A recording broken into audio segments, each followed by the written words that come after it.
Chapter 509. The Divine Sense realm was split into many different levels. Hyperfocus was a high degree of control. The hearts I had the ability to observe with divine sense. The heart's lamp already had the ability to interfere, and when one reached the vision domain realm, they would have the symbolic ability, body possession. Body possession was not completely controlling one's mind. It could also imbue one's divine sense with certain characteristics and abilities onto the target. Chu Tian had just used the vision domain realm's ability, using his divine sense to imbue the netherworld's power onto Nangong Yin. Because of this, Nangong Yin's strength increased, and she also had a portion of Chu Tian's cultivation technique and abilities. This was the power of the vision domain realm. In the warring kingdoms of the continent, it was easy to find spirit transformation cultivators, but it was hard to find a vision domain divine sense person. Even a warring kingdom might not have a single one. Therefore, even on the continent, it was a rare existence to have a divine sense cultivator in this realm. Reaching the vision domain realm with a cultivation in the peak third true spirit layer. This could be considered a shocking feat. Heavenly Sword Sect's people, open your eyes and look. This is the consecrator your sect master found. When Nangong Yin revealed the true identity of the mysterious consecrated elder, the disciples of the Heavenly Sword Sect were instantly dumbfounded. Their morale naturally plummeted. In the end, under the combined attack of the 5 great sects, the Heavenly Sword Sect completely gave up resisting. The Heavenly Sword Sect's people all threw down their swords and surrendered. The mountain gate had been completely captured and occupied. Nangong Yin followed Chu Tian's instructions and brought all the surrendered elders of the Heavenly Sword Sect in front of Chu Tian. Boss, I brought them to you. Do you have any orders? All right, it's been hard on you. Chu Tian looked over these people and did not waste words. I want something from the Heavenly Sword Sect. As long as you honestly give it to me, I promise I won't make it hard for you and will even guarantee that you won't have to worry about your cultivation in the future. The Heavenly Sword Sect was already finished. What couldn't this fellow obtain if he wanted it? A Heavenly Sword Sect elder quickly asked. What does the city lord want? The Heavenly Sword Sect has a long history of sword cultivation. There are several dozen first-rate sword arts on the continent. We are willing to hand over all the cultivation techniques of the Heavenly Sword Sect, as long as the city lord is willing to let us go. Chu Tian's voice changed. I haven't finished speaking yet. Actually, these sword arts are nothing. I'm only interested in your Heavenly Sword Sect's small phaseless sword. What? Small phaseless sword? This. The Heavenly Rapier Sect elders looked at each other in dismay. Nangong Yin raised her eyebrows. It is your honor that my boss is interested in you. Since the boss has spoken, why don't you take out that sword? An elder said with a bitter smile, It's not that we don't want to take it out, but the small phaseless sword is an ultimate sword art created by the Heavenly Sword Sect's founder in the Sword Tomb for 30 years. It is the Heavenly Sword Sect's most important cultivation technique, and only the sect master has the qualifications to use it. We don't even know where the sword art is hidden. Bullshit, Nangong Yin angrily said. If you dare lie to us, I will make you die miserably. Spare us. The elders all beg for mercy. We really don't know. Chu Tian knit his brows. It was rare to find an interesting cultivation technique. Were they going to miss it like this? Boss, you don't need to worry. Nangong Yin said to Chu Tian, this cultivation technique must be in the Heavenly Sword Sect. I'll bring several thousand people to dig through the Heavenly Sword Mountain. I don't believe we can't find it. There's no need to be so troublesome. Chu Tian said to the elders, where is the sword tomb created by your sect's founder? Bring me to see it. This. Nangong Yin picked him up. I told you to hand over the cultivation technique, and you're hesitating. Now I want you to take us to some broken tomb, and you're being so hesitant. I think you fellows are just not cooperating. You're simply asking for a beating. How about I help you loosen your bones? No, it's a misunderstanding. The sword tomb isn't a secret place, but the sword tomb has already been searched. The small phaseless sword cultivation technique can't be hidden in that kind of place. Is that so? Nangongyan looked at Chu Tian. Then what do we do? Chu Tian calmly stood up. Since the Heavenly Sword Sect's founder could comprehend the small phaseless sword in the sword tomb, why can't I? Bring me to the sword tomb to have a look. This Brett really didn't know the immensity of heaven and earth. In the era of the Heavenly Sword Sect's founder, the great Zhou country hadn't appeared yet. This founder was called the Phaseless Sword Saint. Actually, before he created the small phaseless sword, he was already a super expert that shook the continent. Even so, the Phaseless Sword Saint used an entire 30 years. How old was this young man? Did he have 50 years of meditation? Nangongyin and the others didn't care. How could these trivial mountain kings compare to Chu Tian, which miracle Chu Tian had created since his debut was inferior to a trivial sword art? Stop talking. Quickly lead the way. The Heavenly Sword Sect's elder had no choice but to open the sword tomb door. The Heavenly Sword Mountain's sword tomb was a remnant of the ancient era and was actually hidden in the belly of the Heavenly Sword Mountain. Its size was not inferior to an underground palace, and there were millions of swords inside, with each one being a rare treasure. This also showed how strong the ancient sword cultivator's inheritance was. At the very least, it wouldn't lose to the ancient sect that created the 10,000 corpse ancient tomb in the Yin Corpse Valley. Wah! There really are a lot of swords. Nangongyin and Meng Yingying followed Chu Tian into the sword tomb. The sword tomb was very large, but the structure was not complicated. There were millions of swords inserted into the ground, forming an 8 trigrams array. It seemed like a powerful and ancient sword array, but because of the passage of time, most of the swords in the sword tomb had decayed, so it didn't have the aura of the past. Chu Tian walked across the bridge of the sword tomb. There were many long bridges like this in the sword tomb, with all kinds of swords inserted into the left and right. There was a dense forest of swords at the bottom of the bridge.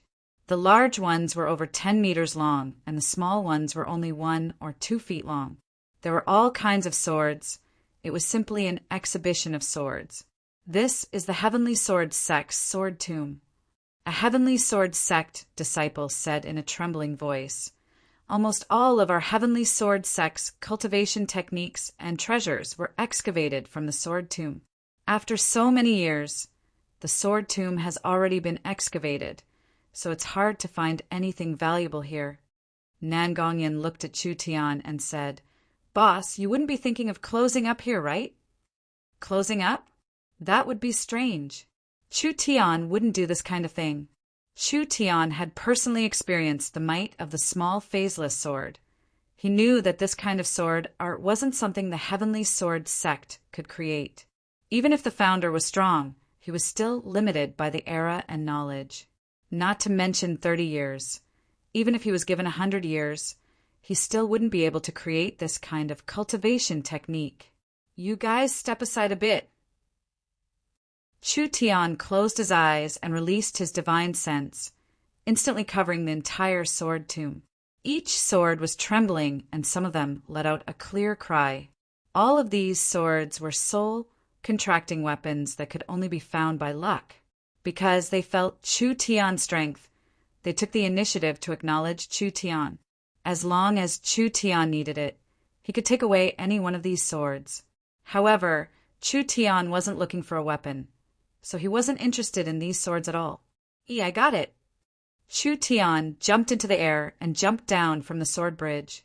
His feet stepped on the densely packed sword hilts until he finally landed in the center area, right in front of a giant broken sword that was hung in chains. The others all chased after him, looking at Chu Tian with a look of surprise. Meng Yingying asked, "Is there something strange about this broken sword?" This was an incomparably huge broken sword, with countless iron chains shuttling through it. It stood upright in the center, and the body of the sword was already extremely rusted. This kind of broken sword was everywhere in the sword tomb, so this one shouldn't be too different. This is it. Chu Tian walked in front of the giant broken sword and placed his hand on it. When he poured his divine sense into it, the giant broken sword trembled a few times, but there was no reaction. "That's not right." Mang Yingying had a strange expression as she said, "It's just a broken sword. You're most likely mistaken." Chu Tian wouldn't make a mistake. There had to be something else in this broken sword, but how was he supposed to activate it? Nan Gongyin said, "Even if this sword really is different, it has been placed in the sword tomb for so many years. I'm afraid that countless heavenly sword sect disciples, elders, and even the sect master have observed it, but no one has been able to solve its secret. Just based on this point, it is not easy to solve." She was right. If it was easy to solve, its secret would it have been kept until today? Chu Tian pondered it for a bit and then suddenly released his source spirit. The jet black demon god sword flew into the air, and a destructive sword chi instantly covered the giant broken sword. The broken sword trembled even more violently. Suddenly, a few pieces of rust fell off. Mang Yingying's eyes lit up as she said, "There's a reaction!" The rust on the broken sword kept falling off, and the thing hidden inside kept coming out. It was like a snow-white jade, as if it was made of congealed fat. The surface was covered in dense and profound characters. It really was like this. Actually, it wasn't hard to solve the secret, as long as one had a strong enough sword source spirit. There weren't many people in the history of the Heavenly Sword sect that had this kind of source spirit. Perhaps the founding ancestor, the phaseless sword saint, was one of them. Mang Yingying came over to look. She had learned quite a few characters over the past year, but when she saw the characters in front of her, she felt dizzy. She couldn't recognize a single character. What kind of characters are these? I've never seen them before. This is a high-level character of the ancient heaven race. Even I can only understand a small part of it. Chu Tian carefully looked at it and said, "This should be a sword art cultivation technique. It's most likely the phaseless sword. It seems like the Heavenly Sword sect's founding ancestor creating the small phaseless sword is pure nonsense." Nan Gongyin snorted in disdain. He clearly plagiarized it, but he said it was his own creation, truly shameless. You can't say it like this. He spent 30 years deciphering these characters. This sword scripture's essence is a space-attributed sword scripture, but sword cultivators with space attributes are rare. Therefore, he simplified the sword scripture and used the original version as the foundation to create the so-called small phaseless sword.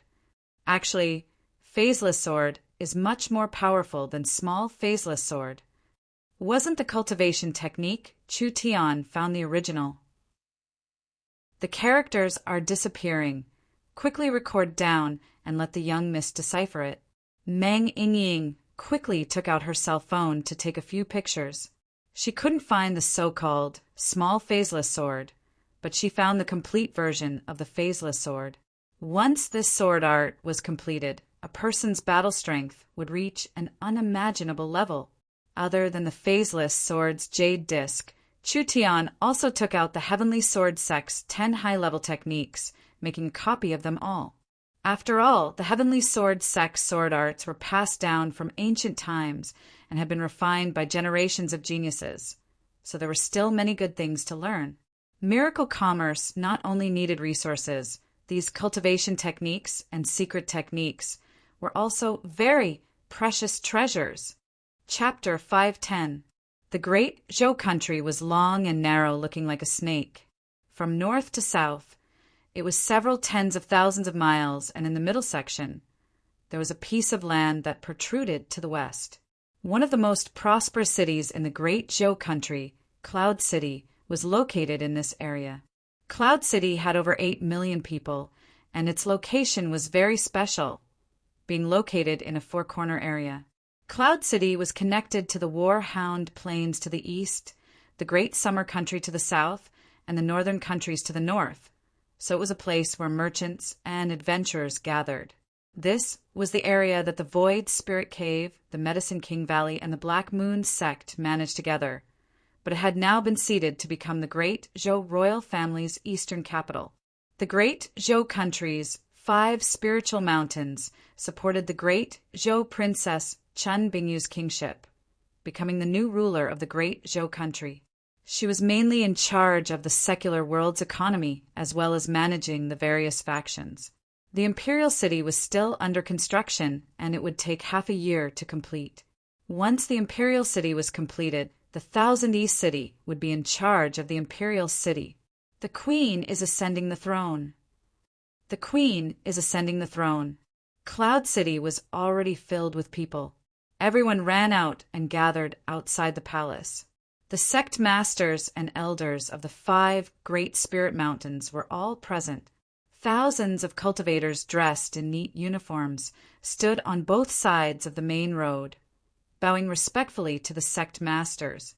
There was already a sea of people all around because no one from the Great Zhou country wanted to miss this historical moment. The Great Zhou royal family had just been rebuilt, so there were no soldiers, no servants, and no maids. All the ceremonies were simple, but this did not affect the level of this coronation ceremony. From the sect masters to the elders, this scene was rarely seen in the Great Zhou country, not to mention that they were all expressing their approval and support for the royal family. The Great Zhou royal family had just been rebuilt, but their status had already surpassed 18 years ago. Qin Bingyu was wearing a crown and a royal robe. She was currently being supported by Nan Gongyun and Meng Yingying as she ascended the throne under the sound of bells and drums. The Black Moon sect offers 110,000-year-old black crystals, celebrating the Great Zhou King's ascension. The Void Spirit Cave offers 1,000 thunder protection talismans, celebrating the Great Zhou King's ascension. The Medicine King Valley offers 1,000 heaven spirit raising pills, celebrating the Great Zhou King's ascension. The Black Tortoise sect offers 10,000 black tortoise soldiers, celebrating the Great Zhou King's ascension. The Divine Machine Hall has gifted 100 Vajra machine guards to guard the palace, to celebrate the ascension of the King of Great Zhou. Now that the 5 large sects had taken the lead to offer gifts, the small and medium-sized powers did not dare be negligent. They all offered their most precious treasures to the newly established Great Zhou royal family. Just from the gifts from these large and small Great Zhou powers, the Great Zhou royal family could build a treasure house. He was too surprised. The 5 great sects took the initiative to pay tribute to the newly established royal court. This was clearly taking the initiative to curry favor. The Great Zhou country's 6 spiritual mountains had always been strong. When had something like this ever happened? Not long after everyone was shocked, 2 very special teams of emissaries suddenly appeared in the crowd. Northern Militant King Luz has sent 10,000 good beasts to congratulate the new king of Great Zhou on ascending the throne. Great Summer King Dong Fonggon has sent 10,000 source energy weapons to congratulate the new Great Zhou king. The expressions of the Great Zhou people became quite strange. Northern Militant King? The King of Grand Xia? When did all of this appear? Why didn't people know about the appearance of such a country and its name? Qin Bingyu sat on the throne. She had long silver hair, a cold and elegant face, and a mature temperament, making her look like a high and mighty queen. She used a calm and dignified gaze to look over these people and nodded to Meng Yingying beside her. Cuckoo! Meng Yingying cleared her throat and walked out. Her hands opened a royal proclamation, and she began to read, Great Zhou Royal Proclamation. Although the Great Zhou Royal Court has been rebuilt, there are evil inside and strong enemies outside, with many tigers and wolves surrounding us. For the stability of the Great Zhou country, this king has decided to exchange royal proclamations with the Northern Militant and Great Summer country to establish relations, to establish prosperity, and create a peaceful era. The 5 spiritual mountain sect masters cupped their hands. My king is wise. The 5 sect masters were like this, so how could the others have any objections? The 5 spiritual mountain disciples all bowed down. The small and medium-sized sects and normal citizens all knelt down on the ground. My king is wise. My king is wise. My king is wise. The northern militant king Luz and the great summer king Dongfanggan both walked onto the high platform. They began to exchange royal proclamations and sign a peaceful alliance contract. This meant that from now on, the Great Zhou, Great Summer, and Northern Militant Kingdoms would become one. Although they were independent, the barriers between them had been broken, forming a circle of prosperity. This kind of large matter was done, just like that. The citizens of the 3 countries naturally found this unbelievable. But the people who knew the inside story knew that the great Zhou King's ascension was just a play. Miracle Commerce was the director and scriptwriter of this play, so they had already made large amounts of preparations. The great Zhou King was a high-level member of Miracle Commerce. The Northern Militant King was a member of Miracle Commerce, and the Great Summer King had a deep relationship with Miracle Commerce. Basically, as long as Miracle Commerce didn't fall, this triangle relationship wouldn't fall. Looking at the current situation, the Great Zhou country was far stronger than the Great Summer country and the Northern Militant country. But there wouldn't be any losers in this alliance.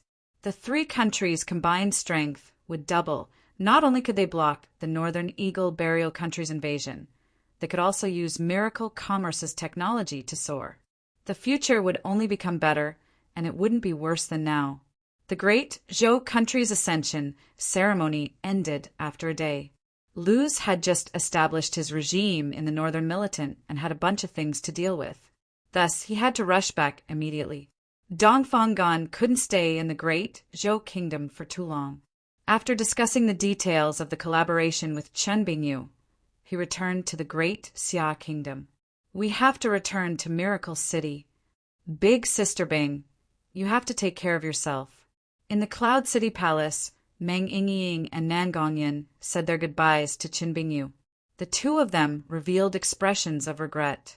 Chen Bingyu had become the Great Zhou country's empress, and there were many things she had to take care of in the Great Zhou country, so she couldn't return to Miracle City to live with everyone for a while. Chen Bingyu's cold face revealed a trace of disappointment. Go back and tell Chu Tian that I will manage the 3 kingdoms, so he can be assured. That idiot Chu Tian is also too much. Meng Yingying complained. He went back and found elder sister to translate the cultivation technique, not meeting anyone before going into closed-door cultivation. He didn't even come to take a look at such a big matter in the Great Zhou country. Nan Gongyan was also a bit indignant. That's right, Big Sister Bing is staying in the Great Zhou country alone, and the boss doesn't come to visit. This is a bit unfair. Chen Bingyu revealed a smile like the spring sun melting snow. Don't exaggerate it like this. It isn't hard to see him now. There's no need to worry about me. Go back early. Big Sister Bing can be assured. I'll go back and give elder sister an application to have the company build a 2nd transport tower in the Great Zhou country. It'll be built in the Imperial City's Royal Palace, so we can see each other every day. Chen Bingyu's heart slightly moved. The Great Zhou country already had a transport tower, and it cost quite a bit to build one, so there shouldn't be a second one built in the short term. But if Meng Yingying personally applied, perhaps Meng Qinggu could approve it.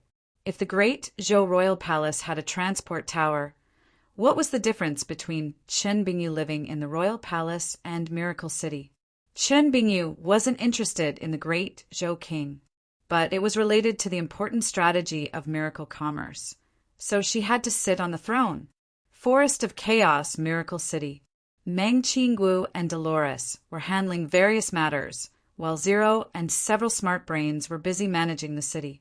After Zero collected the data and analyzed it, he reported to Meng Qinggu, Sir Vice City Lord, this merging of the Great Zhou country is very important to Miracle Commerce's development.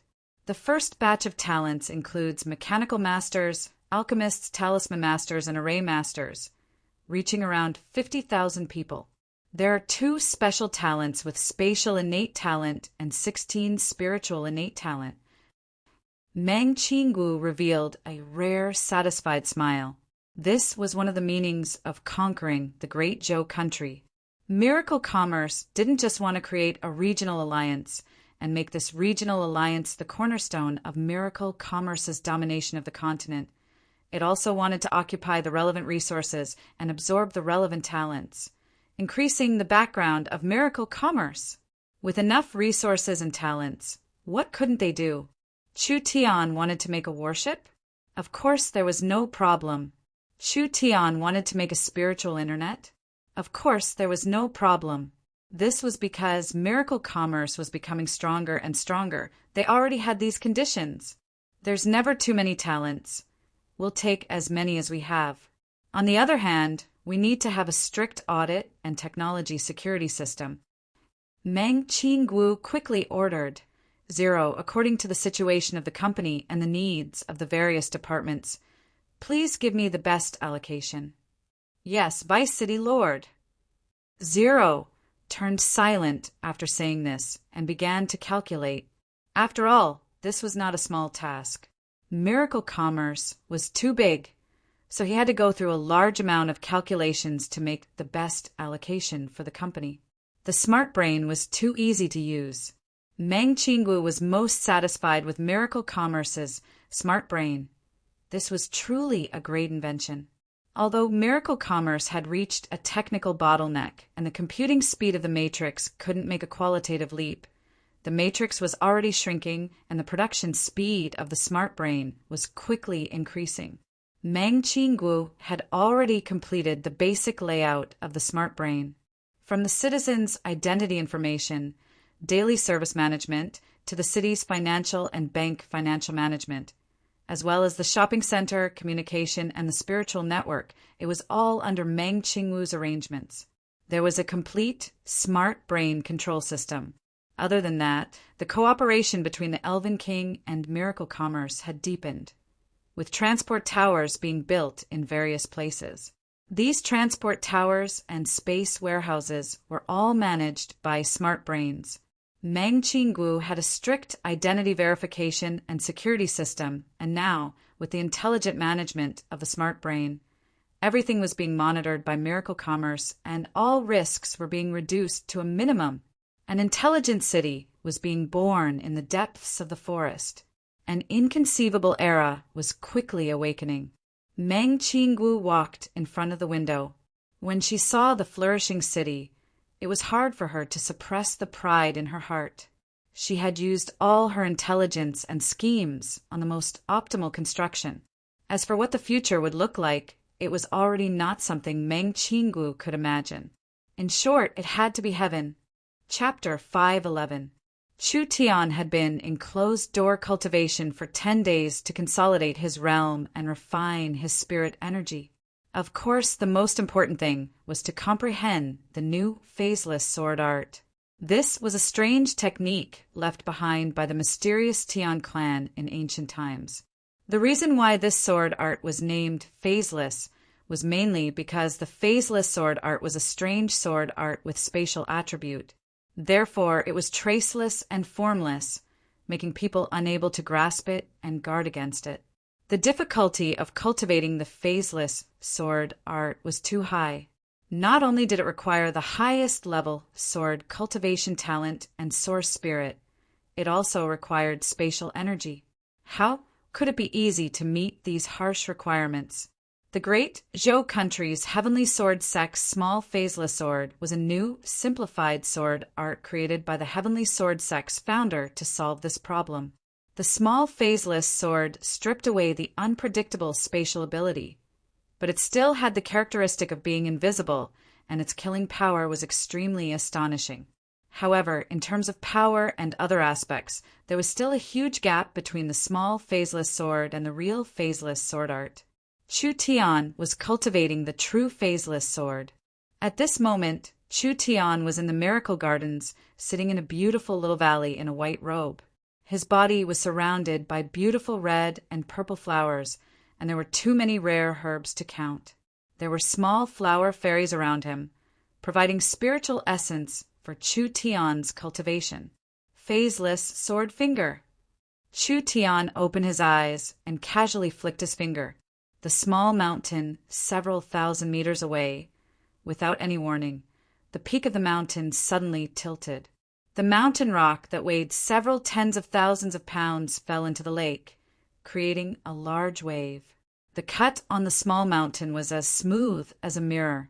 After 2-3 seconds, countless blue and white flames appeared, burning the remaining mountain rock at a terrifying speed. Wah! So powerful! The flower fairies all began to clap.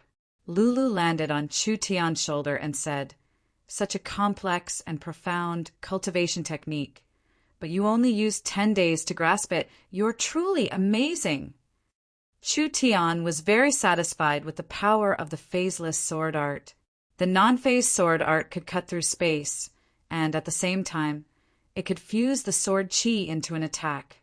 This attack could basically cut through any solid matter, and it could also completely ignore the distance of the attack. If combined with Chu Tian's powerful divine sense, no matter where the opponent was, even if the two were separated by thousands of meters, he could take the opponent's head with a flick of his finger.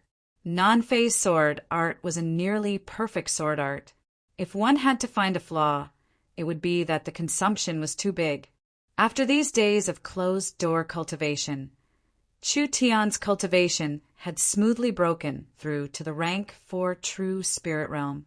He had now completed the transformation from the earth spirit cultivator to the heaven spirit cultivator. Chu Tian's total amount of spirit energy was also several times higher than cultivators of the same level.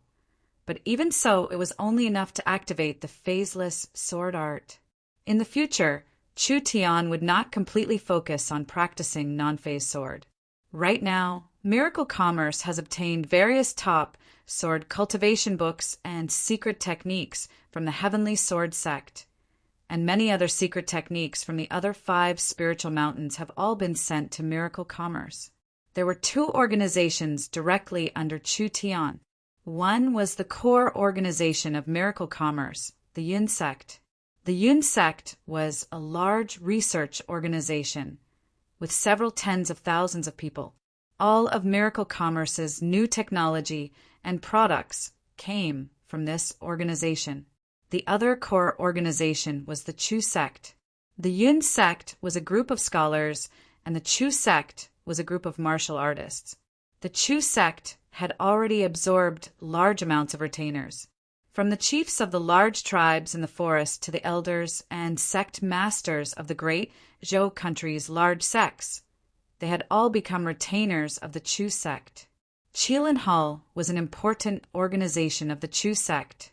The Chu Sect mainly explored cultivation techniques, research cultivation techniques, and research secret techniques.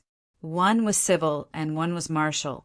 Because of the large amounts of knowledge and technology that Chu Tian brought, the Yun Sect was Miracle Commerce's most dazzling department. The Chu Sect was inferior in comparison, but as Miracle Commerce continued to develop, Chu Tian would gather more books and secret techniques from the continent, as well as more advanced cultivation experiences and martial arts. Chu Tian believed that in the future, the Chu Sect would be in existence that could change history. Chu Tian began to slowly adjust his spirit energy as he stood up. "I've cultivated for over 10 days. It's time to come out. Thank you for helping me. No need to be polite. Come play when you have time." Chu Tian passed by the center of the Miracle Gardens. There was a 30-meter tall tree that stood in the center of the Miracle Gardens. Each leaf was filled with vitality, and the entire garden was covered in a dense mist. The ancient tree of life is growing too fast. It's still a few days away from germinating. Of course, the ancient tree of life is a divine object. Of course, it can't compare to a mortal object. The ancient tree of life stood in the center of Miracle City, so the area affected would become larger and larger. It would gather the forest of chaos earth veins, changing Miracle City's foundation. After it grew to a certain level as a city lord, the ancient tree of life's power would awaken, and it would become Miracle City's guardian deity. With the flower fairies and the Treants protecting it, it was not an easy matter for other powers to steal or destroy it. He didn't know what the current situation in Miracle City was like. Chu Tian decided to take a look incognito. In order to avoid being recognized by the citizens, he specially put on a large cloak. After the Battle of Miracle City ended, the city had returned to its original state. All traces of the battle had disappeared, and the city was even more lively than before. In front of the shopping center, there were several elven girls holding loudspeakers and billboards as they shouted, "Good news, good news!" The cell phone that everyone has been waiting for has finally appeared in the Miracle Shopping Center. Because the quantity is limited, it can only be purchased online right now. Those with citizen cards can enjoy a 20% discount. The cell phone had already been mass-produced and was now on the market. This was a product made from many products of Miracle Commerce. Although it was not as good as the original product, it was more convenient and concentrated. Therefore, it was a product with a large market. Chu Tian walked over to take a look. This new cell phone was more refined than the trial version made for the high-level people. Moreover, as the first cell phone released by Miracle Commerce and Miracle City, it would have a large commemorative value in the future. Therefore, everyone wanted to buy one. These elves selling the cell phones were definitely not Miracle City's natives. But Chu Tian didn't find this strange. Because of the relationship between the Elven King Lancelot and the Vice City Lord Vivian, there were quite a few elves who came to Miracle City to work, and some elves even built small towns nearby. There were already a portion of the elves, especially the young people who came to Miracle City. Some joined Miracle Commerce, and some formed teams to start their own businesses. There were already several film and television companies created by the elves. Chu Tian asked in a curious voice, "What is a citizen card?" "You don't even know this. You must be an outsider." A Miracle City gnome looked at Chu Tian like he was a country bumpkin. He took out a thin crystal card from his pocket and waved it in front of Chu Tian like he was showing off. Miracle City has been collecting a large amount of information on the citizens recently. All the information is stored in the city's database, and they are using high tech to create personal information cards. Don't look down on this card. There is a person's spiritual imprint on it. Each person's spiritual imprint is different, and the citizen card is unique. There is no way to imitate it. It represents the identity of each official citizen. Chu Tian, as the city lord, didn't know about this at all and was being looked down upon by his own citizens. This was too shameful. It was a good thing he wasn't recognized. The citizen card can be used to buy things. Stupid. Miracle City's citizen card is not just proof of identity. It can also be used to open Miracle Commerce's personal savings function. We can put source stones in the bank and use the citizen card to spend money in Miracle Commerce. It is fast and convenient. The most important thing is that we can earn interest by putting money in the bank. Why are you saying this much to him? These outsiders won't understand anyway. Right. I should quickly buy a cell phone. Otherwise, I'll run out of stock. They were too lazy to care about this country bumpkin as they all went into the shopping center to buy new products. Chu Tian walked around and found that Miracle City was promoting the citizen card. This was Meng Qingwu's information system to make it easier for Miracle City to manage. She had invested large amounts of manpower and resources into creating a citizen's information system. The information of each citizen living in Miracle City would be collected, and the other merchants and travelers would also have to go through the relevant procedures. This information would be used to create a database. Finally, based on the individual situation, they would be given citizen cards or other identification cards. Meng Qingwu's foresight made people sigh in admiration. This kind of information system had a large significance. It was as small as managing the city and helping with security, as large as opening bank accounts, personal loans, transport, and logistics management, as well as all of Miracle Commerce's business. This was a solid foundation for the information empire. This cell phone seems different from the ones we're using. Chu Tian found a counter selling cell phones in the Miracle Shopping Center. In the end, Chu Tian was surprised to find that not only was the cell phone different from the one they were using, there were also some differences in the internal functions. This is the first cell phone Miracle Commerce has released. Not only does it combine the functions of radio, video, camera, and communication, there is also a microcalculation matrix embedded inside. Miracle Commerce has used this microcalculation matrix as the foundation to create a system for the cell phone, making it easier to operate and having more comprehensive functions. This time, Chu Tian was shocked. The microcalculation matrix was a simplified source energy matrix. The current Miracle Commerce's source energy matrix couldn't surpass 2 billion, so no matter how much it was compressed, it still had to be packed in boxes. It had to be at least several hundred kilograms, so it couldn't be portable. The Yunsek's laboratory kept simplifying the source energy matrix, not caring about the cost of weakening it, just to minimize the size of the matrix. In the end, they successfully created a microcalculation matrix. The smallest calculation speed was only a few 100,000, and it couldn't be equipped with intelligence, so it didn't have any data, processing ability, or value. However, it could be developed into a simple operating system. The first batch of cell phones were equipped with microcalculation chips, allowing the cell phone to have the ability to process information, creating a more flexible interface. This could be considered a breakthrough. Chapter 512. Miracle City's city, Lord's Castle, was holding a general meeting. The company's development had reached a turning point, so the focus of this meeting was to summarize the past and discuss the future. Meng Qingguo was wearing the city lord's robe as she sat in the vice city lord's seat. Her beautiful and dignified face was very serious. There were several dozen people present, other than the various tribe leaders and Dongfang Haran, and a few generals. The rest were all peerless beauties. Not only were they very young, they all had their own merits, and each one had a serious expression. At this time, a relaxed voice suddenly broke the heavy atmosphere in the meeting room. "Hey, Yun Yao, Feng Kaidai, why are you back?" Chu Tian walked in through the side door and immediately saw two people he hadn't seen in a long time. It was Yun Yao and Feng Kaidai. They were both high-level executives of Miracle Commerce, but they had been working in Oldman Small Town for a long time. Chu Tian was very surprised. "When were you transferred back to headquarters?" "I didn't even know." Feng Kaidai was still gentle and elegant, looking like a very cultured young miss from the outside. This kind of temperament made people feel like they were bathing in a spring breeze. Seeing Chu Tian, she revealed a gentle smile. "There are no more big matters in Oldman Small Town.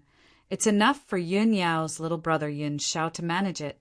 We received elder sister Qingwu's transfer order, and we took advantage of the fact that the Oldman Transport Tower was completed 2 days ago to come with Yun Yao to help." Yun Yao glared at Chu Tian, and her voice was filled with sarcasm. "We've been in the city for a few days, and you've only appeared now. You're truly a free and easy city lord. You're misunderstanding me by saying this. Actually, I'm very diligent normally. I'm not in closed-door cultivation right now." When Chu Tian said this, Meng Yingying and Nan Gongyan rolled their eyes, and Meng Qingguo also glared at him. Chu Tian didn't realize it at all. "But two beauties have come from afar, and it's my fault that I couldn't hold a welcoming reception for you. Since it's like this, why are we having a meeting? Come, let's go drink." City Lord, Finance Minister Dolores, stood up unhappily. This usually flirtatious vixen looked even more serious than Meng Qingguo at this moment. She said in a serious and reproachful tone, "Today's meeting is very important. Even if you don't help us, don't cause trouble, okay?" Sorry, I was too excited." Chu Tian felt bored and sat down. He crossed his legs and said to the young miss, "Let's begin." Meng Qingguo said, "Let's start from the production department." The production department was a very important department, so naturally it had to be managed by the most trustworthy person. Minister Meng Yingying quickly took out the prepared information. Our Miracle Commerce's production department has done very well in the past month, with each production task being completed by an average of 20%. There are over 50 new factories, with 2/3 of them in the forest of chaos. Other than that, we are combining smart brains to create intelligent products. Currently, Meng Yingying spoke of a large amount of data and explained the situation in detail. She also introduced the future production plan and specific tasks. She spoke very smoothly, making Chu Tian look at her in a new light. Meng Qingguo gave her advice after hearing this. Meng Yingying quickly recorded it down. Good. Chu Tian applauded in a very exaggerated manner. Miracle Commerce has a smart and capable commander like Yingying. Our production line can definitely be guaranteed. Meng Yingying's face turned red. She didn't actually do anything because her elder sister had given her 2 smart brains. These were all collected and analyzed by the smart brains. Even the production plan and tasks were given by the smart brains. Yingying just summarized it and gave her opinion. Her elder sister was in charge of the overall situation, so she didn't need to plan anything herself. Our production department is very smooth and our research is on the right track. We are currently developing in an orderly manner, so I'll first show everyone the related projects. Meng Qingguo waved her hand, and a large screen came down, showing a busy factory. Look, this is Miracle Commerce's newest spaceship base. We have recruited large amounts of people and invested large amounts of money, preparing to create a large-scale weapon that will dominate the future war. Because it is too complex, it will take a year to finish. A year? This was indeed a bit long. But this kind of complex large-scale weapon was not something that could be completed in a day. Meng Yingying quickly said, "The production department will immediately prepare the related factories. Once the spaceship is finished, it will be produced as soon as possible." A second screen came down at this time. Meng Qingguo said to the image inside, "This is the new source energy weapons research room. The company has recruited large amounts of experienced mechanical masters from the Great Zhou country. Me and the Yun sect believe that the mechanical armors of mechanical masters are very valuable. If we can modify it with Miracle Commerce's technology, using source energy batteries to drive it, adding in source energy shields, source energy swords, and source energy weapons, we can create a source energy fighter mech." While she was speaking, another screen showed the design. Meng Qingguo looked at Chu Tian. "What does the city lord think?" "This design is not bad." Chu Tian looked at it for a bit. "I believe that once the mech armor is developed, even the weakest soldier can become an expert. But I suggest we strengthen it further. For example, adding a power engine to the mech armor, making it even faster and stronger. It would be best if we can add flying equipment, so our mech armor soldiers can freely fly in the sky. We can even install a smart brain on each mech armor, creating an intelligent battle." Meng Qingguo quickly waved her hand to stop him. "Stop, stop, stop! Does the young miss have anything better to add? Although your idea is very good, it's too far from reality."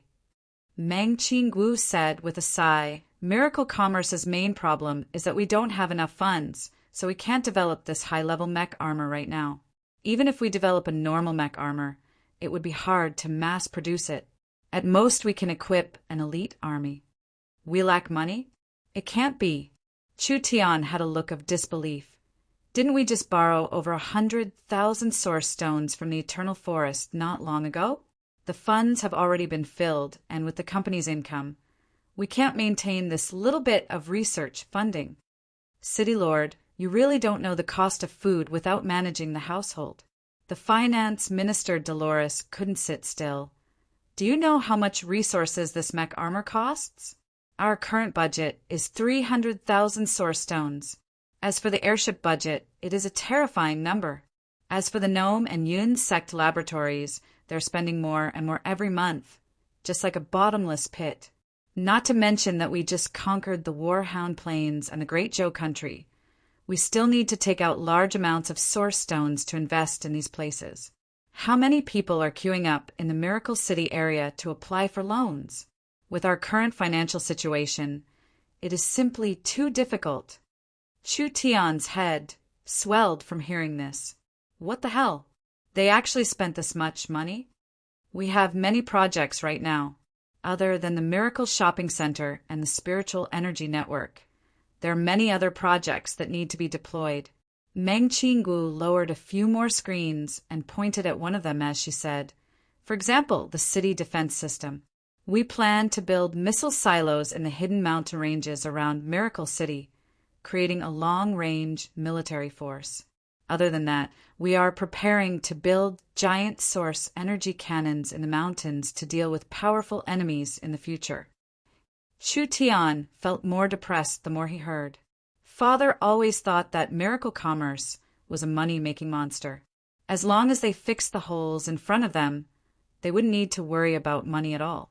Looking at the current situation, not only did miracle commerce lack money, it wasn't just a little bit. Although we need a lot of money, everyone doesn't need to be discouraged. Meng Qinggu saw that everyone's morale was a bit low. As the Vice City Lord, she immediately encouraged them. Miracle commerce still has a large profit potential, but our current business is limited to the Great Summer Country and a few forest tribes. Moreover, the entire market has not been open yet. We have built over 10 transport towers in the forest and are cooperating with the Eternal Forest. In the future, we will be doing business with several elven cities and tribes. Other than that, with the Great Zhou Country and the Northern Militant Country as the foundation, we will be expanding to the surrounding countries.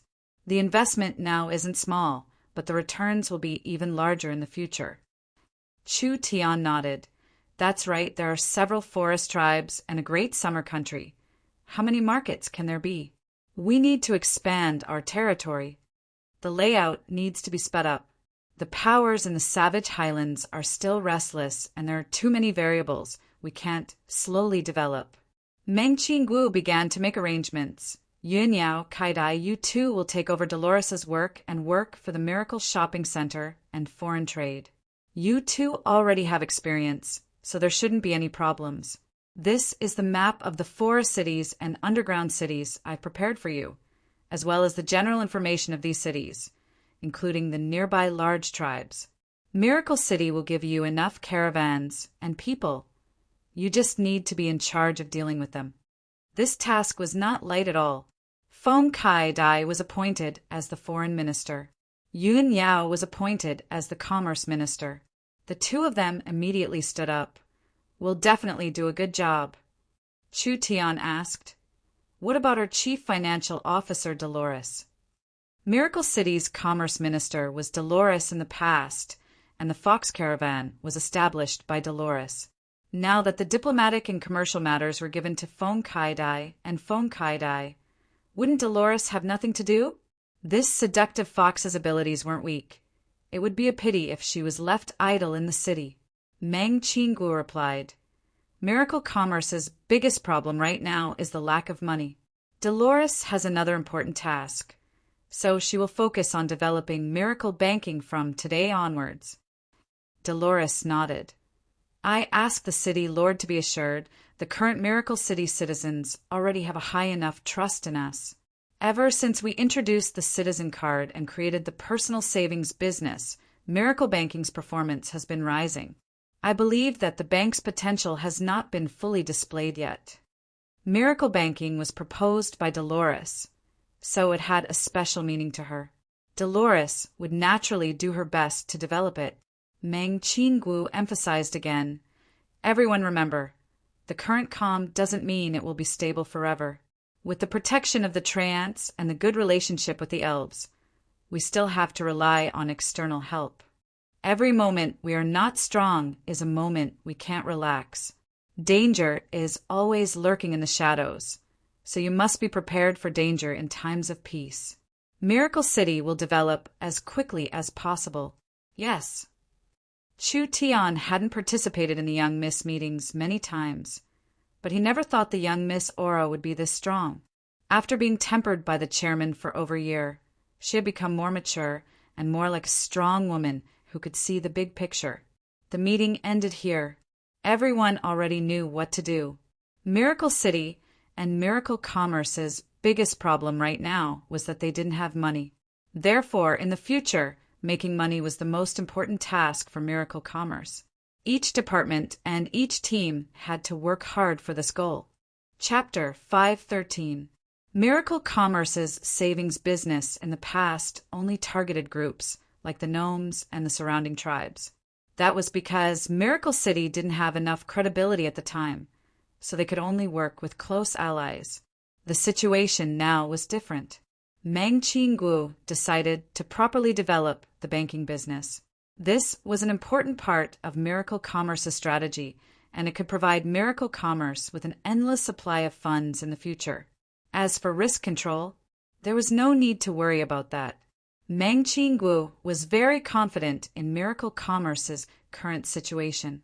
Just Miracle Commerce had too many things to invest in, so the failure rate of these investments was negligible. Miracle City's situation was already very different. Whether it was the citizens or the surrounding tribes, they all had a high sense of recognition towards Miracle City.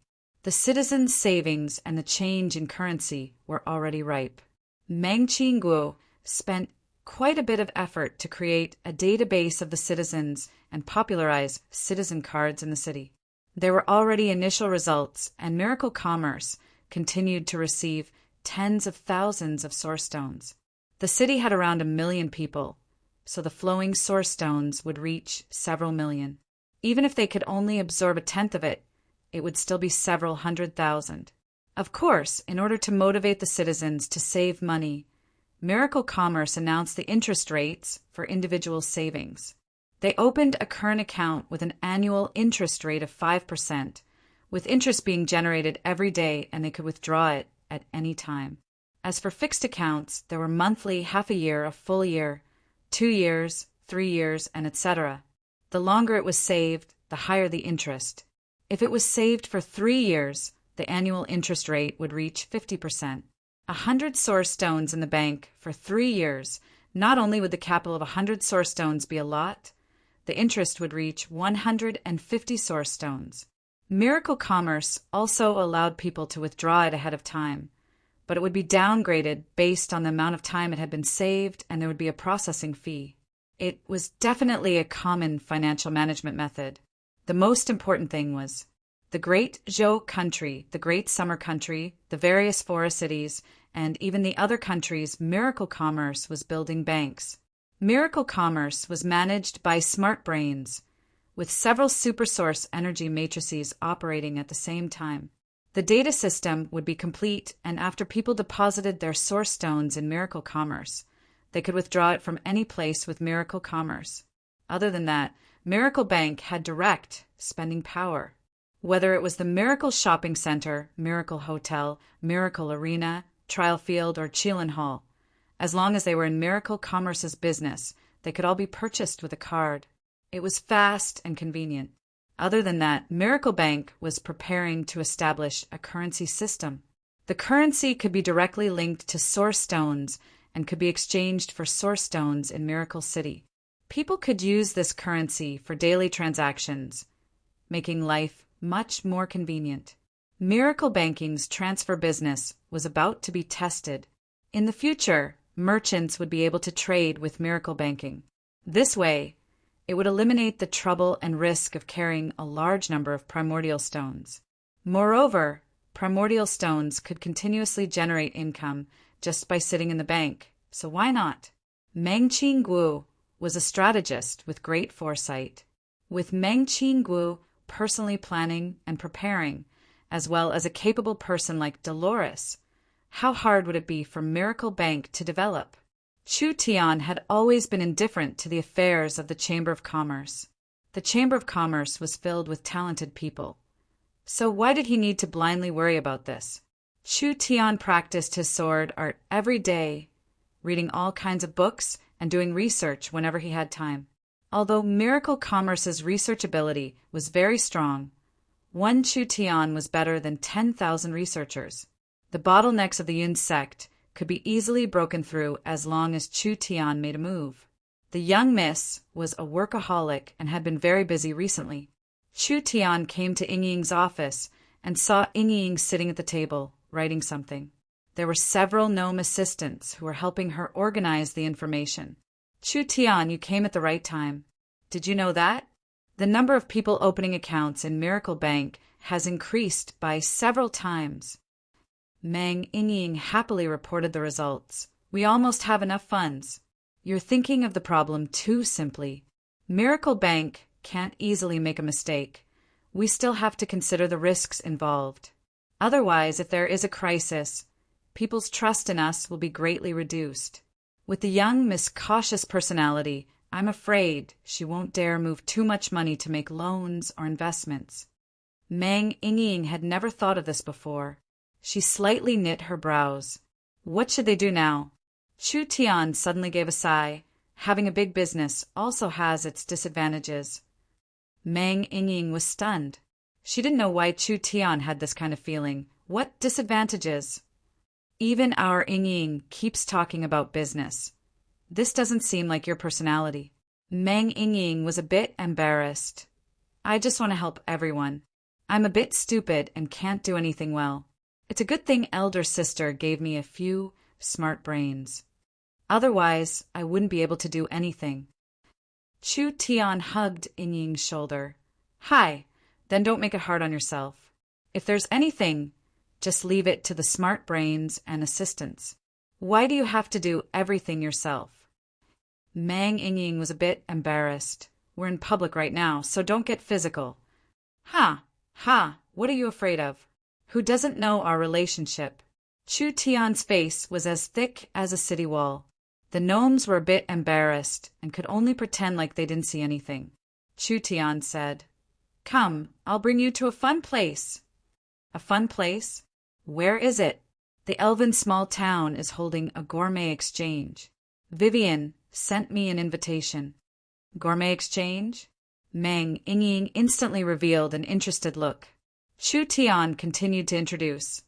Several dozen elves from various towns and forests will gather in Moonshine Town at around dusk. Each elven participating will bring their most delicious food to share with everyone. Think about it. These elves all come from different areas of the Forest of Chaos.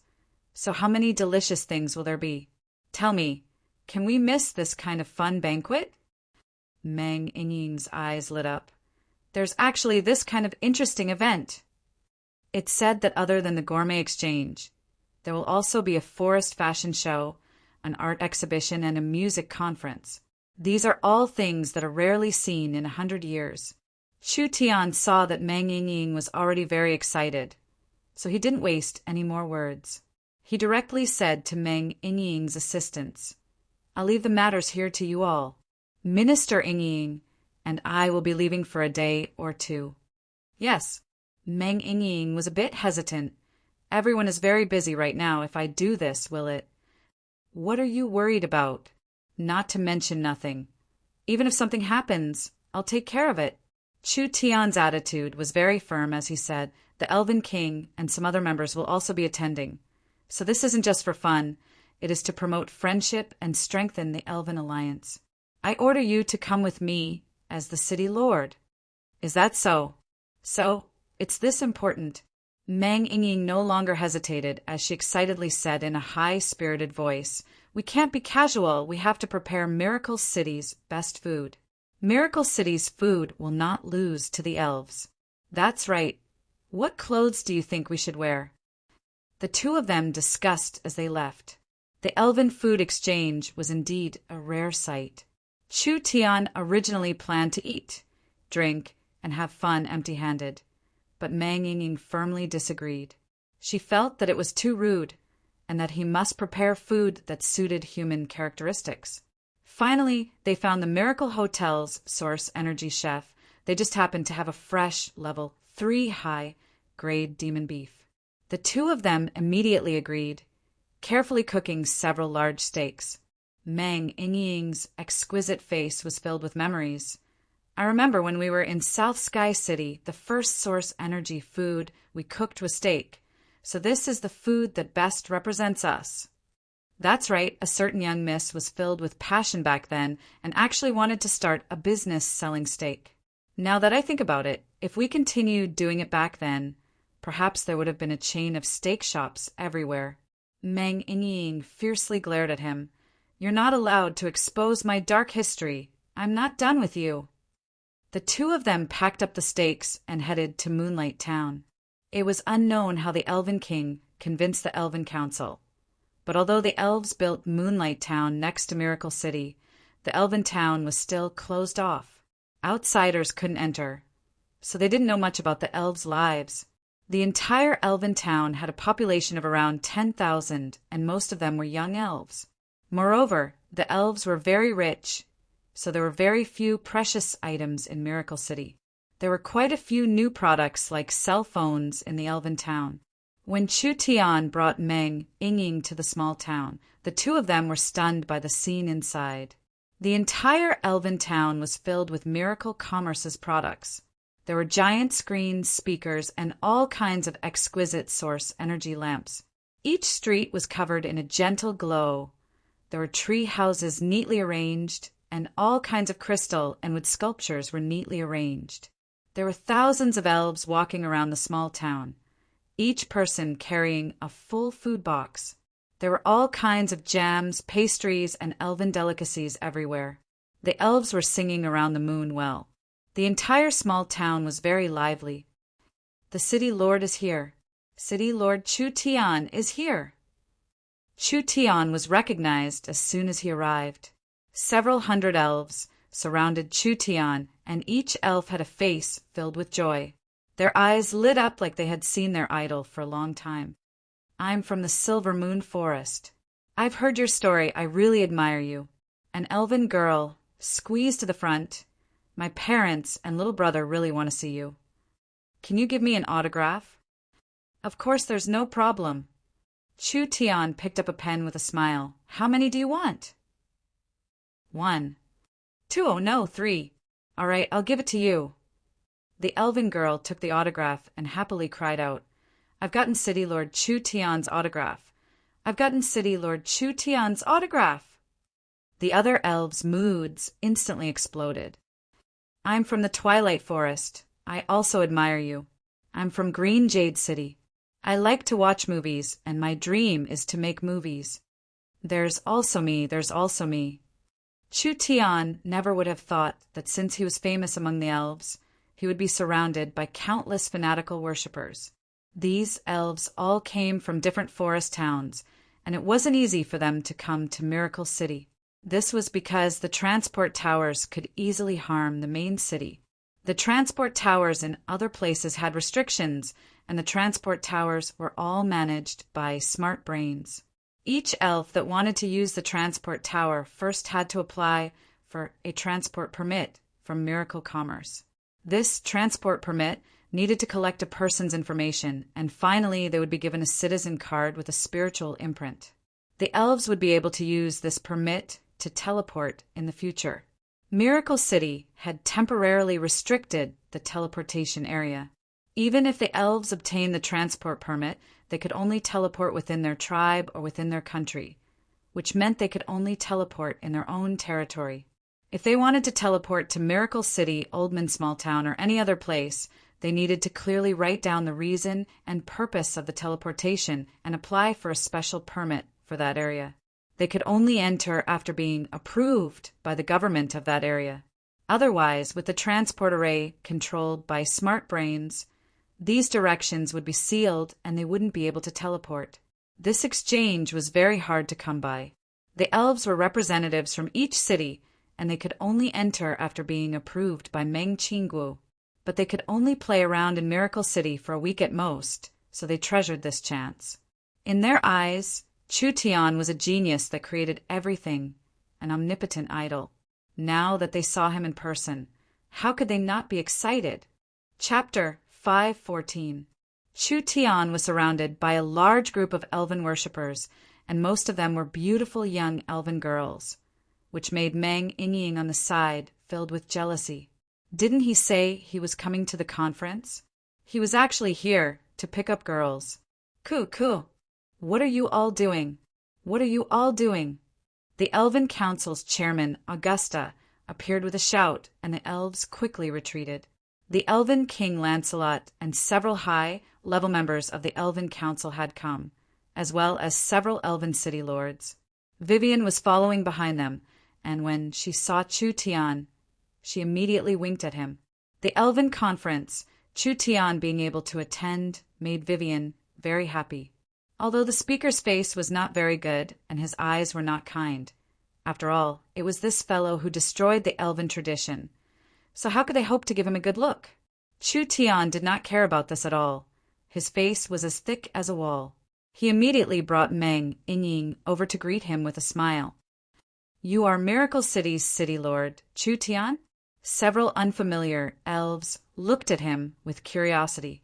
These people were all famous characters among the elves, being city lords of elven cities. Even in the Forest of Chaos, they were considered first-class experts. These elves were not unfamiliar with Chu Tian and Miracle City. Although Miracle City's overall strength was not strong, now that they had the trance, unless it was a giant-level power, it was hard for them to be threatened by other powers. They had become a very influential power in the Forest of Chaos, becoming famous in the Forest of Chaos recently. If it's not Chu Tian, who else could it be? The Elven King Lancelot first introduced the city lords to Chu Tian before saying to Chu Tian, "It said that city Lord Chu Tian has subdued the northern Great Zhou country and has made large progress. This is truly worthy of celebration. Coming to the elven small town despite your busy schedule. The elves are very grateful." Meng Yingying saw the Elven King being this polite and was a bit flattered. No. Being invited here is our honor. Vivian cut in. I invited big brother Chu Tian. Augusta revealed a dissatisfied expression. This was clearly an elven gathering. What was wrong with inviting a human? Today is a lively day. We shouldn't just stand here and watch. Chu Tian did not treat himself as an outsider. Miracle City has cooperated with the Eternal Forest of Chaos for many days, and it seems like there are some results. The elves of the Forest of Chaos can gather together. This is very rare. An elven city, Lord said with a smile. There are no transport towers in the forest cities, so unless there is something important, we don't even think about this kind. That's right, City Lord Chu Tian's skills are truly admirable. Another elven city, Lord sighed in praise. The elves have fallen too far behind the humans. Chu Tian immediately said, Actually, the humans are still the same. Cooperating with miracle commerce in the elven language is already at the forefront. Ha, ha, ha. Augusta and the old-fashioned counselors all had ugly expressions on their faces. The elves had relations with miracle commerce, and there were more and more elves that wanted to reform. These city lords didn't have much contact with the Eternal Forest, not even meeting once in 100 years, so they didn't strictly follow the Eternal Forest's rules. Now the Elven King was using transport towers to connect the various places. The Elven City lords all stood on the Elven King's side. Chu Tian sat down with the Elven King, and Meng Yingying had already taken out the steaks she prepared. Everyone come and try Miracle City steaks. This is cooked by our most outstanding source energy chef. Thank you, Yingying. It really is too delicious. Try our Silver Moon Forest's miracle fruit. Meng Yingying was very beautiful and had a simple and lively personality, being easy to get along with. Not to mention that Meng Yingying often used her image to make movies, and these movies were very popular among the elves. So Yingying was considered a celebrity among the elves. Everyone fought to give her delicious food to try. This is my cell phone number. Everyone can contact me if there's anything. What? You don't have cell phones or communication devices? It's fine, we'll arrange it early and let the signal cover the area. The elven food exchange this time allowed the elves from different areas to get to know each other, as well as letting the elves meet Meng Yingying and Chu Tian. Everyone tasted the specialties and delicacies of their respective areas and quickly became familiar with each other. Meng Yingying decided to bring everyone to Miracle City to play tomorrow. which made the young elves very excited. The elves had a very rich spiritual life. Halfway through the gourmet conference, there were fashion shows, art exhibitions, tea parties, and music exchanges. Chu Tian finally understood why the elf civilization developed so slowly. It was because the elves never grew tired of these trivial things, especially the arts. This was probably due to the nature of the elves. The elves naturally didn't like fighting. Therefore, their desire for power, authority, and wealth was not as strong as humans. Chu Tian saw the excited elves and felt very happy in his heart. I suggest that we hold more exchanges like this. It doesn't have to be limited to the elves. The large races of the forest and even the large races of the continent can all participate. This way we can communicate and improve. Nonsense, Augustus said with a snort. Crude spirit beasts and hypocritical humans. Nothing good will happen if these races are with the elves. The elves don't need to interact with these cruel and sinister races. This old man's thoughts were too extreme. Chu Tian wanted to properly teach him a lesson. The Elven King said with a smile, "City Lord Chu Tian's idea isn't bad, but this transport tower is not cheap. Although the elves have a free quota, if we hold a large-scale event, we might not be able to afford it. With several dozen transport towers in the forest, if they operated normally in the future, it would be normal for them to make several 100,000 source stones a month. If there were tens of thousands of people teleporting back and forth, the consumption would be too large. Even a large power like the Eternal Forest wouldn't be able to afford it."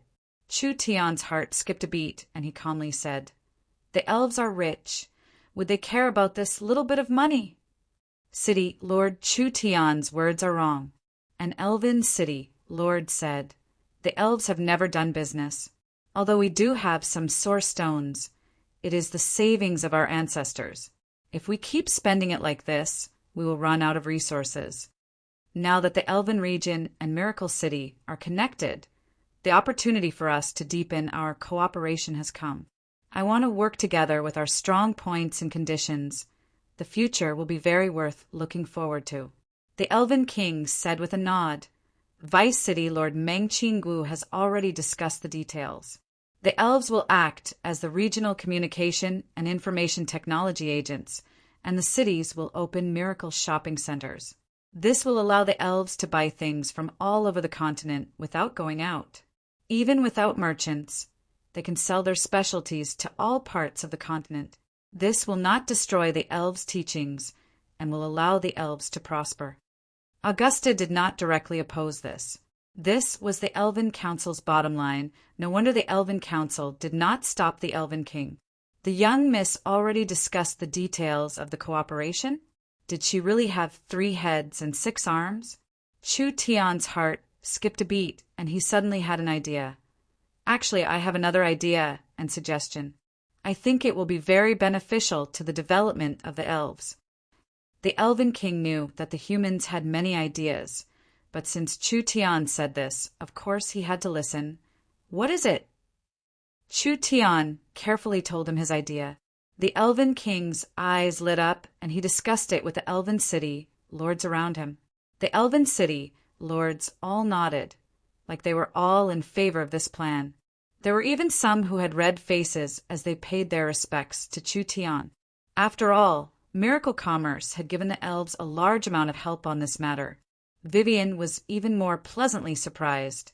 She specially invited Chu Tian over to let Chu Tian have a good relationship with the elves.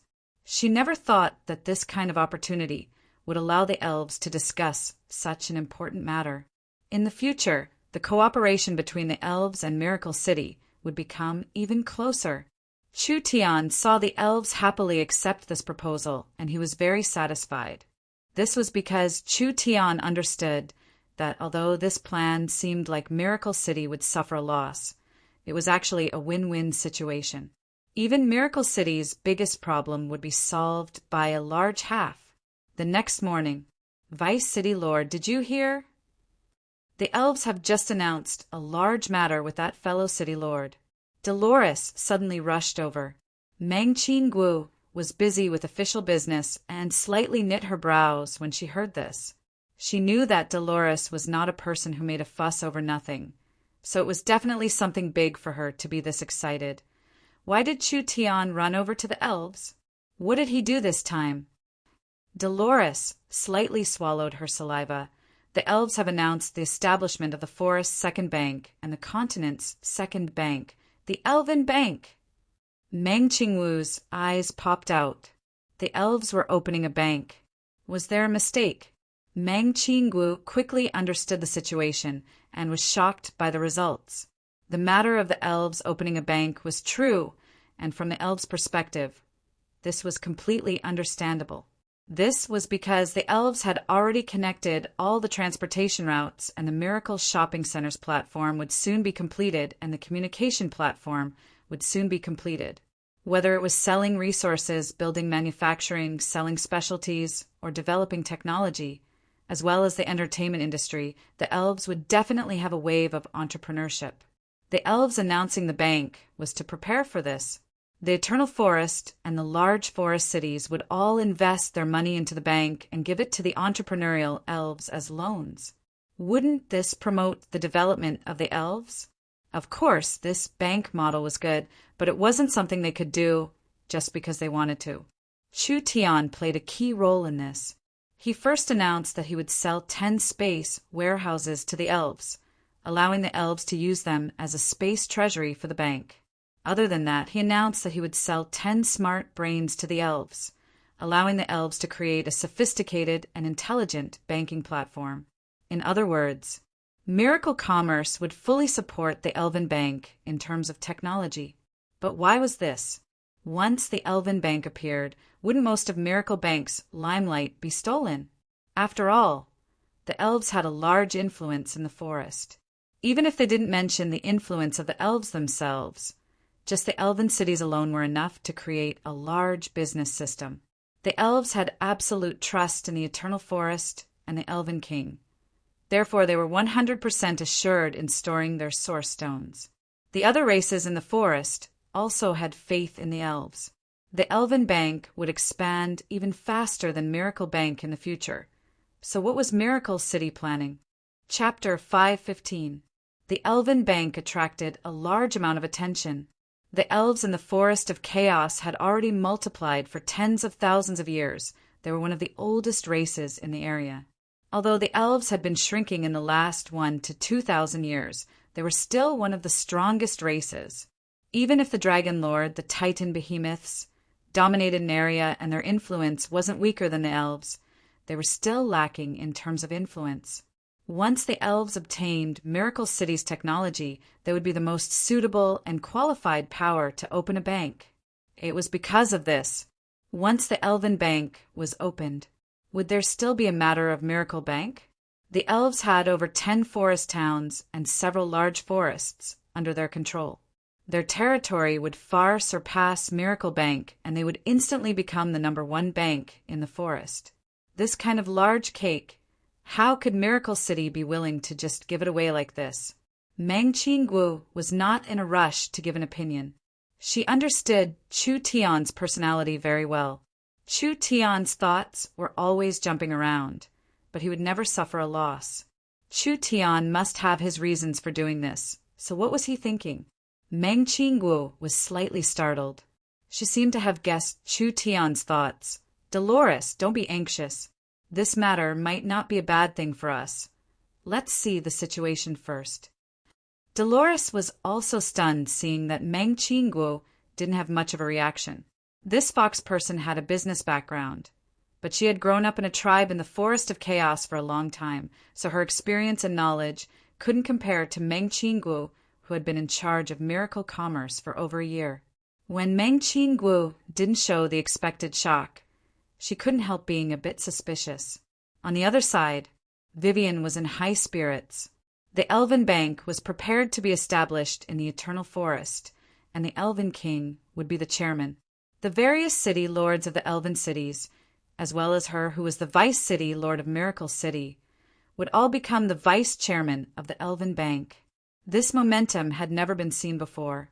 The elves' influence and reputation were among the highest in the Forest of Chaos. With the elves' strong support, it was only a matter of time before they became the #1 bank in the Forest of Chaos.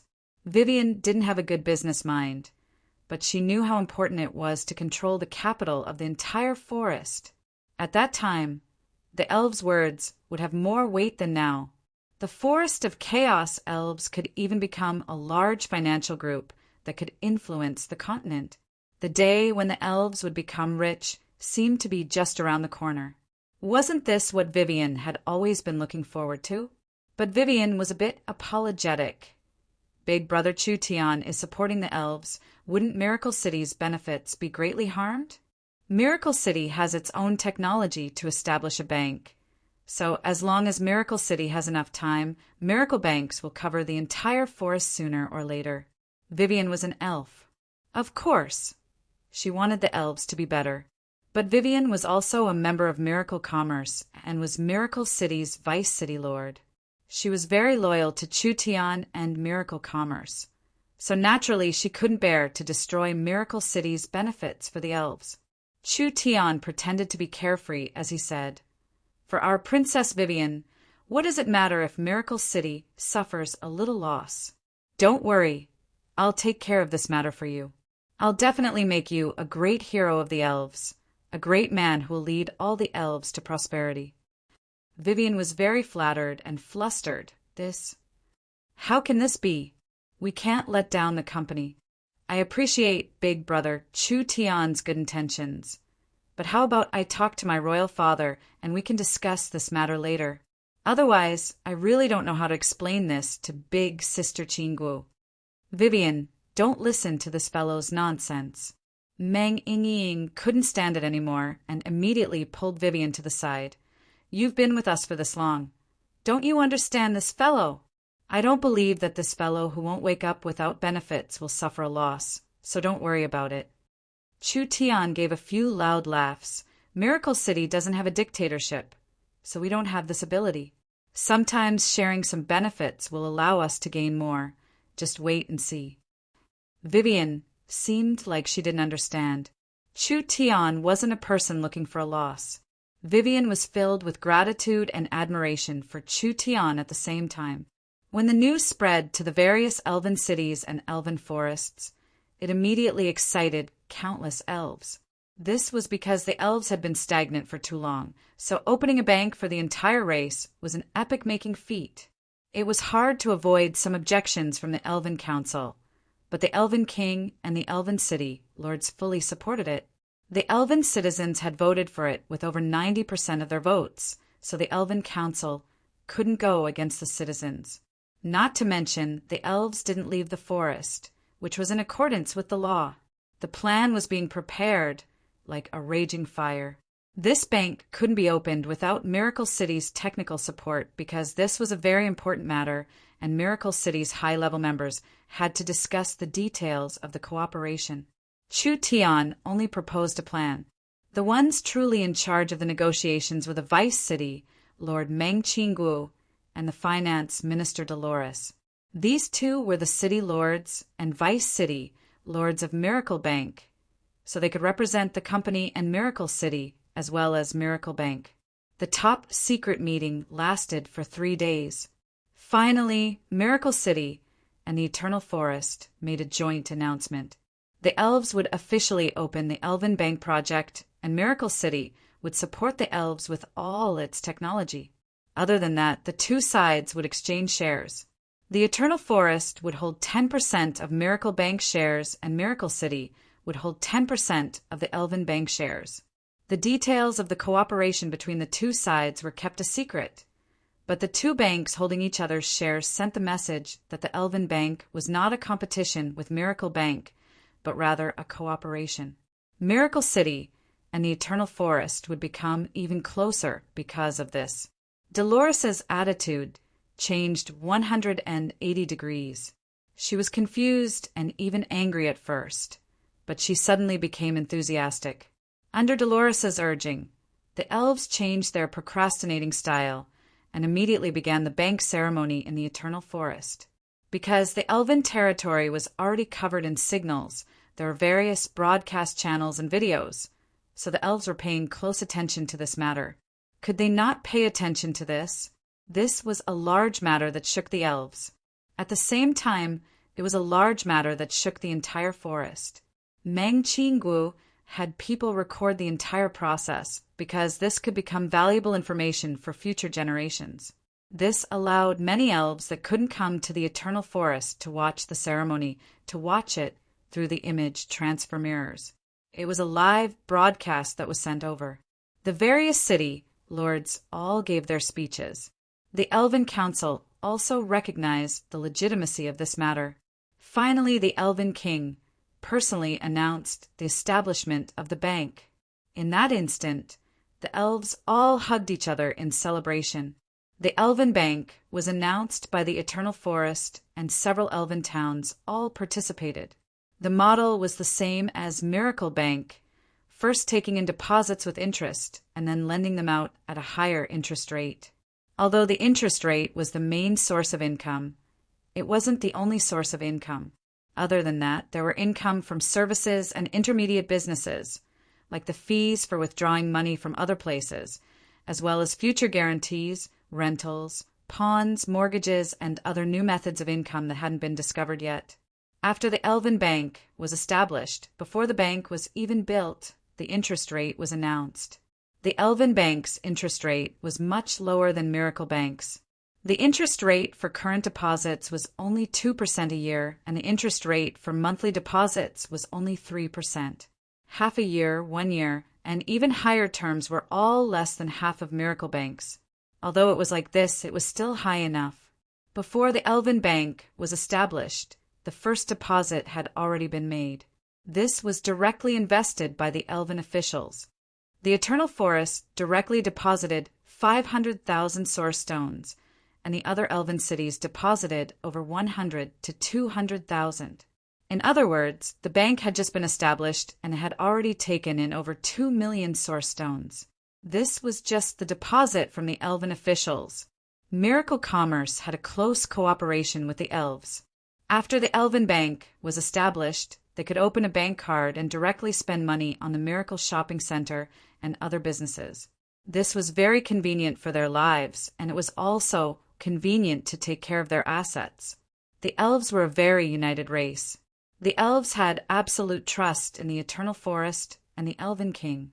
The Elven Bank was a large change for the elves. Therefore, the elves would support it without any hesitation. Not to mention they wouldn't suffer a loss. So why wouldn't they save money? Would the Elven Bank have less deposits at that time? The elves in the Forest of Chaos had over 20 million people. The elves had a guarantee of credibility. The elves had a guarantee of strength. The Elven Bank had several million deposits when it was established, and it would wildly grow in the future. Moreover, with the Eternal Forest and the large elven cities guaranteeing it, the elves wouldn't do anything like swindling people. Would the forest races worry that the elves would cheat them of their assets?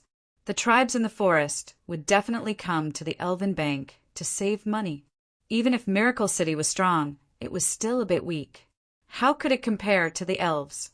So as long as the Elven Bank developed smoothly, it could suck away most of the Forest of Chaos or stones. But for a bank to grow healthily, it couldn't just rely on deposits. If the bank had large deposits and couldn't find large amounts of loans, the deposits would become a burden. The income and expenditure wouldn't form a virtuous cycle, and the interest on the deposits would cause the bank to lose money. Then there was a problem. Where could the elves find all these projects? The elves had just started their internal reforms, so how could the elves apply for loans that quickly? Not to mention with the Elven Bank's absorption speed, the elves alone couldn't use it all. What could they do?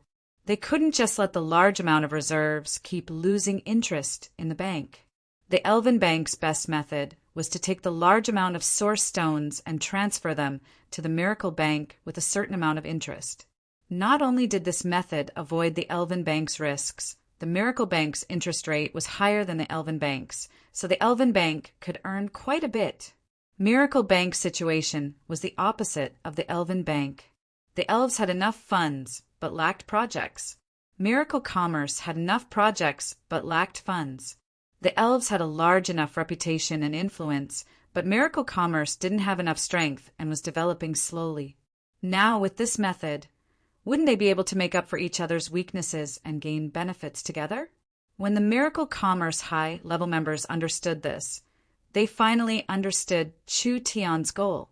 After going around for half a day, it was still to pull funds for Miracle City.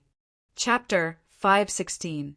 Father really is a true genius. It was just a spur-of-the-moment idea, and it had this kind of effect. The young miss contacted Chu Tian. The Eternal Forest and the Elven Cities had prepared the first deposit for the bank, and now they were preparing to transfer it. She had Chu Tian go to Moonshine Town to sign the agreement with the Elven King, and had Chu Tian bring the smart brain to the elves. Even Chu Tian never thought this matter would go so smoothly. The Elven Bank had 2 million source stones, but because the Elven Bank had just been established, they couldn't use this much money. Therefore, they took out 1.5 million to deposit in Miracle Bank. This was because Miracle Bank's interest was double that of the Elven Bank. Even if the elves didn't dare do anything, just eating Miracle Bank's interest was enough to support the Elven Bank. They could simply lie down and make money. Moreover, this was just the initial deposit. The elves would accumulate more and more. If the elves couldn't digest it in the future, would Miracle Bank still lack money? I've already placed the smart brains I want to sell to the elves into the space warehouse. Meng Yingying ran over to find Chu Tian. She was going to sign the agreement with Chu Tian in Moonshine Town. 1.5 million source stones. Miracle Bank has an additional 1.5 million source stones. This is truly incredible. That's right. Who would have thought it would be like this? Chu Tian was supporting the Elven Bank on the surface, but it was actually greatly benefiting Miracle Bank. The things Miracle Bank wasn't good at were given to the Elven Bank, and the things the Elven Bank couldn't do were given to Miracle Bank. This was a win-win situation, a happy result for everyone. Chu Tian didn't know what modesty was at all. How is it? You're shocked. What did the young miss and that seductive fox say? Meng Yingying replied, Dolores said that your move this time was very beautiful, instantly solving Miracle Commerce's financial problems. Moreover, Elder Sister has to admit that you played with your capital too beautifully this time, actually using a backdoor to develop, perfectly solving several problems at once. Chu Tian laughed wildly. So don't blame me for not being diligent in managing affairs. It's not that I don't want to manage affairs, but I'm afraid that my ability is too strong. Once I make a move, you guys won't have anything to do. Meng Yingying pinched him and rolled her eyes. Stop being so smug. Of course, this was not because Chu Tian was smart. Chu Tian didn't have a particularly keen sense of business, but he had tens of thousands of years of experience. Even if he couldn't innovate, couldn't he just copy it? This was a very common mode of operation in the future. The two arrived at Moonshine Town. The elves had been waiting for a long time. In the eyes of the elves, Chu Tian was their savior. The Elven Bank not only gave the idling elves a career to strive for, but it also gave the elves the drive to improve themselves. With the elves' ability, the bank would definitely become better and better. 10 warehouses, 10 sets of smart brains, a friendship price of 300,000, including after-sales and upgrades. Do you have any objections? No problem. I hope we can deepen our cooperation in the future. It was rare that Chu Tian didn't rip people off. Whether it was the warehouses or the smart brains, they weren't for sale, and there was only one of them in the world. Even if Chu Tian asked for a sky-high price, the elves couldn't do anything about it. Selling it to the elves for 300,000 source stones this time, it wasn't an exaggeration to say it was a friendship price. Smart brains are an indispensable part of the bank, Chu Tian said to the Elven King and the Elven City Lords, because smart brains have the logical abilities of intelligent beings, as well as strong calculation, thinking, and memory abilities. Not only can it guarantee the safety of the space bank, it can also store the information of the bank's users. No matter how complex the data is, there won't be any mistakes. Other than that, it can also serve the bank's users. It can analyze the bank's deposits and expenditures, evaluate the feasibility of loans, calculate profits, reduce bad loans, and control risks. The elves felt dizzy hearing this, but it was enough to understand a little. The elves weren't good at calculating and doing business, but smart brains could make it, so the elves didn't have any worries. Very good. Within 3 days, we'll send the source stones to Miracle City. The Elven King was in a very good mood. After all, he had completed a large change for the elves. As for the bank deposit agreement and details, we've already discussed it with Vice City, Lord Meng Qinggu. This contract needs your signature. Of course it needed Chu Tian's signature. This was a large deposit certificate in the millions. Chu Tian gave it a simple look. There was a total of 1.5 million source stones, mainly divided into 4 parts. 1 part was stored for 5 years with the most interest, 1 part was stored for 3 years, 1 part was stored for 1 year, and there was a small part that was stored for future use. There was basically no problem. Chu Tian placed his spiritual imprint on the contract. I wish us a happy cooperation. The Elven King carefully put the contract away. The elves will remember this favor. How about you come to the Eternal Forest, and we'll properly entertain you? There's no need for that. Chu Tian gave a yawn. The Elven Bank is about to be established, and I think your Majesty the Elven King is busy enough. There's no need to bother you with these small matters. There are still matters in Miracle City, so I'll be leaving first. This is also good. The Elven King said to his daughter beside him, Vivian, send off city, Lord Chu Tian. Yes, Royal Father. Vivian brought Chu Tian and Meng Inying out of Moonshine Town. Her face was red from excitement as she danced around describing what happened over the past few days. The elves are the largest beneficiaries of this cooperation. The Elven Bank will play an important role in the Forest of Chaos in the future, and the elves' influence and strength will increase. But the elves don't need this much money at all, so there will be a lot of idle funds that will be transferred to Miracle Bank. We can all earn a large profit from this. Big Brother Chu Tian's idea is too great. The Elven Council didn't stop this. This is a bit surprising to me. The Eternal Forest's Elven Council has some complaints, but they can't change the hearts of the people and the city lords. In the end, they could only helplessly accept it. After all, there were no losers in this cooperation. The Elven Council has been in contact for a while and has enjoyed the convenience of the transport tower and the benefits of the communication technology. Actually, their attitude has already changed quite a bit. The elves could not just use the Elven Bank to increase the value of their resources. It could also help the elves. Business loans, cultivation loans, and other kinds of loans were all related to the elves' lives, allowing the elves to live better lives. The elves could control the Forest of Chaos Capital through the bank.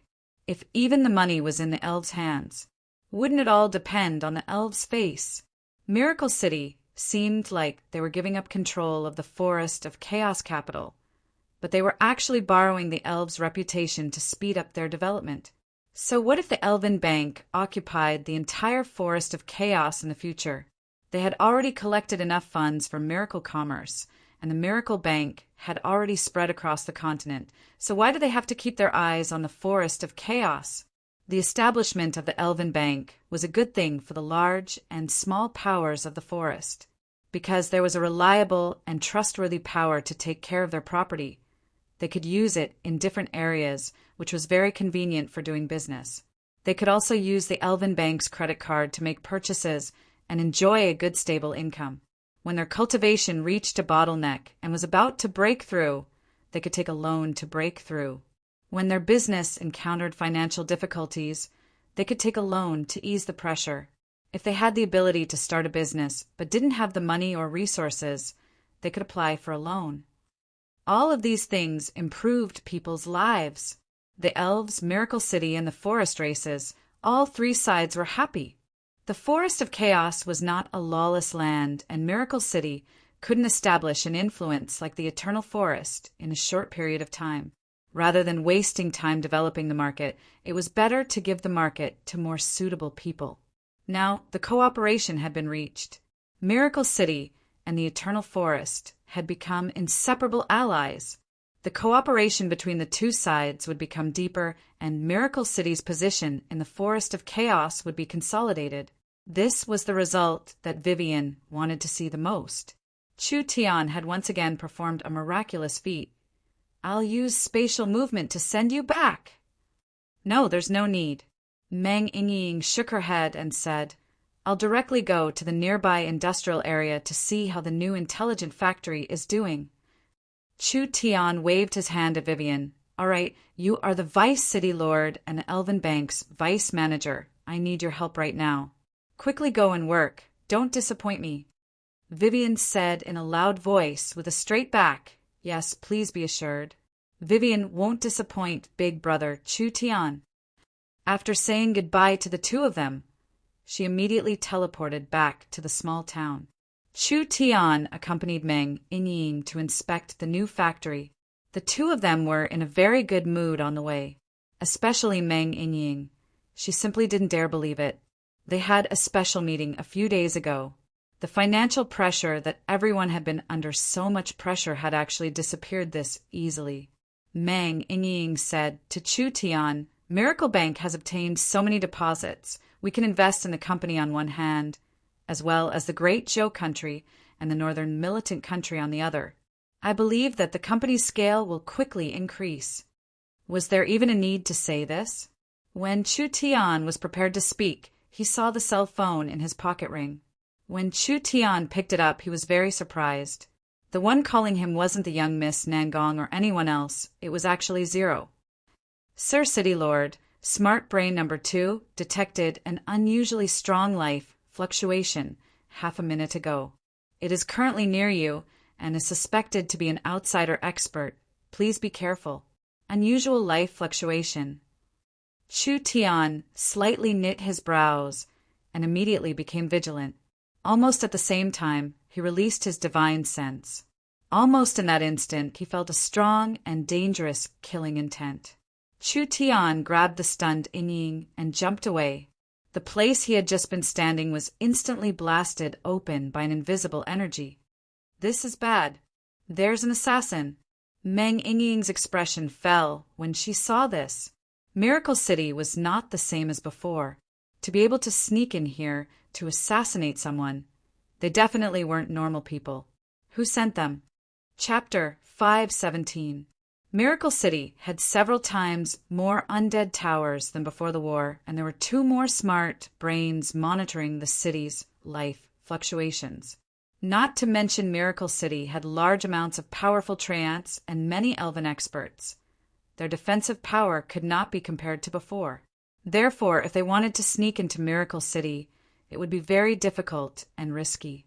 Now that these ambushers could sneak past the outer layer and bypass the Trent's defenses, it was enough to show that they were not ordinary people.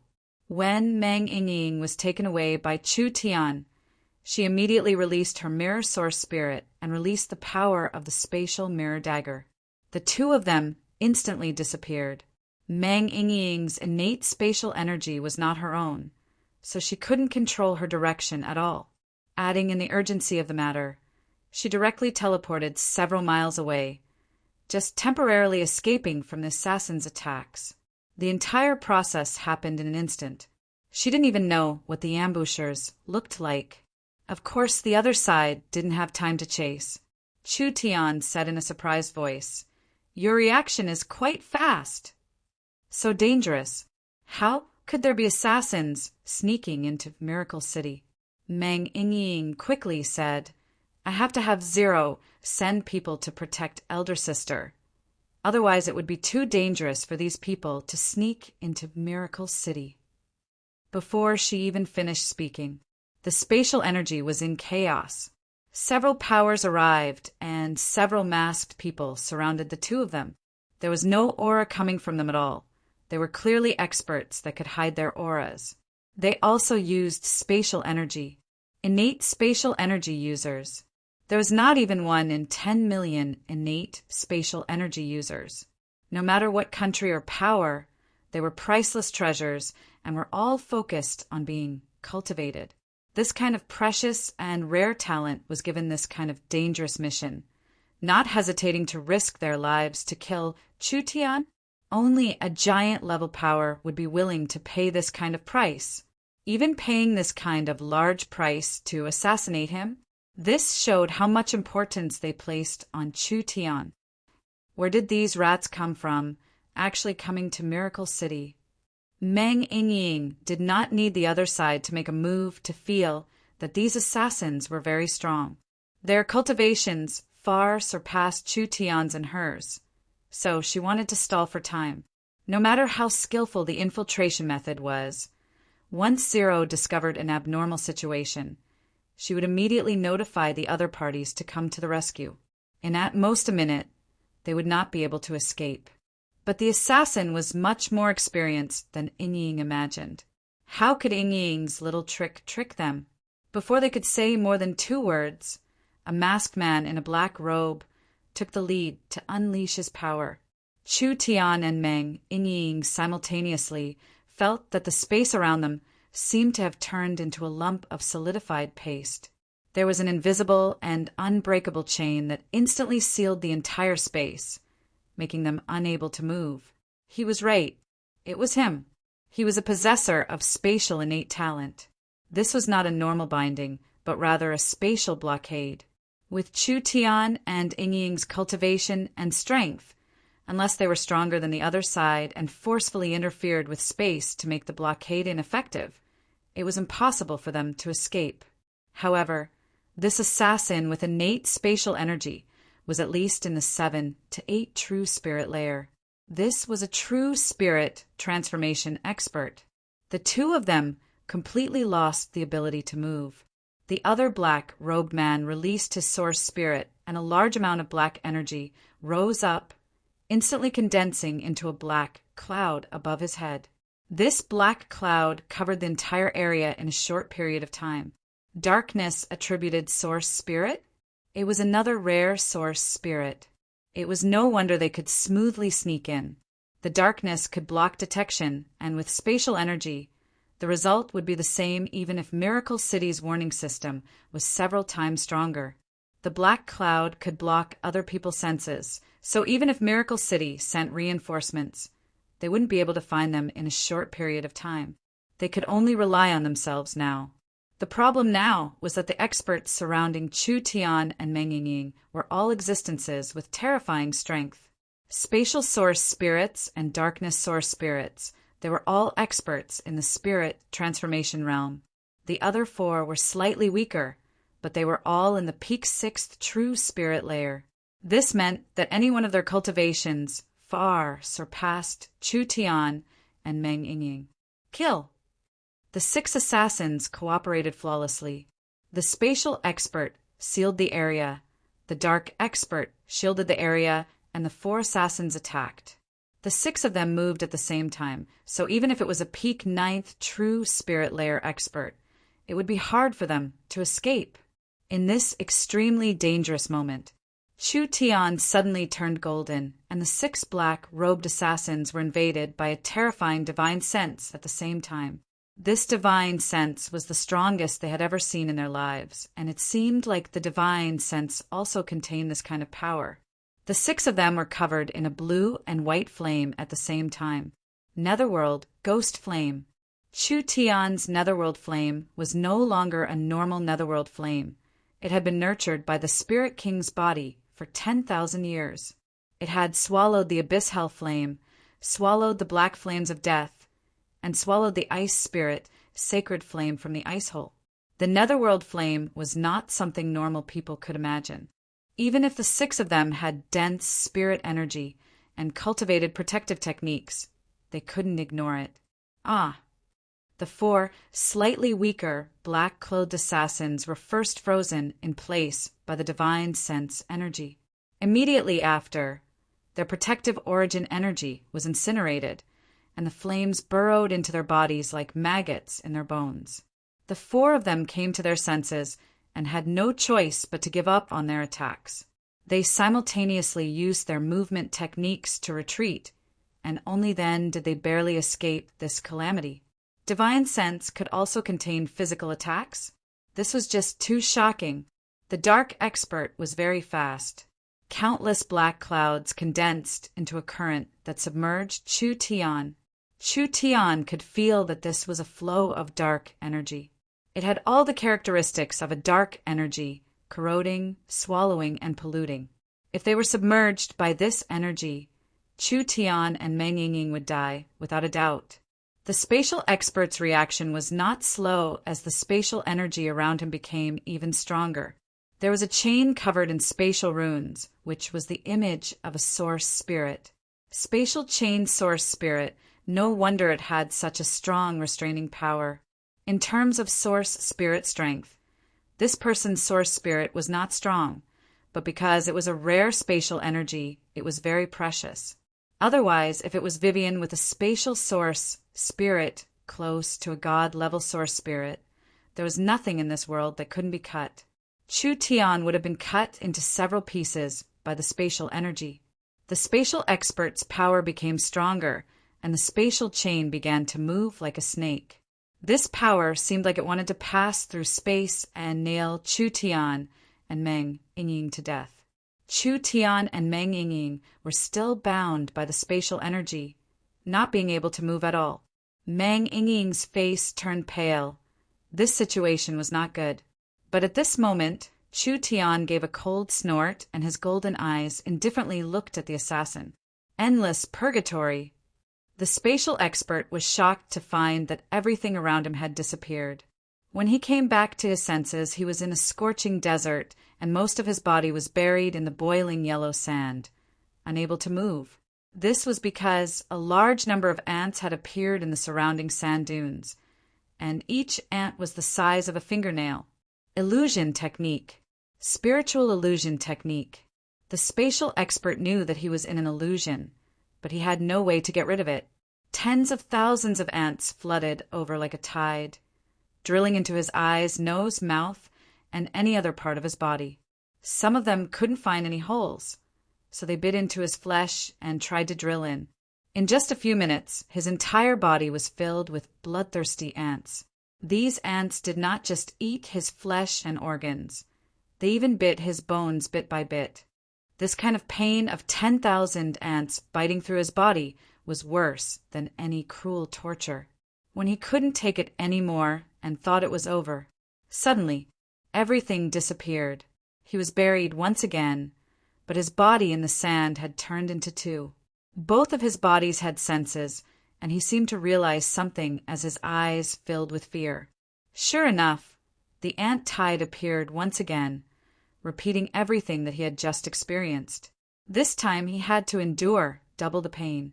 Then 4 times, 8 times, 16 times, 100 times, 1,000 times, 10,000 times, 100,000 times.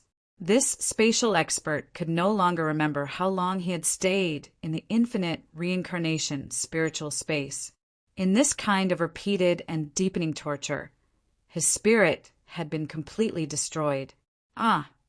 In reality, Chu Tian just glanced at him and instantly bled from his 7 orifices, falling to the ground and dying.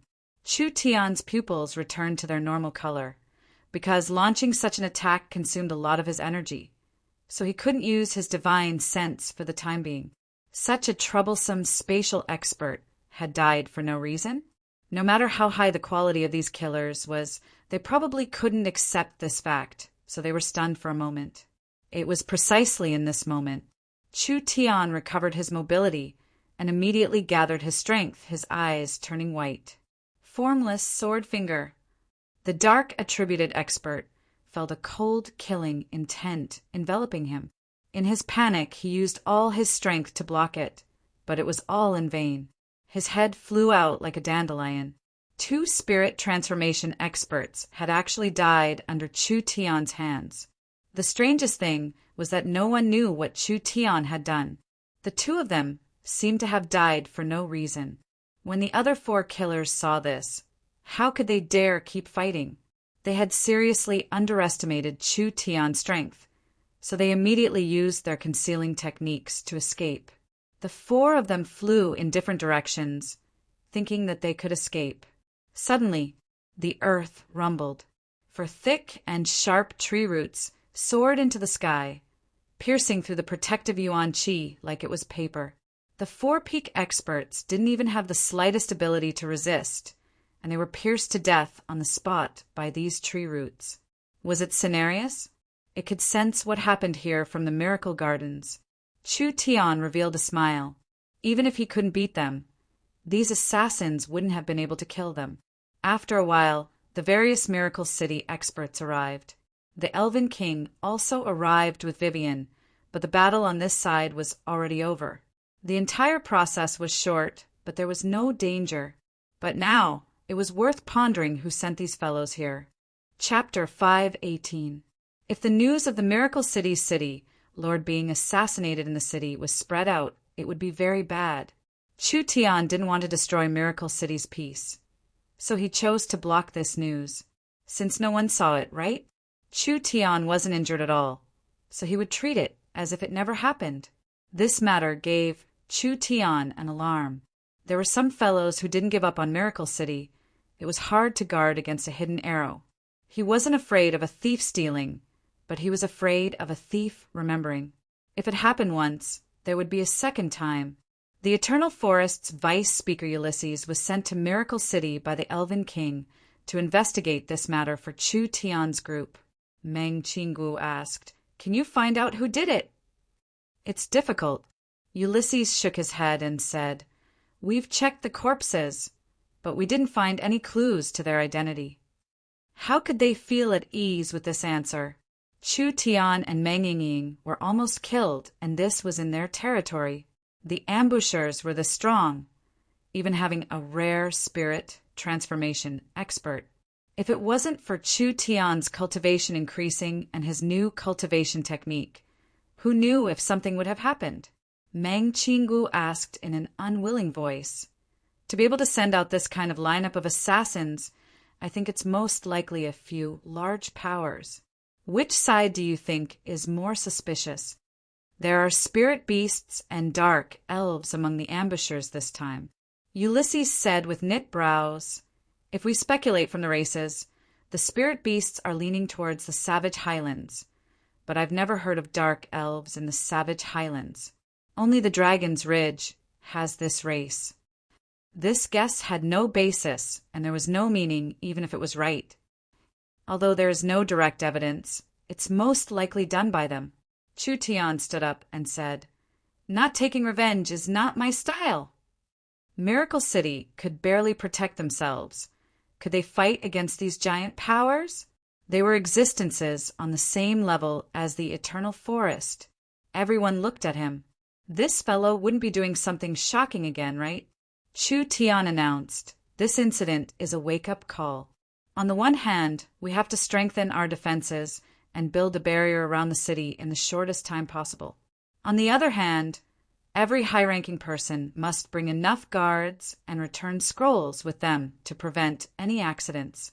On the other hand, we can't swallow this insult. We have to use our actions to tell the forest that Miracle City isn't a soft persimmon that anyone can pinch. It's natural for us to strengthen our defenses. How are you going to deal with them? These fellows aren't people we can easily provoke, and if we don't handle them properly, it will cause a large battle. Miracle City can't handle another battle. City Lord Chu Tian, please don't act on impulse." Ulysses broke out in cold sweat.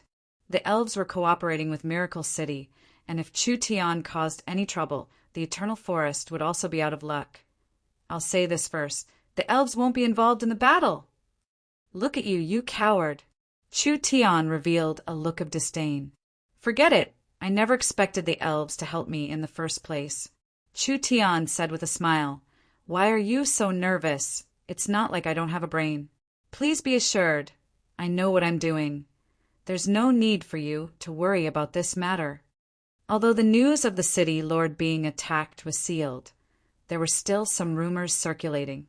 This was because 2 days after Chu Tian was attacked, Miracle City began a large-scale construction. They created more restrictions and fortifications for Miracle City, with the most typical example being the Undead Towers. The density of the undead towers in the Miracle Mountain Range increased by around 4 times, and there were over 100 of them. Even if each undead tower could only control 10,000 undead, these undead towers were enough to control an undead army of 1,000,000. As for the choice of the undead, of course they were leaning towards the skeletons. Although there were giant monsters like the abominations, fierce characters like the Death Knights, or flying soldiers like the gargoyles, they all had battle strength that surpassed the skeletons by who knows how many times. But the production and maintenance costs of these soldiers were too high, and it was easy for them to pollute the environment. The skeleton soldiers were relatively weak, but after they were processed, they wouldn't bring plagues and wouldn't pollute the environment. It was because they were weak that they could control more. Not only would the skeleton soldiers become Miracle City's guards, they could also be used in large amounts in the mines and factories, giving Miracle City over 1,000,000 workers that wouldn't tire out. Miracle City sent several thousand people to excavate the Death Ruins. The surface of the Death Ruins and its surroundings were covered in a large amount of remains. These remains had been soaked in death energy for tens of thousands of years, so there was a very strong energy contained within. As long as they were awakened as undead, their battle strength wouldn't be weak. Large amounts of remains filled the containers. Miracle City's transport airships hung the containers and sent them back in batches. Miracle Commerce sent several hundred gnome alchemists. According to the recipe and materials provided by Chu Tian, they made a large amount of corpse refining medicine to soak in these bones. This kind of medicine could fix the death energy in the bones. Not only would the bones become stronger, the energy wouldn't leak out and contaminate the environment. After these remains were processed, they were sent to a special place to be awakened. Several hundred Black Moon sect cultivators with innate death energy were sent over, using a secret technique to activate their soul flames and awaken the undead. One by one, the skeleton soldiers stood up. These skeletons were different from normal skeletons. Although they were still cold and terrifying, there was no energy leaking out. Their bones were pure white, looking like they were carved from white jade. Miracle City ordered large amounts of full-body armor, sharp spears, and long blades from the Great Summer Country to arm them. In the end, there were several thousand skeletons wearing hard armor and holding weapons in their hands. They were neatly lined up as they headed to their designated area. If they didn't take off their helmets, they would think they were normal soldiers. Miracle Commerce had enough resources, so they quickly produced the skeleton soldiers. In just a few short days, there were already several tens of thousands of them. At this time, Miracle City began to shake. A layer of gray energy rose from all directions of the Miracle Mountain Range, finally gathering in the center of Miracle City. Finally, it turned into a giant energy barrier that covered all of Miracle City. The Miracle City citizens were stunned as they began to loudly shout, "Long live, long live!" Miracle City also has a city protecting barrier. This energy barrier was supported by the earth vein and the energy from the Death Ruins. It was a super large barrier that could cover the entire mountain range. The defensive strength of this barrier wasn't bad. The most important thing was that as long as there was a barrier, any sneak attack would be much harder. Miracle City could use a smart brain to check the situation of the barrier. If any corner was attacked, it was impossible for Miracle City to not know. How hard was it to create a city protecting barrier? A forest city needed several decades to build and over 100 years to strengthen it. What about Chu Tian? He just connected the earth vein and released the energy from the Death Ruins, finally forming a large barrier around Miracle City. Don't look down on this barrier. It was like a protective umbrella. It was enough to let the Miracle City citizens feel more at ease inside. It was very important to stabilize the citizens and increase the security of the city. In Spirit was a bit tired as she walked in front of Chu Tian. The first batch of 100,000 skeletons will be finished in another week. It's been hard on little sister, Sect Master. Chu Tian was very satisfied with the Black Moon sect's efficiency. I think you might as well build a branch in the Death Ruins. This place is very suitable for your cultivation. In Spirit's eyes lit up. This was a very good thing. The energy in the death ruins was very strong. Not only was it suitable for cultivation, it could also be used to refine corpses. This was a very ideal place for the Black Moon sect. Because the death ruins were close to Miracle City, it was very convenient for the Black Moon sect, saving them the cost of teleporting back and forth. In Spirit gave a soft snort. You're this kind? Most likely you want us to stay and use us to develop the death ruins for Miracle City. How can little sister, sect master say this? What kind of relationship do we have? Nangong Yin came in at this time. Boss, I've investigated the matter you asked me to do. Oh, that fast? Chu Tian was very surprised. How is it? Nangong Yin raised her brows and said in a very impolite voice, Do you still need to ask? I've already investigated. The Savage Highlands is fighting with several spirit beast countries, and they want to swallow them up. We can make an agreement with these spirit beast countries and sell Miracle City's firearms to them. Not only will we earn a large sum like this, we can also make the Savage Highlands suffer. What about the Dragon's Ridge? The Dragon's Ridge is even easier. The Dragon Lord is very greedy. He has the most cities in the Forest of Chaos, but he doesn't have his own people. They are all controlled by other races and lack cohesion, so it's hard to avoid rebellions. Recently, there have been 4 or 5 cities rebelling against the Dragon's Ridge. We can also sell them weapons to support them in fighting Deathwing. These people dare to challenge Deathwing, so they have a certain amount of skill.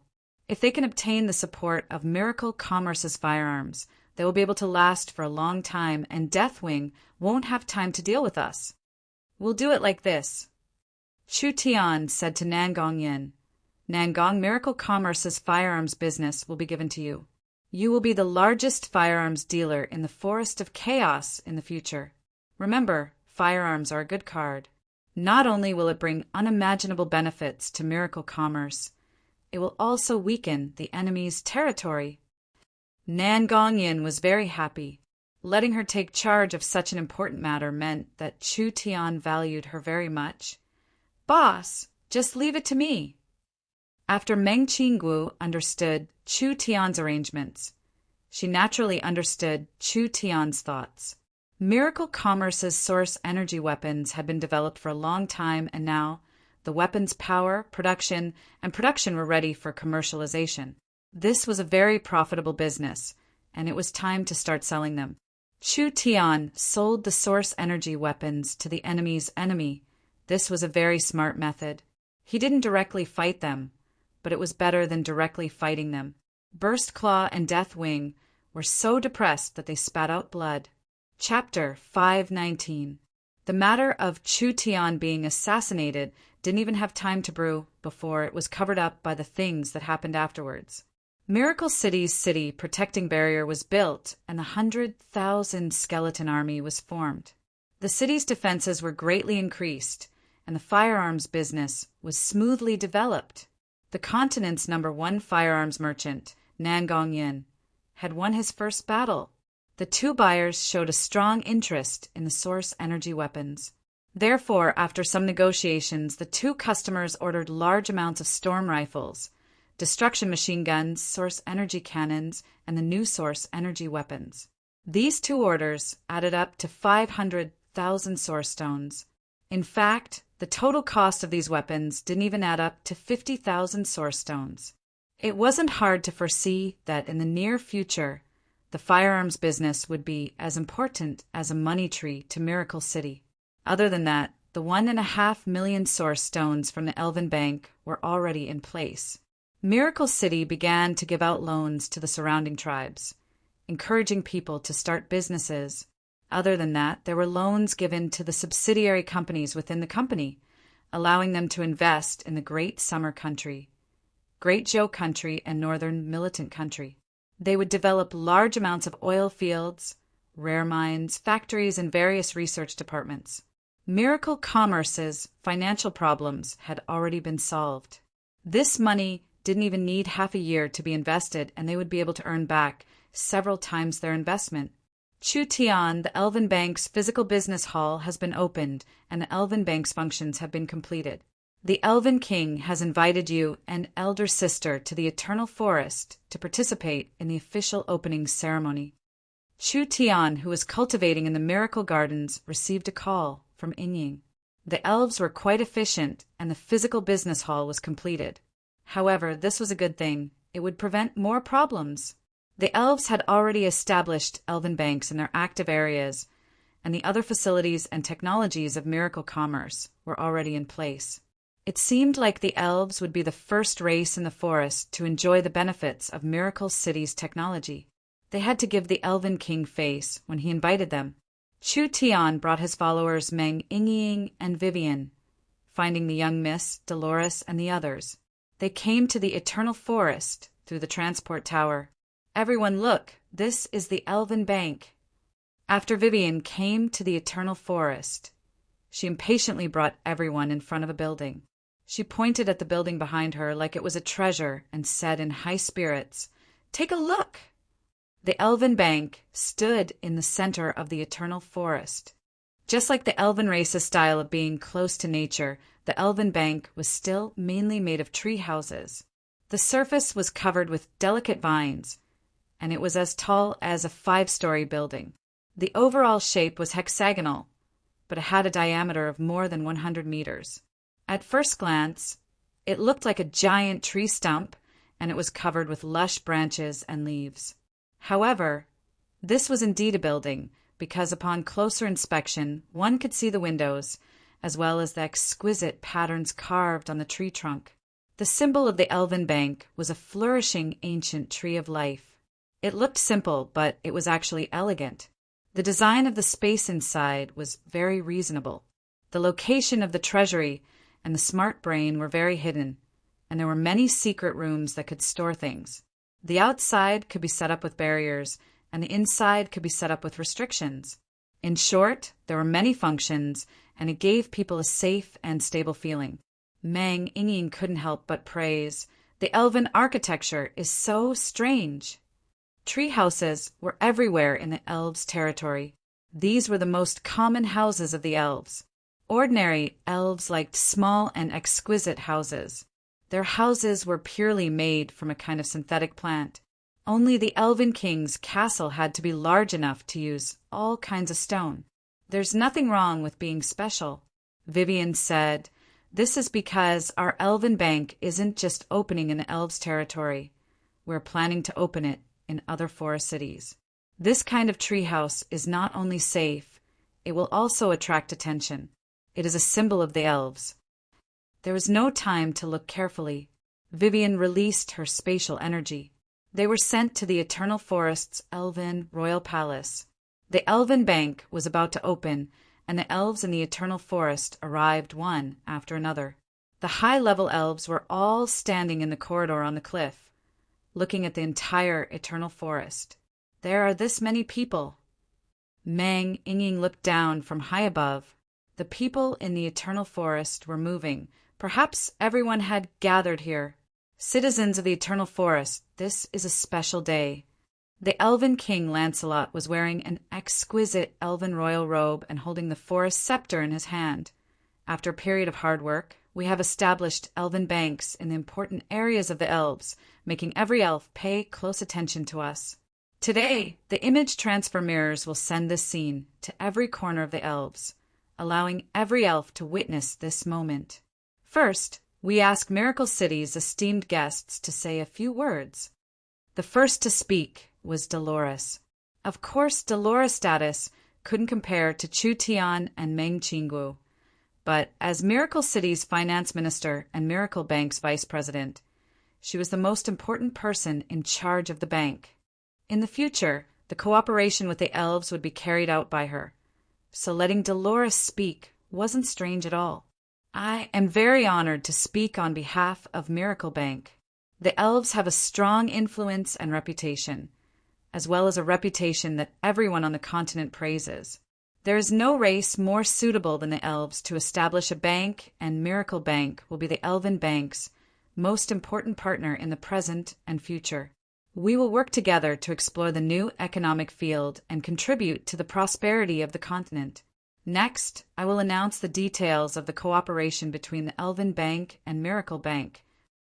Dolores was speaking on behalf of Miracle Bank, so the contents of her speech were mostly on the level of the two banks.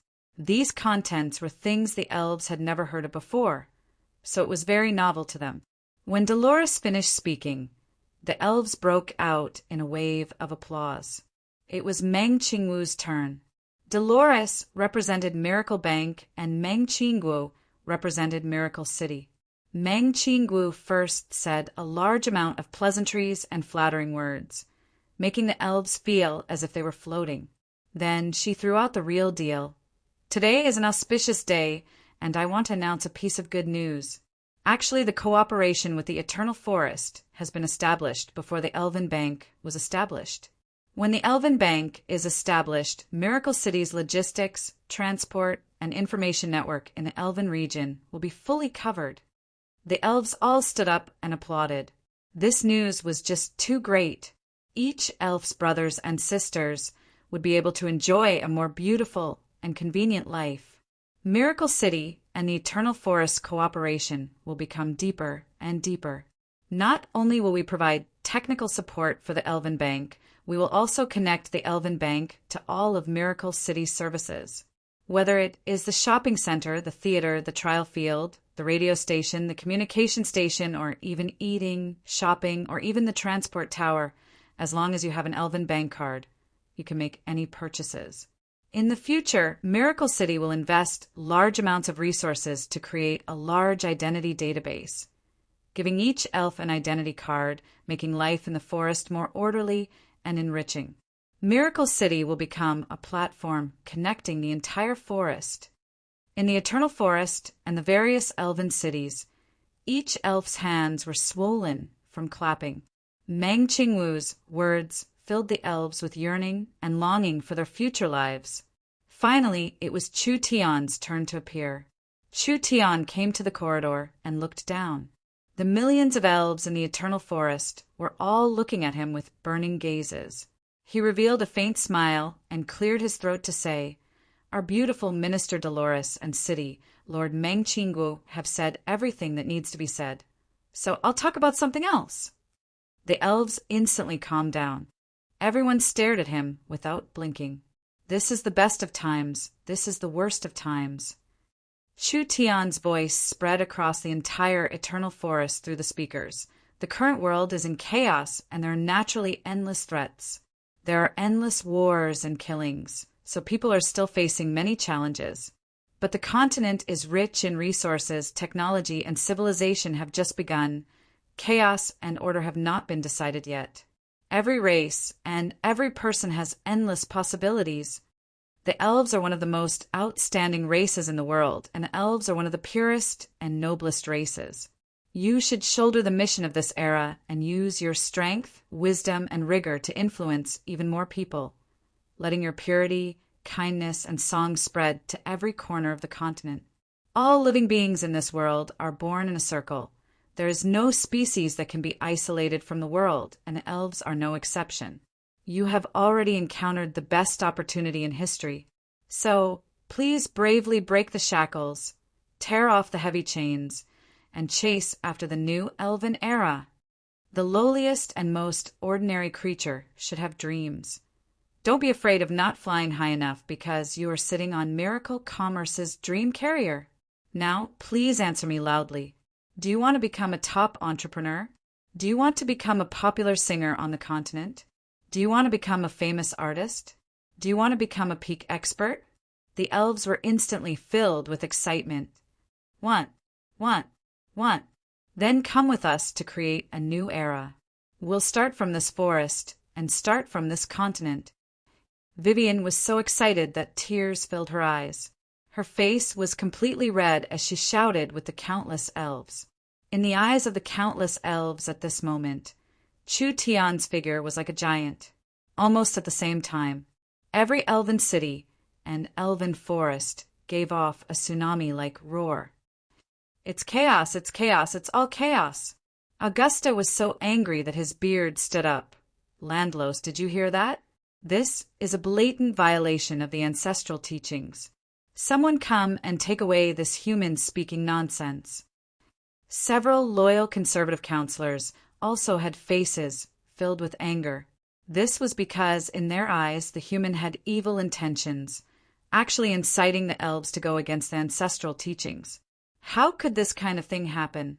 If they weren't stopped, they would have sent him flying with a kick. "Sir Speaker, please calm your anger." Ulysses and the others quickly stopped the enraged Augusta.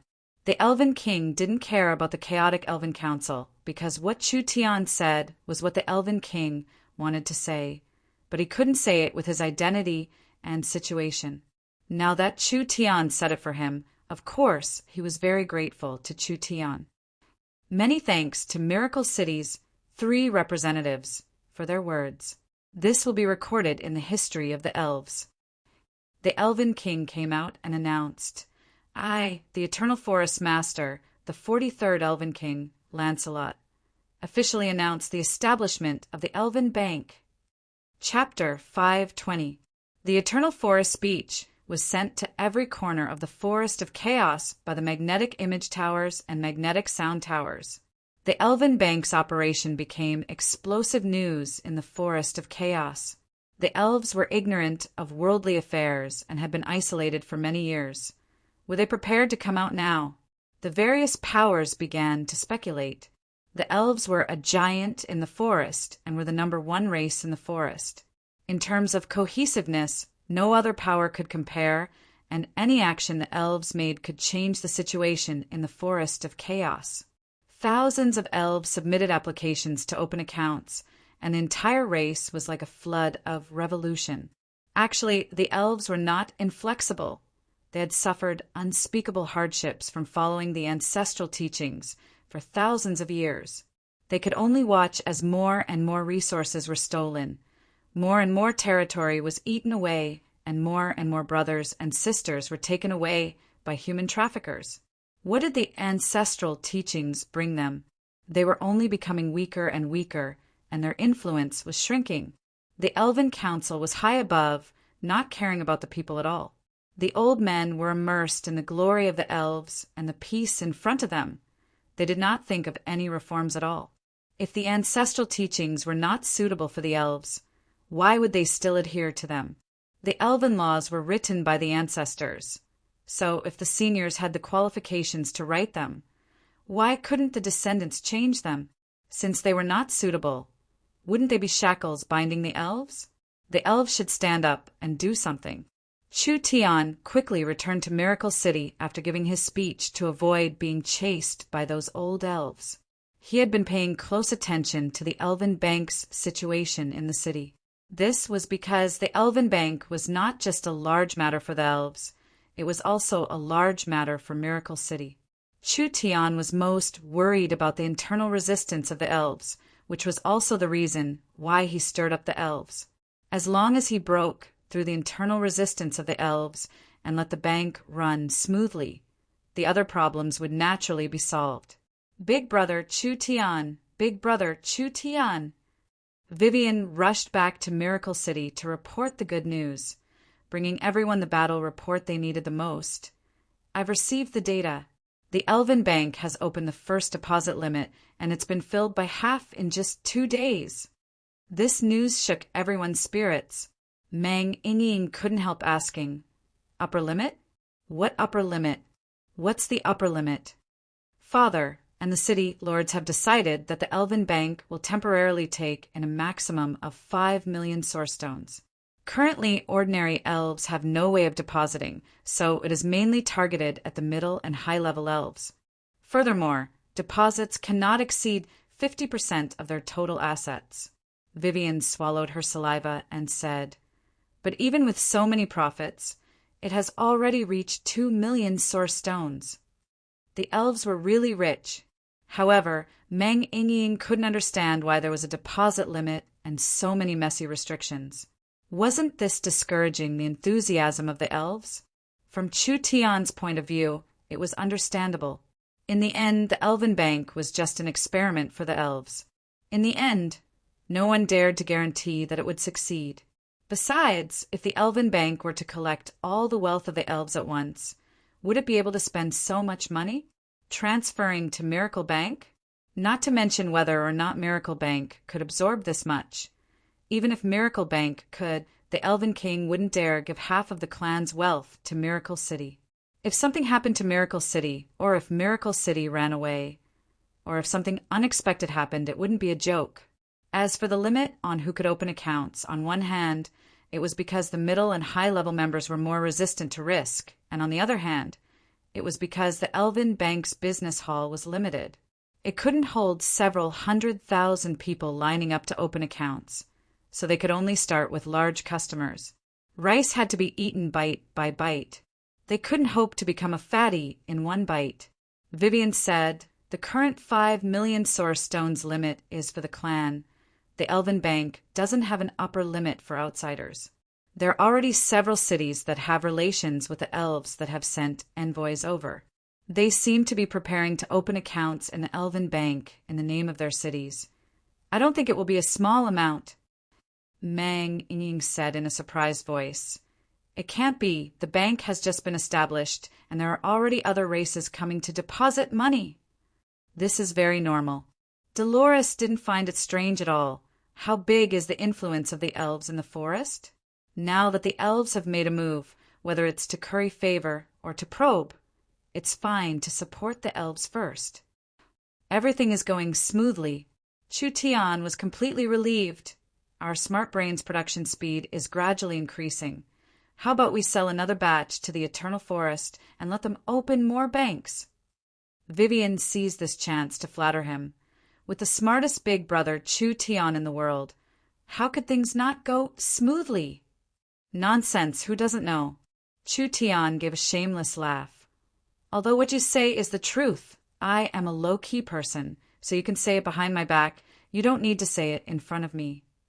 Meng Ying almost vomited in disgust. Enough with you! This is only half the battle. Meng Qingguo gave a soft cough.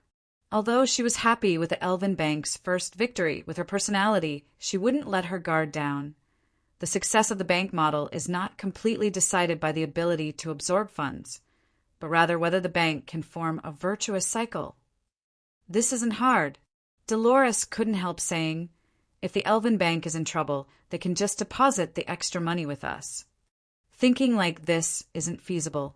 Meng Qingguo said with a serious expression, We support the establishment of the Elven Bank. Of course, we have plans to deposit money with Miracle Bank, but this isn't the main goal. Otherwise, the elves' hard work would become Miracle City's wedding dress. This wouldn't be justified. The young miss is right. Chu Tian nodded. Not only do we need to establish the Elven Bank, we also need to keep it running normally. Only like this can the Elven Bank continue to expand and become the most influential bank in the Forest of Chaos. Meng Qingguo added, Once our cooperation with the elves succeeds, and the elves gain enough benefits, it can be considered setting a benchmark for our Miracle City. At that time, there will be no need for our foreign and commerce departments to take the initiative to negotiate. There will be an endless stream of powers coming to cooperate with us. Vivian was very moved. Big brother Chu Tian and elder sister Qingguo were too righteous. Meng Ying also supported the two of them. What should we do next? It's simple. We've already established the Elven Bank, so we'll support the grassroots elves to start businesses. Meng Qingguo said to Vivian and Meng Ying. Princess Vivian, Ying, your mission during this period of time is to promote the development of the elves. Ying is the production minister, so you need to use all your resources to build factories in the elven cities and the surrounding areas, guiding the elves to start businesses. Our miracle commerce is technology. As long as it is in our core technology, we can give a part of it to the elves. For example, small products like the electric lights, the cooking array technology, the movie production technology, and etc. Ying immediately stood up. All right, I know what to do. Vivian was also very happy as she said, You will all be the great benefactors of the elves. Don't say any more, quickly go. Chu Tian suddenly thought of something. That's right, Our beauty Dolores doesn't need to be busy anymore. So how about you bring a fox caravan over to help? You have to know that the elves don't have any business sense. Dolores took the initiative to volunteer. I'm willing to bring the fox merchants to the elven area and help the elves with their business plans. Mang Chingu thought about it before nodding. That's also good. Let's go, Vivian said with high fighting spirit. The beautiful future of the elves and the forest of chaos will be created by us. The three of them left the conference room. Mang Ying went to organize the production department. Dolores went to organize the fox merchants. Vivian went to organize the itinerary and planning. The three of them didn't just come for the elves. Mang Ying would help the elves build large amounts of factories in the elven area. These factories would be a joint venture with the elves, so wouldn't the final product be according to Miracle Commerce's will? Dolores would bring the merchants to the elven area to turn stone into gold, turning the worthless mines and resource fields into precious wealth. She would let the elves turn the most common local products into popular products in the shopping center, and she would train the elves to form a company that would depend on Miracle Commerce in the end. The more prosperous the elves were, the more prosperous the forest was, the more prosperous Miracle City was, and the more prosperous Miracle Commerce was. This in itself was a virtuous cycle. After a few days, the Elven Bank was filled with the first 5 million source stones. The elves had long lifespans, and to the elves, 3 to 5 years wasn't anything. Therefore, most of the deposits were over 3 years, which meant that it was hard for the elves to redeem their deposits in a short period of time. What was shocking was that the deposits outside the race were also close to 1 million. This was the deposits of several cities, with each city having over 100 to 200,000. This wasn't much to a city. They could express their goodwill to the elves and also test the waters, so they were willing to take it. There was too much money. How could the Elven Bank spend it? The Elven Bank, in order to maintain its operating costs, took out 2 million for 5 years and transferred it to Miracle Bank for 5 years. Miracle Commerce's 5-year interest was double that of the Elven Bank. So just the interest from this transfer was enough to cover the Elven Bank's entire interest costs. The Elven Bank began to try lending to the elves, something that the Elven King and the various cities didn't expect happened. The Elven cities were much more enthusiastic about applying for loans than expected. Some were preparing to open a potion shop. Some were preparing to open a talisman shop. Some were preparing to sell herbs. Some were preparing to sell leather. Some were preparing to open a factory. Some were preparing to open a mine. And there were even more arts and entertainment businesses. For example, the Elven Source Energy Restaurant, the Elven Film Studio, the Elven Trial Field. The amount was unimaginable. Could the elves not trust their own people? The elves were rich in resources and had many things to do. As long as they were willing to take risks and had a bit of brains, they wouldn't suffer a loss. The Elven Bank was very lenient to their own people, not even asking for a mortgage. As long as they had a project and a reasonable loan, they would all accept the loan. In the end, they released 200 loans in just a few days, reaching a total of over 1 million source stones. The Elven King was so excited that he almost couldn't sleep. This was not a sum of source stones, but rather a seed. He could feel that his goal of reform was getting closer and closer. The elves were filled with enthusiasm. So how could the Elven King and the various city lords not support them? They immediately opened the Elven Bank's deposit system and increased it by 5 million. The Elven King didn't care about the gains and losses. Even if they lost everything, it was worth it as long as the elves were changed into a pool of stagnant water. This was something money couldn't buy. Not to mention, with Miracle Commerce's supervision and Smart Brain's risk control, the possibility of the elves losing money was very small. The elves would be the biggest beneficiary of this reform. Chapter 5:21. The Elven Bank's development momentum was very good, giving the Elven King and the Elven City lords a peace of mind. When the Elven Bank announced an increase in deposits, they also decided to increase the number and scale of the banks. It would be best if they opened banks in other cities obtaining more deposits. This would increase the influence of the elves, and they could use the wealth of other races to develop their own race. Just thinking about it made people excited, want to expand. This definitely couldn't be done without the support of Miracle Commerce's technology. The young miss generously waved her pen and sold another 20 smart brains at a friendship price of 400,000. Was it very dark? This was a top product of the Smart Brain Company. Wasn't it up to Chu Tian's group to decide how much it cost? This price wasn't considered expensive. With the Elven Bank's current momentum, even if they sold it at double the price, the elves wouldn't buy it. The young miss considered long-term benefits and disdained the small benefits in front of her. The company could produce 5-6 smart brains a day, which could satisfy their needs. In the future, the production of smart brains would only become faster and faster, so they couldn't let it affect the popularity of their allies. This was a very important and profitable product. Miracle City's current situation was that while they were wildly selling weapons to give the savage Highlands and Dragons Ridge a headache, they were also selling smart brains to allow the Eternal Forest's elves to quickly develop, restricting their enemies and increasing their allies. Whether it was the source energy weapons or the smart brains, they could all bring benefits to Miracle City. After the Elven territory was opened, Miracle Commerce's other products like cell phones, theaters, source energy, food, and etc. Moreover, they followed the elves and continued to expand into other areas, which was definitely a very profitable business. Not to mention the fact that the Elven Bank was developing so quickly, large amounts of money were being transferred to Miracle Commerce. A portion of this money would be used to create new factories and resource fields, creating stronger production and resource channels. A portion would be loaned to their companies, quickly catalyzing new products and technologies. The rest would be invested in the Great Zhou country and the other 3 kingdoms to open up new markets. The company formed a virtuous cycle. Its influence spread to more forest cities and to more kingdoms. However, the faster they developed, the more they couldn't be careless. Miracle Commerce was becoming stronger and stronger. Not only were the forest of chaos powers sitting on pins and needles, they were most afraid of attracting the attention of the top powers on the continent, like large empires.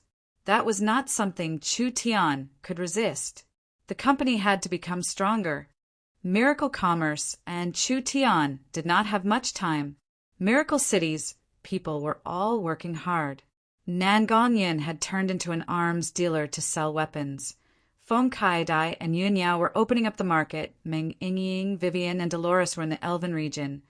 Chen Bingyu and the others were developing in the Great Zhou country. Dongfang Haran was busy training troops for Miracle City, and there was no need to mention the young Miss Meng Qinggu, since no one was around, and the Missy had no time to care about him.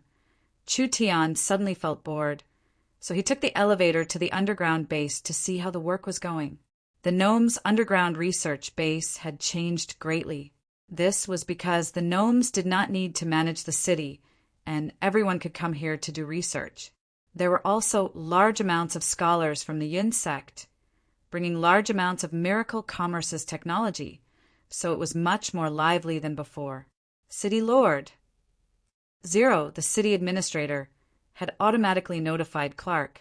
When he received the news, he immediately came out to greet him. "Why are you here?" Chu Tian casually looked around. "I'm here to inspect the work and see how the projects are doing." "Clark, is this place still good? Is there enough research funds?" It's enough. Yesterday, Vice City, Lord Meng Qinggu, doubled the base's funds. We have never had this much money before." "That's good. How is the strengthening of the divine servants?" "Please come with me." In a secret research room, there were 18 divine servants. They were all placed in containers and were undergoing further modifications. According to the city lord's request, we have purchased and consumed a large amount of materials to modify the divine servants. These divine servants have already been infused with a very strong energy. I estimate that after this modification, these divine servants' strength will reach the rank 6 true spirit. The sixth true spirit layer was already considered an expert in the forest of chaos. There had never been a puppet that was this strong before, not to mention that the divine servants themselves were not simple. If this modification was successful with the 18 divine servants by Chu Tian's side, their strength would increase by a large amount. This doesn't matter. With money, resources, and time, how hard would it be for them to grow? Chu Tian was not surprised at all. What I want to ask is, how is the research on the consciousness implantation going? Clark gave a bitter smile. City Lord, this is too difficult. I'm afraid it can't be done in a short period of time. The entire Source Energy Computer Research Department has been moved here. I can't be satisfied with your answer. Chu Tian was brought to an underground castle. This underground castle was an independent existence that was different from the other castles. It had the highest level of security because this was the research center for the Source Energy Matrix. It was already larger than the Great Summer Country. The Source Energy Matrix was one of Miracle Commerce's most important technologies. Most of the Yun-Sek's researchers had been transferred over, and adding in the gnomes, there were over 5,000 people, and each one was an elite among researchers. This kind of investment was not something any department could enjoy. At this moment, the several hundred laboratories in the research center were all busy researching the matrix. A super source energy matrix was made up of several source energy matrices, and each source energy matrix was made up of several hundred source energy arrays. This was the source of the source energy computer. In the beginning, Sir City Lord provided the core technology, and the Yun-Sek's researchers worked day and night, investing a large amount of time and energy to finally create the source energy matrix. Only the matrix was not perfect. In the last few months, our research center has been investing more and more. Our focus is on breaking down each matrix and even improving the source energy arrays of the matrix.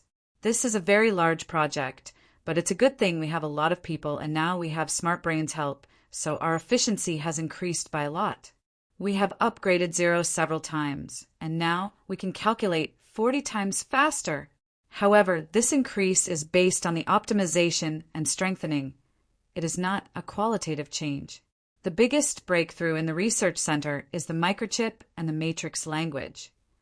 Chu Tian had already understood most of the breakthroughs in these areas. For the first cell phone sold by Miracle Commerce, this cell phone actually contained the newest core technology of Miracle Commerce. There was a microchip embedded as the central processing unit, and this central processing unit was called a chip. The microchip size was small, and its computing power was very weak, so it could not be embedded with intelligence. Without a core consciousness and instructions, how could this microchip operate? For this reason, the research center had worked with the Yun-Sect to develop something called the matrix language. The matrix language could be used by a computer. Using the matrix language to program, it could form all kinds of instructions. The cell phone was more flexible and had more functions. This was because the research center used the matrix language to write a very simple operating system. The matrix language had a lot of room for improvement. In the future, even if the matrix was not given artificial intelligence, it could still be used to write a very complex system or function. This could be considered a large step forward for the Computer Research Center. These things being researched was not for the cell phone at first. Chu Tian wanted to create a kind of implantable intelligence that could be implanted into a puppet? How could this matter be easy? The research center had just developed a chip that could be used on normal equipment, but the company's current technology could not be implanted into a puppet. Chu Tian asked, "What is the biggest bottleneck?" There are two main bottlenecks. One is the lack of technology, which can only be solved with time. The other is the problem of materials. If we want to make a smaller, faster, and better matrix, we need to find a more perfect carrier. Chu Tian passed by the raw material room. Large amounts of transparent crystal pieces were neatly arranged, and each piece was a single source energy array that formed a source energy matrix. If hundreds of these crystal pieces were stacked together and combined in a three-dimensional manner, they would form a matrix. Many of these matrices were connected together, and they would form a complete supersource energy matrix. Very complex, very complex. Different materials had different capacities for the source energy array. If they could find a more perfect material, perhaps they could shrink it by 10 times. This kind of material had a large industrial requirement, and miracle commerce still had a hard time meeting this requirement. When Chu Tian was thinking of a countermeasure, the entire underground base shook a few times. Chu Tian was a bit stunned. What happened? Is there an earthquake? Impossible. There wouldn't be an earthquake in this place. When the gnomes built the underground base, they used large amounts of shock-absorbing stones to reinforce the underground space, so the vibrations in the ground should be absorbed by the shock-absorbing stones. Therefore, an earthquake shouldn't affect this area. Clark suddenly thought of something. This is wrong. The vibrations seemed to be coming from the devil's maw. Chu Tian teleported nearby with Clark, and the two of them were shocked when they saw the situation. They didn't know what happened in this area, but it had already turned into a mess. Several dozen-meter, thick pythons were moving around. Fierce and terrifying underground life forms were wildly charging out of the devil's maw. The gnome guards were caught off guard by this sudden invasion. It was a good thing Miracle City had prepared source energy weapons here, and several heavy machine guns were wildly firing to barely resist. Large amounts of dark life forms are charging in. We won't be able to defend for much longer. Chapter 5:22. The underground and surface creatures mostly minded their own business. What was wrong with these fellows? They were all wildly charging over like they had taken aphrodisiacs. But it wasn't important why the monsters came. The dark creatures were very dangerous, and their numbers were unknown. This exit was connected to Miracle City's research base, so once large amounts of dark creatures charged into the research base, it would bring immeasurable damage to Miracle City. Stop them! Chu Tian jumped out of the abyss, and his hands swept out at the same time. Two extremely fast sword chi instantly intertwined as they shot out, instantly tearing apart a giant centipede. Before he even landed. Sword! He released his source spirit. The demon god's sword was as black as jade, and the sword hilt was engraved with patterns. The sword body was covered in inscriptions, and it was surrounded by a destructive power, releasing a terrifying aura that made people's hair stand on end. Chu Tian reached out to grab the sword in his hand and thrust it at the entrance of the cave. Large amounts of sword chi turned into several hundred black treasured swords that bombarded the entrance of the cave like a storm. Several dozen dark creatures were killed on the spot. The city lord is so strong. This kind of cultivation base can have this kind of destructive might? The gnomes were very shocked by Chu Tian's strength. The phaseless sword was very strong, but it couldn't be casually used because it consumed too much energy and its killing power was too strong. It was only suitable as a killing move, not suitable for group battles or prolonged battles. When Chu Tian practiced the phaseless sword, he had studied large amounts of the great Zhou country's heavenly sword sect's inherited sword art. There were several first-class sword cultivation techniques among them. He extracted the essence from this vast sea of sword techniques and finally used his own experience to create a sword art called the Heart Sword. What was the Heart Sword? There was no sword in his hand, but the sword was in his heart. It didn't matter if Chu Tian lost the Netherworld sword. He didn't need to rely on normal items now. Chu Tian had a powerful vision domain divine sense, and combined with the heavenly sword sect's sword control path. The sword came from the heart, and the soul was the sword. As long as his divine sense didn't stop, the sword would never stop. There were more and more dark creatures. A large number of species that had never been heard of appeared. A strange iron beetle broke through the rock and came out of the rock wall. Even though it was hit by the storm of origin energy bullets, it was not afraid at all.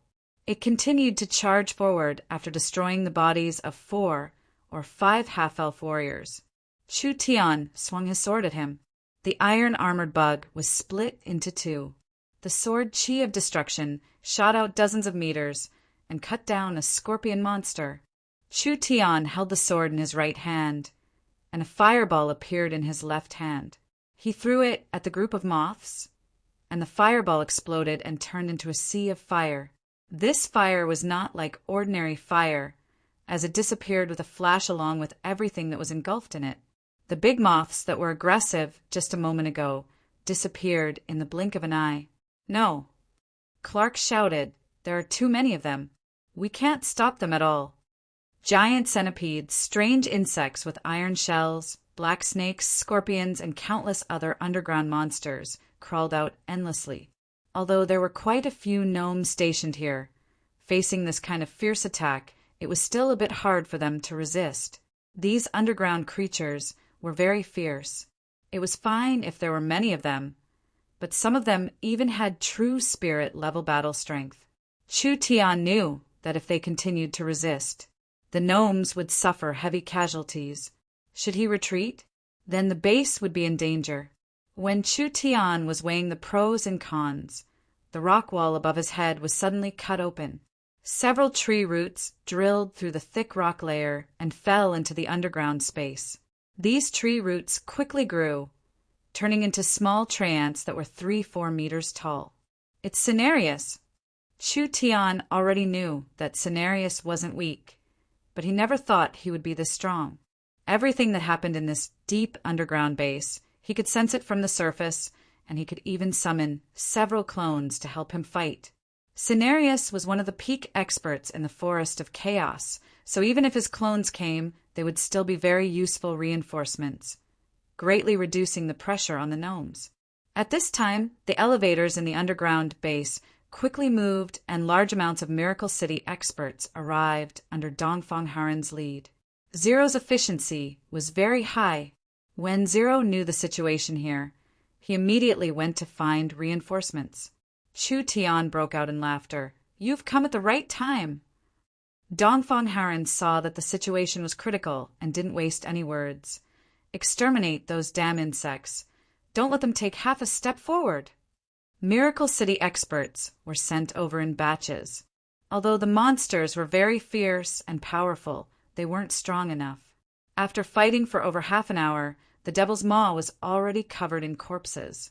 It should have been the large amount of their kind dying that made them panic, so these fellows didn't come any closer. Chu Tian left a group of people to defend the area, while he returned to the city to discuss it with Meng Qingguo. This was not a small matter. If there were countless insects crawling out of the ground, it would be a large threat to Miracle City. Dongfang Haren came over to report. We've roughly calculated it. We've just killed over 30,000 dark creatures, and there are over 10 different species. Over 10 different species. Meng Qingguo was a bit confused. Why are there so many? Dongfang Haren was also confused. What makes us feel the strangest is that these underground dark creatures should be natural enemies with each other. Meng Qingguo tightly knit her brows. Could someone be controlling them? Controlling? I don't think so. Chu Tian didn't find anything suspicious. These monsters are rushing to crawl out. It seems like they are running for their lives. Running for their lives? If my guess isn't wrong, there should be a large change underground that caused these dark creatures to panic, making them run for their lives. Meng Qingguo was a bit uncertain. We don't know anything about the Forest of Chaos underground world, but this matter can be big or small, so we can't just ignore it. We'll immediately recruit a group of warriors to investigate the underground world. This was a must. If they knew that there were so many insects crawling out from under their feet, they wouldn't be able to sleep well in the future. The young miss is right, but there's no need to recruit warriors. It's not good to have more living people. So I'll personally go to the depths of the underground world. Chu Tian recommended himself, but he knew that the young miss would not agree.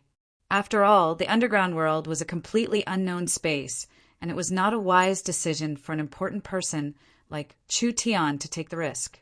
So he immediately added, "Because the underground world is mysterious, it's best for me to guess. My cultivation technique and abilities are enough to protect myself in any environment. If we recruit some stupid forest warriors, I don't think they'll find any valuable clues before getting lost." This was reasonable, with Meng Qingwu's understanding of Chu Tian. She knew that since Chu Tian had brought it up, he definitely wasn't discussing it with her. So even if she wanted to stop him, it would be useless. She could only sigh and say, "Then you must be completely prepared. You must bring the little fox and the city return scroll. Young miss can be assured, I haven't married Yinyin yet.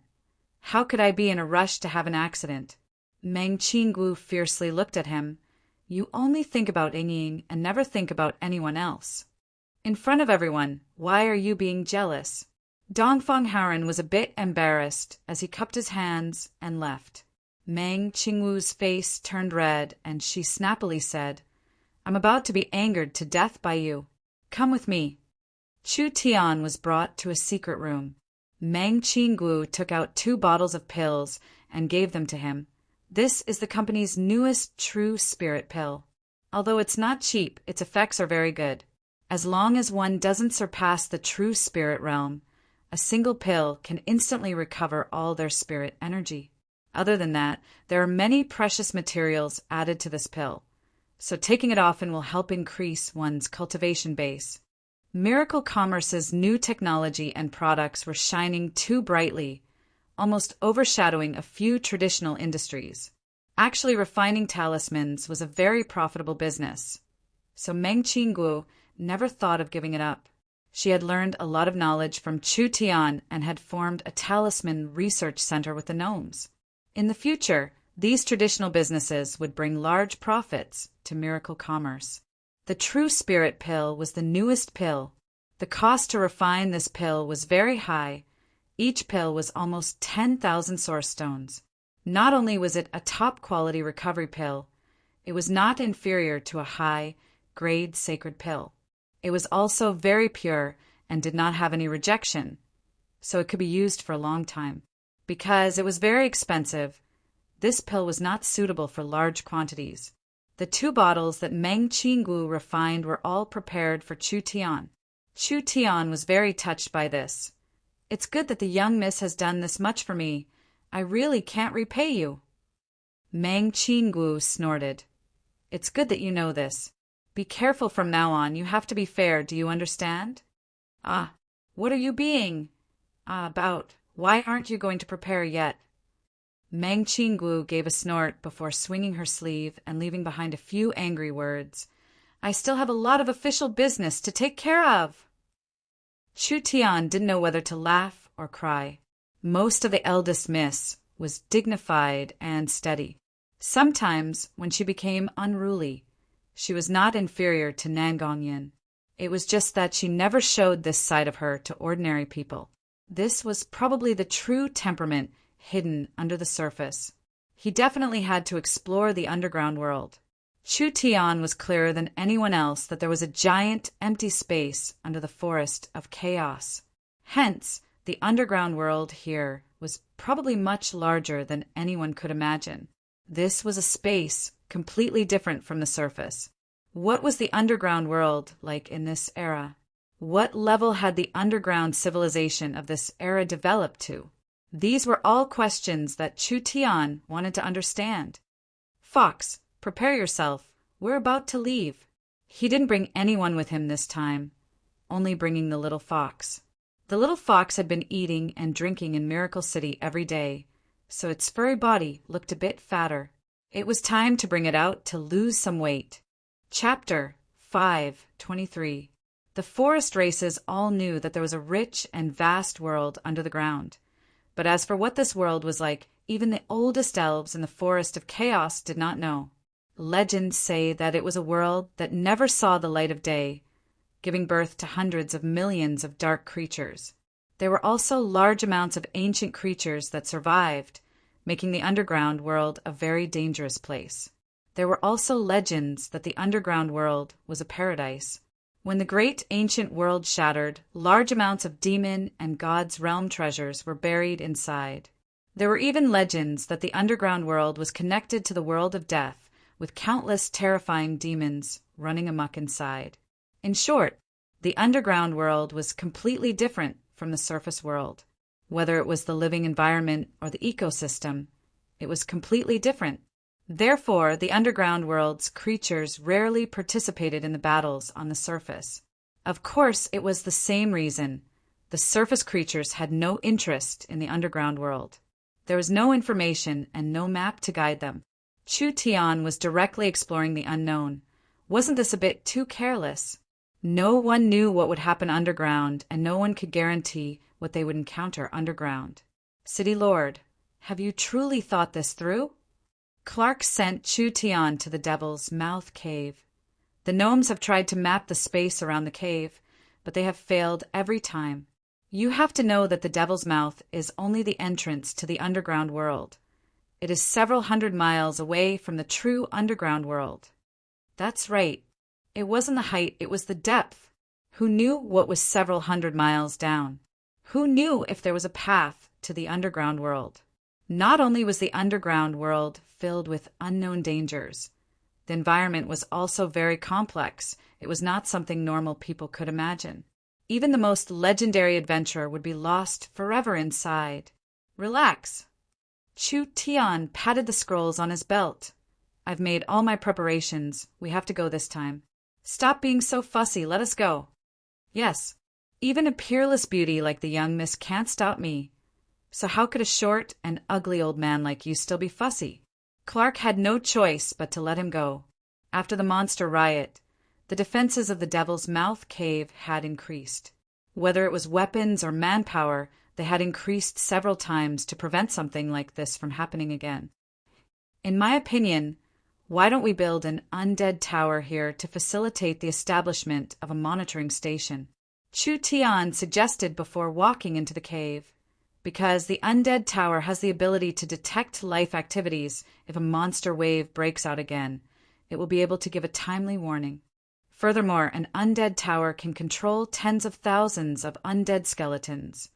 These undead skeletons that are not afraid of death are the most ideal guardians. Understood. The Devil's Mouth was very different. Chu Tian frowned as soon as he walked in. Damn it, why is it so smelly? There used to be a large number of evil eyes in the area, but they had all gone into hiding. As for those that didn't, they had turned into corpses. Apart from the monsters that originally lived in the area, the entire cavern was filled with the corpses of various creatures that had never been seen before. It was like a messy slaughterhouse. Large numbers of dark creatures would attack and devour each other in the process of a riot. The little fox sniffed around like a dog. It dug out quite a few crystal cores from the wreckage and swallowed them down like snacks. Chu Tian was very impatient. Stop eating. Look around. Where did these creatures come from? I want to find the source. The little fox shook its head. What? You can't find it? The cavern was too chaotic, and there were tens of thousands of creatures coming and going. The cavern itself was very complicated, and the little fox had no way of finding where they came from through their auras. It could even be said, these monsters did not come from the same place. The little fox's aura tracking method could not find the correct path. You waste only knows how to eat, eat, eat, eat. You can't do anything at the critical moment. With such a large cavern, how do you expect me to find the exit to the underground world? Chu Tian's accusations had no effect on the little fox. This little fellow had been with Chu Tian for a long time, so its face had already surpassed its master's. In this short amount of time, the fox had eaten at least 100 beast crystals. How was this an exploration? This was simply a picnic. Miracle City's underground base was around 400–500 meters deep. This depth didn't count for anything in this world. It was just the surface of the continent. Now, they needed to find a path to the underground world in this complex environment. Although the high-energy minerals could release light, and the energy and light could stimulate the underground plants, the deeper the energy was, the more negative it was. It had a strong corrosive effect on the surface creatures, and the strong energy radiation was enough to kill them. It was true that the underground plants could create breathable air, but they released all kinds of poisonous gas that could kill people without them knowing. Not to mention finding the underground world for normal cultivators. It would take a lot of courage to explore this cavern abyss. But Chu Tian had already made up his mind. He had to find it no matter how hard it was. Chu Tian swallowed a few pills that he personally refined and then picked up the fox as he began to move. There was no map and no clear route, so he just had to go deeper. The entire space was like a large rock that had been corroded. It was like a beehive or an ant's nest, with complicated and irregular passages.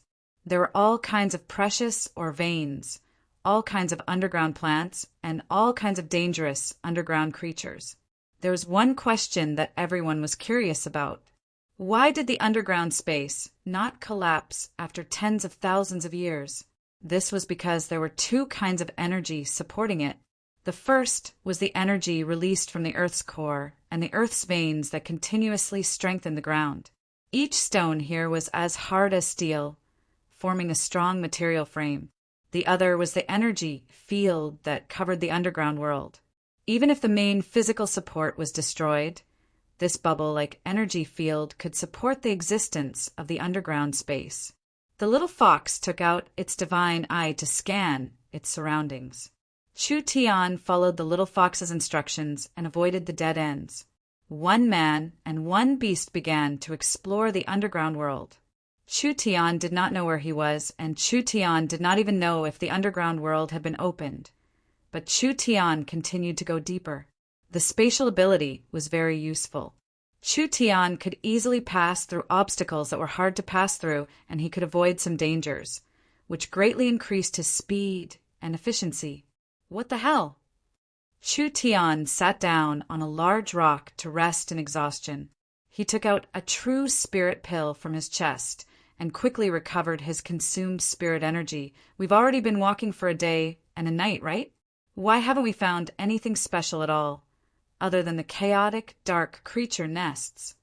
In the era of 30,000 years later, Chu Tian had gone to several underground kingdoms on the continent, but Chu Tian had gone to the underground kingdoms through the transport array, so he didn't need to personally explore the thick ground. Not to mention that the ground had changed a lot in 30,000 years. Most of the underground world had been destroyed, and the remaining underground kingdoms had been modified. Chu Tian's body was covered in dirt, and his hair was a mess. Although with the little fox's divine eye and Chu Tian's own spatial ability and divine sense, he could avoid the monster nests every time he came in contact with them, it was hard to avoid encountering them several times. Basically, any creature that could survive in such an environment would definitely not be easy to deal with. Several battles made Chu Tian feel very embarrassed. The little fox was still playing with its large eyeball, but this time the little fox's eyes suddenly lit up like it had found something special. It immediately jumped up and danced around, using its claws to point in a direction. Chu Tian looked in the direction the little fox was pointing at. This seemed to be an underground canyon that was filled with extremely dense dark energy. All kinds of dark purple and dark red crystals grew all over the rock walls and paths like bamboo shoots. Normally, a place like this was the territory of a dark monster. Are you sure you didn't make a mistake? This kind of place is not easy to walk through. The little fox was very sure that this was the right place. Chu Tian did not have a better choice. Since this fellow was this certain, then he might as well give it a try. Perhaps there really was a way out. It was just as Chu Tian expected. The energy here filled the entire space, far surpassing his imagination. Under that thick, dark energy, not only could Chu Tian's divine sense not spread out, his entire body felt like it was soaked in acid. His body was being corroded at every moment.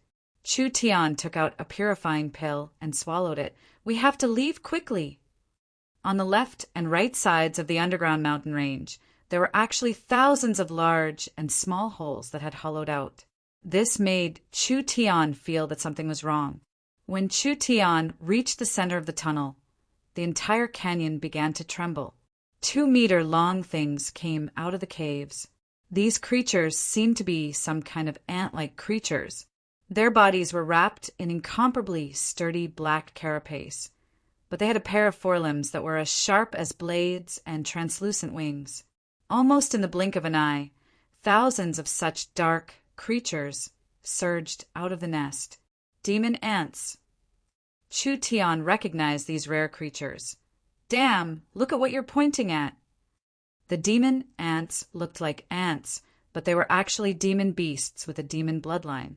The demon ants were fast and had strong attacks.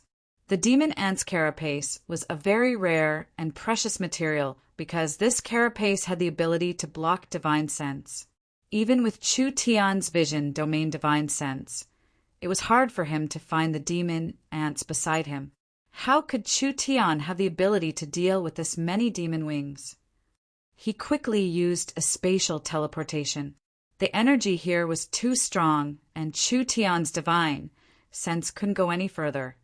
Therefore, it greatly limited the distance he could teleport.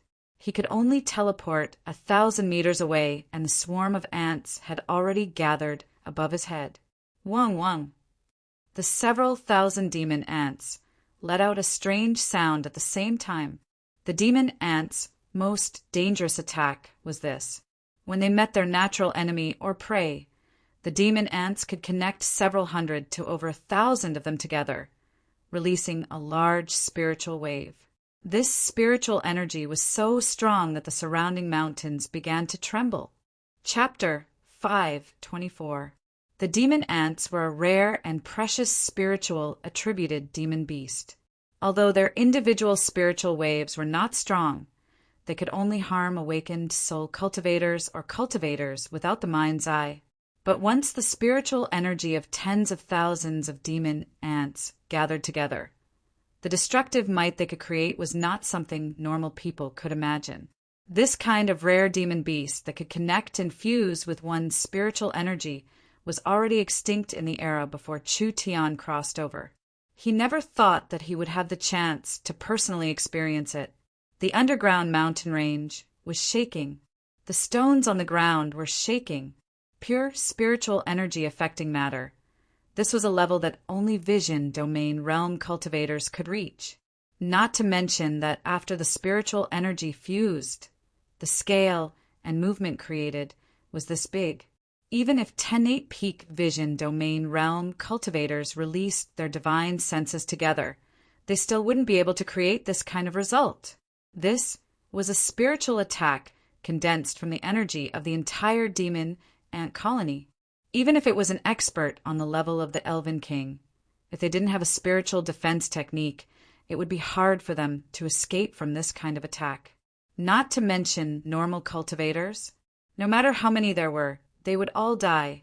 This was because Chu Tian was not a normal person. Because of his source spirit, he was immune to spiritual attacks, so Chu Tian was least afraid of spiritual attacks. Only the combined attack of several thousand demon ants was too strong. Even if Chu Tian's life wasn't harmed, he would at least be affected. Void escaping.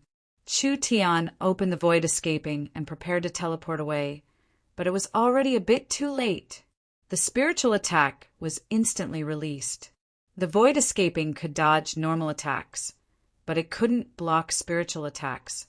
When the ant colony gathered enough energy, it instantly exploded. This was a spiritual energy explosion. Chu Tian already couldn't find any other words to describe this attack.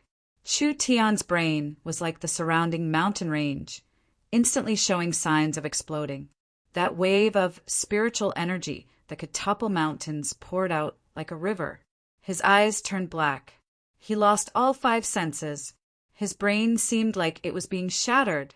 Chu Tian's mind was not affected. Rather, it was his body that was affected. He lost almost all of his abilities, and even the void escaping state was automatically cancelled. Not dead. That wasn't important.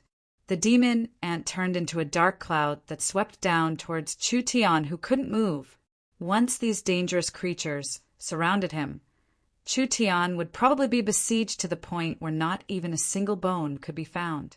Chu Tian wanted to use teleportation again, but the powerful mental energy severed Chu Tian's control over his essence force. Right now, Chu Tian had completely lost his cultivation. Oh no! The little fox was also very anxious. It knew that its master was not afraid of spiritual attacks, so it brought its master here to take the risk. It never thought that this kind of situation would occur. The little fox's strength was limited. Although it quickly controlled a portion of the demon ants, it couldn't stop the giant dark cloud. What should he do? Chu Tian's heart skipped a beat as he faced the aggressive ant swarm. He released his divine sense and sent it towards the ant swarm. Although his divine sense was blocked in the canyon, with this distance, Chu Tian's divine sense could still pass through the ant swarm and finally lock onto the target Chu Tian wanted. In the center of the tens of thousands of black demon ants, there was a larger golden demon ant. It looked very different from the other demon ants, although its body was covered in a hard carapace. The wings on its back were demonic flesh wings, and its limbs were different from arthropods. It's it, Ant King. After the demon ants' minds became one, they still needed a commander to control this power. This commander was the Ant King that was different from the others. The spiritual explosion was sent out by it, and the strange, secret technique of cutting off cultivation was also created by it. Chu Tian's cultivation was temporarily cut off, but his vision domain divine sense was still there. The demon ants were strong as a group, but their individual strength was very weak. Even if it was an Ant King, in terms of divine sense and spiritual energy, it would at most be at the peak of the mind's lamp realm, not reaching the vision domain realm. Chu Tian's divine sense directly entered another body. The Ant King's divine sense entered its body, and naturally it strongly resisted, but its spiritual energy was too weak. Chu Tian smoothly entered the Ant King's mind, and Chu Tian's divine sense merged with the Ant King's spiritual energy. Chu Tian felt the Ant King's spiritual energy release a wave of fear. Once again, it gathered the surrounding spiritual waves and unleashed another spiritual explosion and cultivation, severing attack. This struggle had no meaning. Chu Tian was not afraid of spiritual attacks, and his cultivation being cut off did not have much to do with his divine sense. When the Ant King released the spiritual explosion and cultivation cut off, Chu Tian's divine sense copied the entire process. This was a very precious secret technique. This kind of secret technique couldn't be taught or written down, so it could only be copied like this. Chu Tian was about to be torn to pieces by the demon ants, but he still had the mood and energy to copy the Ant King's secret technique. Spiritual ignition. Because the difference in strength between the two sides was too large, the Ant King could not resist Chu Tian at all. Chu Tian used his vision domain ability to send a portion of his energy into the Ant King's body. When Chu Tian successfully controlled the Ant King's mind, he could use his divine sense to paralyze or kill the Ant King, but just killing the Ant King was useless. The Ant King's death would at most prevent them from attacking together. If Chu Tian's cultivation couldn't be awakened, he would still be torn to pieces by the angry ant swarm. What to do? Chu Tian used a crazy self-destructive spiritual technique to ignite his own mind. Because Chu Tian's mind had already fused with the Ant King, when he ignited his own mind, he also ignited the Ant King's mind. This secret technique burned his own mind for a short period of spiritual energy, but the price was that once his spiritual energy was burned, it would be impossible for a living being to survive without spiritual energy. Because of how strong Chu Tian's source spirit was, as long as he stopped it in time, there would be some side effects, but it wouldn't harm his life. At the same time as the Ant Queen let out a shrill cry, an unbelievable scene appeared. The Ant Queen's cry seemed to spread a plague to the entire colony. The entire ant colony was affected in an instant, and all of them began to cry out shrilly, "Burn! Wildly burn!" The spiritual flames that couldn't be seen with the naked eye completely swallowed the ant colony. Originally, when the demon ants attacked together, Chu Tian found that their minds were connected. Therefore, as long as he ignited the core, it would quickly spread to the minds of the entire colony, burning the minds of all the demon ants. It was like a divine stroke. This ingenious attack instantly disintegrated thousands of ants, but because the minds of tens of thousands of demon ants were ignited, their spiritual energy exploded in a short period of time. When the second wave of spiritual explosion was released, it was almost 10 times stronger than the previous wave. Hong, hong, hong. The mountains all around them began to collapse. Chu Tian almost fainted from the torment of the severe headache. This method of burning spiritual energy to destroy the ant colony was very good, but because it was too difficult, it couldn't be imitated by others. First, not to mention the vision domain possession igniting his spiritual energy. Just this level of spiritual energy explosion was something that no living being could block. When Chu Tian gradually recovered, the corpses of the demon ants covered the ground. There were no wounds on the outside, but they couldn't be more dead. Chu Tian felt dizzy and he felt very uncomfortable, wanting to vomit. This was the side effect of his spiritual energy being damaged, who told him to ignite his spiritual energy. His control over spirit energy was slowly returning. He couldn't completely recover in a short period of time, so he had to find a place to rest for a while.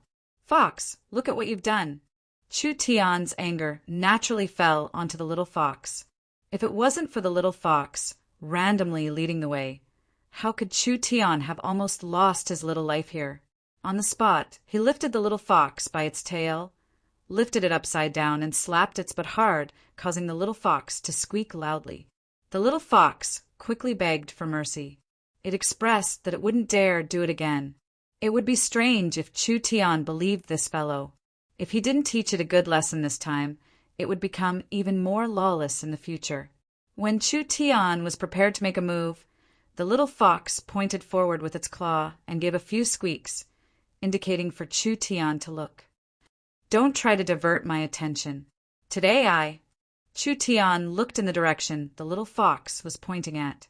On the walls of the deepest part of the canyon, it was actually covered in a human head-sized crystal clear thing. Demon ant eggs? There were actually this many of them. Chu Tian remembered that the demon ants were a very rare demon beast, and the value of their eggs was very high. This was an excellent material that could increase one's spiritual energy.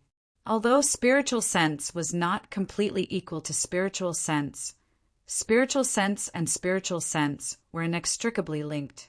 Spiritual sense cultivation mainly relied on meditation, but if there was a material that could promote the advancement of spiritual sense, then the success rate of cultivating and comprehending spiritual sense could be greatly increased.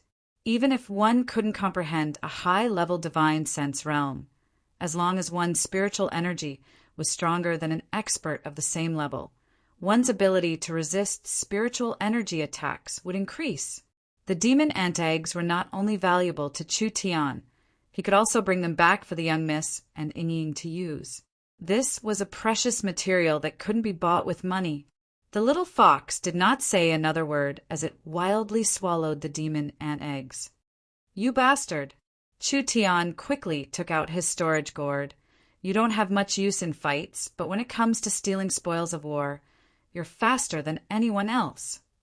Raising a pet like this, Chu Tian was truly a failure. One man and one fox quickly cleaned out the demon ant eggs. Not bad, not bad. With these demon ant eggs in hand, Chu Tian's divine sense would increase again. Although it was very dangerous this time, it was worth it in the end. Other than the 10,000 precious demon ant eggs, Chu Tian found several rare spiritual attributed level 3 sacred herbs in the canyon. These herbs could help Chu Tian repair his spiritual energy. Perfect! When Chu Tian was thinking this, there was a noise coming from the entrance of the canyon. There were the shouts of intelligent beings, like an entire army was charging over. Chapter 5:25. The commotion in the Demon Ant Valley was too big, so it attracted the attention of some intelligent races. Before Chu Tian could leave the valley, he was blocked by several thousand fully equipped spirit insects. There were spiders, scorpions, ants, and etc. They were all rare races on the surface. This was clearly an elite army from a large power. The demon ant valley was already covered in corpses. Of course, they were all demon ant corpses. These spirit insects rushed over, and when they saw the scene in front of them, they were all stunned. There were close to 10,000 demon ants living in the demon ant nest. It was definitely a forbidden zone for life. It was hard for them to believe what had happened here that caused all these demon ants to die. Chu Tian saw that he couldn't leave, so he came out. "Hi, hello everyone." The eyes of the several thousand spirit insects all gathered on Chu Tian. What kind of creature was this? These spirit insects had lived underground for generations and had never been to the surface. Over 90% of them didn't even know what humans were, so they looked at Chu Tian as if he was a new species. "Could it be you killed all these demon ants? You're saying the ground is covered in insects?" Chu Tian wasn't familiar with the spirit insect language, especially the ancient spirit insect language, but he could barely understand a bit. The demon ants were very dangerous things, and they were a large disaster in the valley. Now that Chu Tian had gotten rid of this disaster for these spirit insects, it would be strange if he didn't receive a hero's treatment. "Right, that's right, that's right." Chu Tian quickly replied, as if he was afraid someone would steal it from him. "I saw the demon ants overrun this area and was afraid that they would harm the surroundings, so I used a secret technique to eliminate this group of evil creatures. Actually, you don't have to thank me too much. It's my duty to enforce justice on behalf of the heavens. It's just that I've suffered some injuries because of this. If you have any immortal medicine or divine medicine that you want to take out to thank me, I won't refuse." Chu Tian's spirit insect language was a bit awkward, and the spirit insects had to use a bit of effort to understand him. "It's him. Damn. The demon ants we raised were all killed by this bastard." The rhythm of the spirit insect's speech was very fast, and the pronunciation was very strange. Chu Tian couldn't clearly hear what these fellows were saying, but looking at their killing intent, Chu Tian could guess what was going on. F***CK me. What the hell? Could it be that the demon ants in the canyon were domesticated? The hobbies of these underground races were really strange. They actually raised a nest of giant ants. How rare and precious were demon ants. Chu Tian had killed all the demon ants and caused irreparable losses, so there was no need to think about what would happen next. "Catch him! Catch this bastard!" Chu Tian didn't even have the chance to explain. Rock spikes, wind blades, arrows, and all kinds of fierce attacks came raining down on him. Damn it! How unlucky! This is the attitude the spirit insects have towards their international friends. In any case, I am the first person to come here from the surface in thousands of years. Chu Tian's spiritual injuries had not been healed and his spirit energy had not been restored. So how could he fight in this situation? Not to mention that the other side had more people. So Chu Tian wouldn't suffer a loss like this. The little fox saw that the situation was bad and spat out several soul bottles. Each bottle exploded in the air, and the two-headed giant ape, dark gold dragon python, three-headed demon wolf, and silver earth dragon were summoned. For powerful level, 3 demon beasts were summoned. The 4 demon beasts relied on their large bodies to block the aggressive spirit insects. Although the level 3 demon beasts were very strong, they couldn't hold on for long. Chu Tian brought the little fox to run away, but after teleporting back to the canyon, Chu Tian didn't have time to teleport away. He felt dizzy and he couldn't stand still. His nose was covered in blood. This is bad. His spiritual injuries were serious, and his cultivation hadn't recovered yet. If he forcefully circulated his cultivation now, his injuries would become even worse. The mournful cries of demon beasts came from ahead.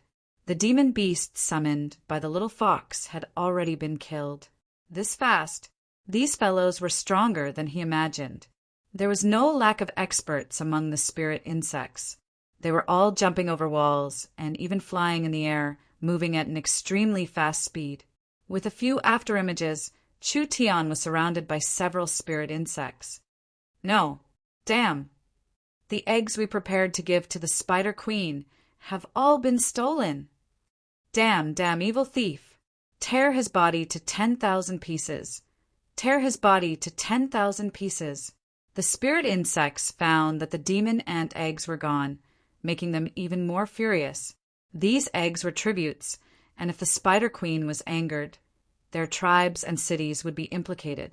Chu Tian was the main culprit behind all of this. So how could the spirit insects forgive him? He could only think of a way to kill his way out. Chu Tian circulated his spirit energy to summon a black treasure sword. At this time, several spirit insects came close. Chu Tian directly used the void escaping technique to nullify their attacks on him. The demon god's sword sent out several slashes of sword chi, and several powerful spirit insects were easily cut down by the sword. The little fox summoned a pterosaur demon beast. Chu Tian flew into the air and landed on the pterosaur's back, preparing to ride the pterosaur out of the valley. Don't let him run. It was unknown what kind of secret technique a certain spirit insect used, but the rocks on the ground were sucked in like magnets, sticking to the pterosaur's body. It made its body feel as if it weighed over 10,000 pounds. Large amounts of rocks stabbed into its body, and a large force almost pulled the pterosaur off. Chu Tian's keen senses could feel that each of the rocks stuck to him had a strong energy fluctuation. He immediately grabbed the little fox and jumped off the pterosaur's back. Hong, hong, hong. A series of explosions. The pterosaur was instantly blown to pieces. The other spirit insects attacked Chu Tian in the air again. Chu Tian took out a true spirit pill and took the little fox. He used his spatial energy on his head and disappeared from the eyes of these spirit insects. Where did he run off to? A rare spatial energy.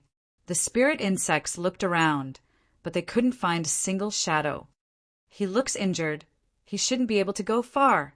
A spirit insect leader angrily roared. You guys go back and gather some people. Even if you have to dig 3 feet into the ground, you have to find him. After around a quarter of an hour, several tens of thousands of spirit insects were mobilized, and they began a carpet search of the area. These spirit insects clearly wanted to dig 3 feet into the ground to find Chu Tian. There were many tracking experts among them, and even if the little fox's divine, I could find them from a distance. With Chu Tian's current situation, it would be hard for him to escape far. Chu Tian was hiding in a cave. His face was a bit pale, and his body was soaked in sweat. Although he didn't have any external injuries, the damage to his mind was more serious than his body. With his spiritual energy being heavily injured, only Chu Tian could still jump around. If it was anyone else, they would have been paralyzed and turned into a vegetable. How is it? The little fox used its claws to draw a large circle and then a smaller circle before clapping its hands. Its meaning was that the encirclement was becoming smaller and the spirit insects would soon surround them. Damn, this was simply like poking a hornet's nest. Why were there so many spirit insects in this damn place? But since he had come to an area with intelligent life forms, this was equivalent to coming into contact with the underground civilization. Although the spirit insects were not easy to deal with, he should still be able to get some information. If Chu Tian was in his normal state, he wouldn't be afraid of being caught at all. But he couldn't right now. He had to find a quiet place to heal his injuries. The little fox used its divine eye to observe the surroundings several hundred miles. It told Chu Tian everything it found, saying that there was a spirit insect city not far away. It was very large and had several million people. Chu Tian said with a nod, this should be their nest. The little fox felt something and immediately put away its divine eye. It began to call out and pointed at the scroll on Chu Tian's waist. The spirit insects are about to surround this place. You should quickly use the transport scroll to escape. Escape? Chu Tian had come here with great difficulty. How could he just escape like this? Chu Tian thought about it before taking out the scroll and his personal items, letting the little fox put them into his space. The little fox didn't know what kind of scheme Chu Tian was planning. I'll fake my surrender and sneak into the spirit insect city to find clues. You'll secretly follow me and wait for an opportunity, do you understand? Chu Tian didn't have time to slowly explain his plan, because there was already a sound coming from outside. The spirit insects quickly surrounded him. The leading spirit insect loudly shouted, "Outsider, you have nowhere to run. If you don't want to die, immediately come out and surrender." The spirit insects never thought that this fellow would surrender. Who would have thought that, at this time, Chu Tian would obediently come out and raise his hands high up? He said in broken spirit insect language, "Surrender, surrender. Don't kill me, I'll tell you everything." Several spirit insects charged over. Chu Tian was placed on the ground with a palm, and black crystal chains were used to tie him up. Chu Tian could clearly feel that these crystal chains could suppress the flow of spirit energy in his body, making it so that Chu Tian couldn't use any of his strength. "Where are the demon ant eggs? Quickly speak." The spirit insects surrounded him with killing intent. If it wasn't for the large amount of demon ant eggs missing, they would have already cut this damn outsider into 10,000 pieces. "I'll speak. I'll speak. They're all in the hands of my companions." Chu Tian revealed a look of fear. "We didn't know these demon ants were being raised." "Don't kill me. I'll bring you back the demon ant eggs. How about it?" The spirit insects were filled with doubt. They didn't find anything on Chu Tian, and they didn't find anything in his hiding place. Could a large amount of demon ant eggs escape? It was impossible for this person to deal with a large amount of demon ants by himself. Perhaps he really did have companions. "Great Commander, what do we do?" "First lock him up in Nikello and report to the Lord." Chu Tian was tied up by a group of spirit insects like this. These spirit insects didn't notice that there was a common fox that was following them all the way back to the underground insect city. Chapter 5:26 Nikello City, the spirit insects' underground city. There were around 3 million spirit insects living in the city, and there were several dozen races, so it could be considered a large underground city. The spirit insects were a typical underground race that was different from the surface races. The spirit insects could eat energy ores to survive, and this energy and metal was an essential part of their cultivation. Not only could this energy be absorbed by the spirit insects, the metal could also strengthen the spirit insects' carapace, giving them a strong defense. This was why the spirit insects had a considerable amount of power and numbers, but they didn't attack the surface. This was because the underground world's resources were enough to satisfy their needs, so the spirit insects weren't used to living in the surface world. It was just like how the surface world's spirit beasts and humans never thought of attacking the underground world. This underground world was also divided into factions. There were a few very famous factions that were ruled by a few very powerful leaders. The most famous one was the Spider Queen Alexis. Alexis ruled and controlled 1/3 of the spiritual insect world's territory and population. She was also the only leader among the spiritual insects who tried to establish a stronghold in the surface world. Currently, Nikello City was a deep underground city under the jurisdiction of the Spider Queen. Chu Tian was tied up as he walked over. "I'm warning you, if my companion sees me missing an arm or a leg, you can forget about taking back a single egg." "Less nonsense." Chu Tian looked at Nikello City and his eyes slightly froze. This was the first time he had seen a deep underground city. Nikello City's shape and appearance was like an organ riddled with holes, currently in the stomach of a giant beast filled with tumors. There were large open spaces around the city where the spirit insects opened farms to raise dark creatures and dark crops. The spirit insects didn't have a high dependence on these things, but they still had a certain amount of demand for them. Nikello City was 3,000 meters tall and was shaped like an irregular funnel. It was large at the top and small at the bottom, connected to the ground and completely hollowed out. When one walked in, they saw the traffic network in all directions. It was like a dazzling beehive. Perhaps even the most complicated labyrinth wouldn't be able to compare to this. Chu Tian had a taste of the insect race's living area after entering the large insect nest. The spirit insects did not have any order. They didn't even have an army or administrative officials. Other than a high and mighty lord, the entire city was divided by clans, so it was very chaotic.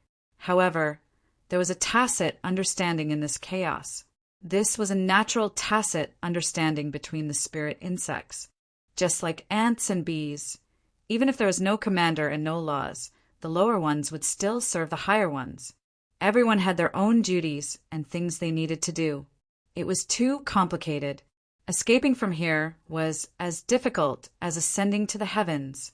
If Chu Tian did not have the space scroll, he would not have dared to take such a risk. The spirit insect city was like a mess of blood vessels and threads, but there was a giant passage in the center. To be precise, it was a very tight pass. There were large amounts of elite spirit insect soldiers stationed there, as if they were worried that enemies would appear on the other side. Chu Tian used his divine sense to probe. After the pass, there was a large space, and there was a giant tunnel that led downwards. The spirit insects locked Chu Tian in a prison made of crystal. Not only was it hard to the point that even a spirit transformation cultivator couldn't destroy it, divine sense was also completely blocked inside. Even with Chu Tian's vision domain divine sense, he couldn't sense the outside world at all. A dark elf was currently being tortured in the cell. What is your goal in coming here? Quickly say it. This young dark elf male was covered in wounds from being beaten by the spirit insects. Several spirit insects tore off the skin on his back and applied a large amount of pain medicine on his wounds. The dark elf was very strong. No matter what kind of torture he received, he didn't even make a sound. A spider soldier that brought Chu Tian and asked, "What is going on?" "A spy from the purgatory world." "What are you keeping someone from the purgatory world for?" "Just kill him." "The Lord said to keep this spy and pry out some information from his mouth, so we can't kill him." "Humph, a spy from the purgatory world and a thief from the surface. We'll lock them up together." The dark elf fainted after being tortured and was finally locked up in the same cell as Chu Tian. This was probably the most heavily guarded death cell. After all, the two of them were the biggest criminals in the city. After around 10 minutes, the dark elf recovered his will from the pain. Chu Tian looked at him curiously and asked in the elven language, "Hey, are you all right?" "Human." "You know about humans? That's great." Chu Tian suddenly felt that this fellow could be communicated with. "You are a person from the purgatory world? How were you captured? How do you know about the purgatory world?" The dark elf seemed to quickly forget the pain on his body as he revealed a look of shock and disbelief. "Aren't humans a race that lives on the surface? How did you end up being captured by these subterranean world insects?" Purgatory world, subterranean world. These were two strange terms. Chu Tian could roughly guess the meaning. The underground world was divided into levels, and the purgatory world was the lowest level. There were mainly ancient creatures, demons, and dark elves living there. The subterranean world was above the purgatory world. Although it was a deep underground world, compared to the purgatory world, it was much closer to the surface. The representative of the subterranean world was the spirit insects. Basically, the spirit insects ruled the entire subterranean world. This dark elf from the purgatory world was captured by the spirit insects because the relationship between the purgatory world and the subterranean world was not good. The subterranean world coveted the purgatory world's resources, and the purgatory world also wanted the subterranean world. Both sides coveted each other more than the surface world. Chu Tian didn't have the awareness of a death row prisoner as he crossed his legs and leaned against the wall. "I am the city lord of a forest city on the surface. Because the underground dark creatures have caused a bit of trouble for the city, I came down to investigate. Who would have thought that I would accidentally kill the ants raised by these insects and was captured by them?" The dark elf was very shocked. He had reason to be suspicious and shocked. The surface world wasn't far from the subterranean world, but there were large amounts of dark creature nests, lava volcanoes, natural danger zones, and various dangerous environments, so there weren't many paths that could be taken. Could he come here from the surface world alone? The dark elf even suspected that this human was a method for the spirit insects to obtain information from him. Chu Tian saw the dark elf was silent, so he took the initiative to ask, "Do you know what is going on?" The underground demon beasts were caused by the loosening of the purgatory world's Devil's Gate. This kind of matter doesn't happen often, so you don't need to pay with your life. Now that you've been captured, you won't have a chance to leave alive. Prepare to die. That's not necessarily true. I can see that you know quite a bit. How about you escape with me? Humph, can you still move like this? Do all the surface creatures like to talk big like you? Chu Tian gave a soft whistle. The little fox appeared in the center of the cell in a black mist. The dark elf revealed a look of shock. Without saying anything else, the little fox bit through the chains and spat out a scroll for him. Chu Tian freed the stunned dark elf and gave him another spatial scroll. This is a spatial transport scroll. As long as you open it, you can return to the surface. Now come with me. I saved your life, and you tell us the information we want. It's very fair. Don't say any more. Let's go. The dark elf hesitated a bit, but he gave the scroll back to Chu Tian. No, I can't go. I have to return to the purgatory world. Return to the purgatory world? Nikello City is planning an invasion. I have to bring this news back. Fuck, did you have a screw loose in your head? Didn't you see how tight Nikello City's defenses were? Not to mention this fellow. Even if it was Great Master Chu Tian, he wouldn't dare say he could leave. If your excellency can help us, our purgatory people will thank you. There's no need to thank me. Chu Tian rolled his eyes. How do you want me to help you? Nikello City is one of the main purgatory passages in the subterranean world, and there is a purgatory pass at the bottom of Nikello City. As long as we can pass through the pass, we will have a chance to return to the purgatory world. Actually, it was not easy for Chu Tian to come here, and he didn't want to go back to Miracle City like this. The problem now was that Nikello City's defenses were tight and Chu Tian's condition was not good. So how could he fish in troubled waters? How could he escape from the heavily guarded prison and pass through the pass? The dark elf saw Chu Tian's silence. I know this matter is difficult for your excellency. Since it's like this, I'll go by myself. We'll say our goodbyes here. You'll go? What was the difference between this and suicide? It would be better to just kill yourself in the prison. Chu Tian had the transport scroll in his hands, so he had a chance to escape. Now that he was looking for a guide to the underground purgatory world. Why wouldn't he take this chance to take a look at the purgatory world? The little fox bravely called out. It was also very interested in the purgatory world, and it offered a plan to Chu Tian. You have a way to stall for time? The little fox blew on the ground, and the scene in the prison changed. Two people appeared out of thin air and were currently tied up in the prison. Illusion substitute? It was just a small trick. The little fox used its demonic technique again, and this time it was used on Chu Tian and the dark elf. The two of them felt a power enter their bodies, and their bodies began to change, turning into the appearance of a spider. This move wasn't bad. The little fox had eaten this many things, but it wasn't completely useless. These demonic techniques were very normal to Chu Tian, and if he looked carefully, there was a large chance of being seen through, but it was more than enough to fish in troubled waters. All right, I'll give it a try. Chu Tian's eyes turned white, and he released his spatial energy, instantly taking in the dark elf. Let's go! Chapter 5:27. After 10 minutes, Nikello City's prison was in an uproar. Someone come! Someone quickly come!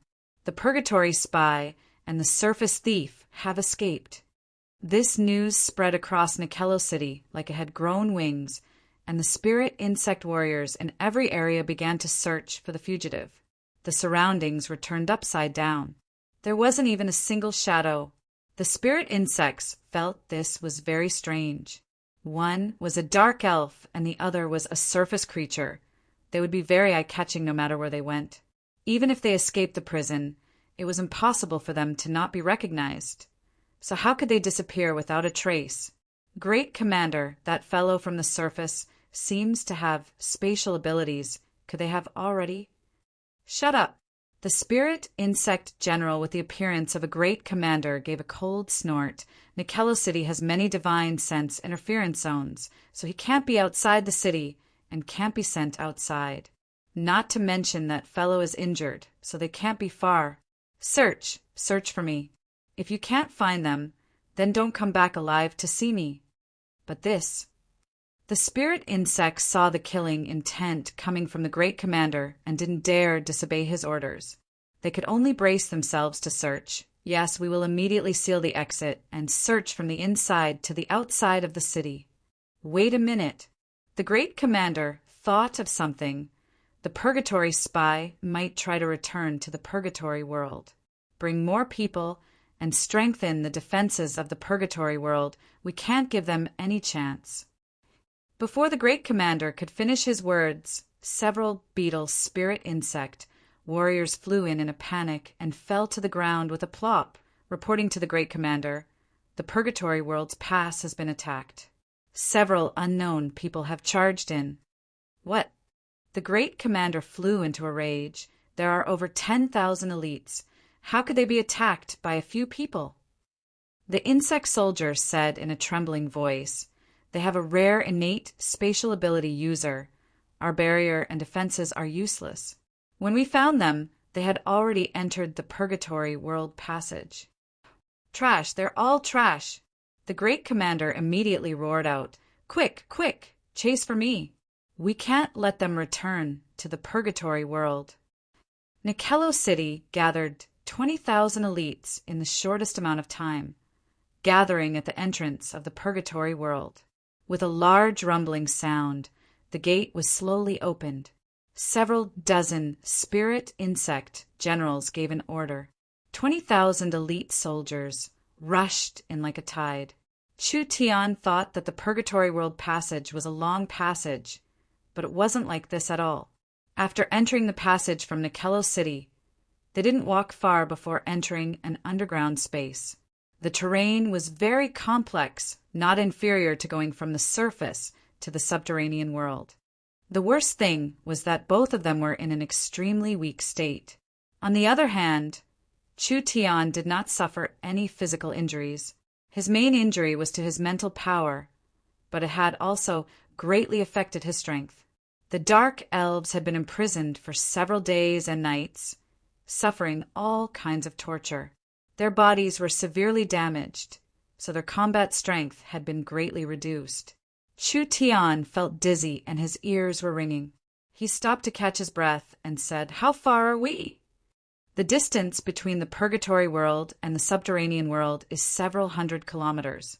With our current speed, if we don't get lost, it will take over 3 days. What? 3 days? You must be joking. This was under the condition that they didn't get lost. The subterranean world was already a deep underground world. The area between the subterranean world and the purgatory world was a place that surface creatures couldn't imagine. There were all kinds of strange creatures here, with most of them even Chu Tian couldn't name. The dark elf saw that Chu Tian wasn't moving and immediately anxiously shouted, "The subterranean world's minions will catch up soon.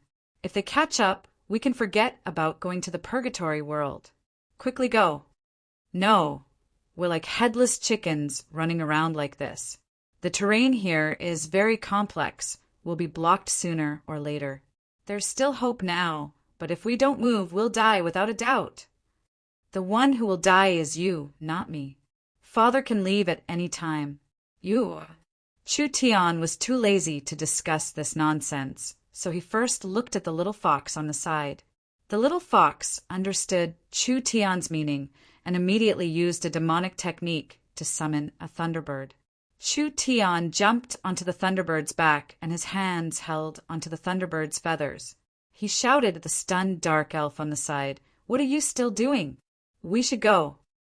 The Thunderbird let out a sharp cry, and like a bolt of lightning, it rushed into the bottomless world. With the fast Thunderbird as a ride and the little fox with the divine eye to guide them, this combination was perfect. This way, their chances of escaping would increase by a large amount. The Dark Elf and Chu Tian couldn't relax their vigilance. The Thunderbird didn't go far before there were several giant moths chasing them. These moths were several meters long, and each one had a spirit insect expert on its back. It was clear that they had already locked onto Chu Tian and the Dark Elf. Damn, they caught up this quickly? The little fox did not transform, but its eyes turned a demonic green as it used a demonic technique on the moths.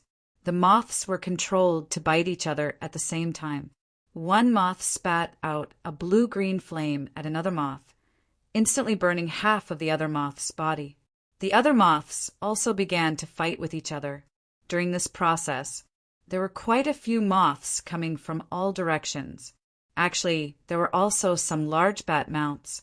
Even if the little fox's demonic technique was effective against demon beasts, once there were too many of them, the little fox couldn't deal with them all. Chu Tian forcefully pulled on the Thunderbird's feathers as he shouted, "Faster!" The several demon beasts controlled by the spirit insects were already close, with several large moths spitting out blue-green, demonic flames at the same time. This flame was very strong, and if the Thunderbird was hit by it, it would lose its ability to move. The little fox controlled the Thunderbird to dodge the flames and used its demonic technique to interfere with the large moths. But at this time, several strong high-frequency energy waves came. When the energy waves hit the underground mountain range, it instantly turned the hard rocks into powder. There was one that heavily hit the Thunderbird's abdomen, instantly sending out large amounts of bird feathers. The Thunderbird gave a sad cry and rolled a few times in the air, slowing down.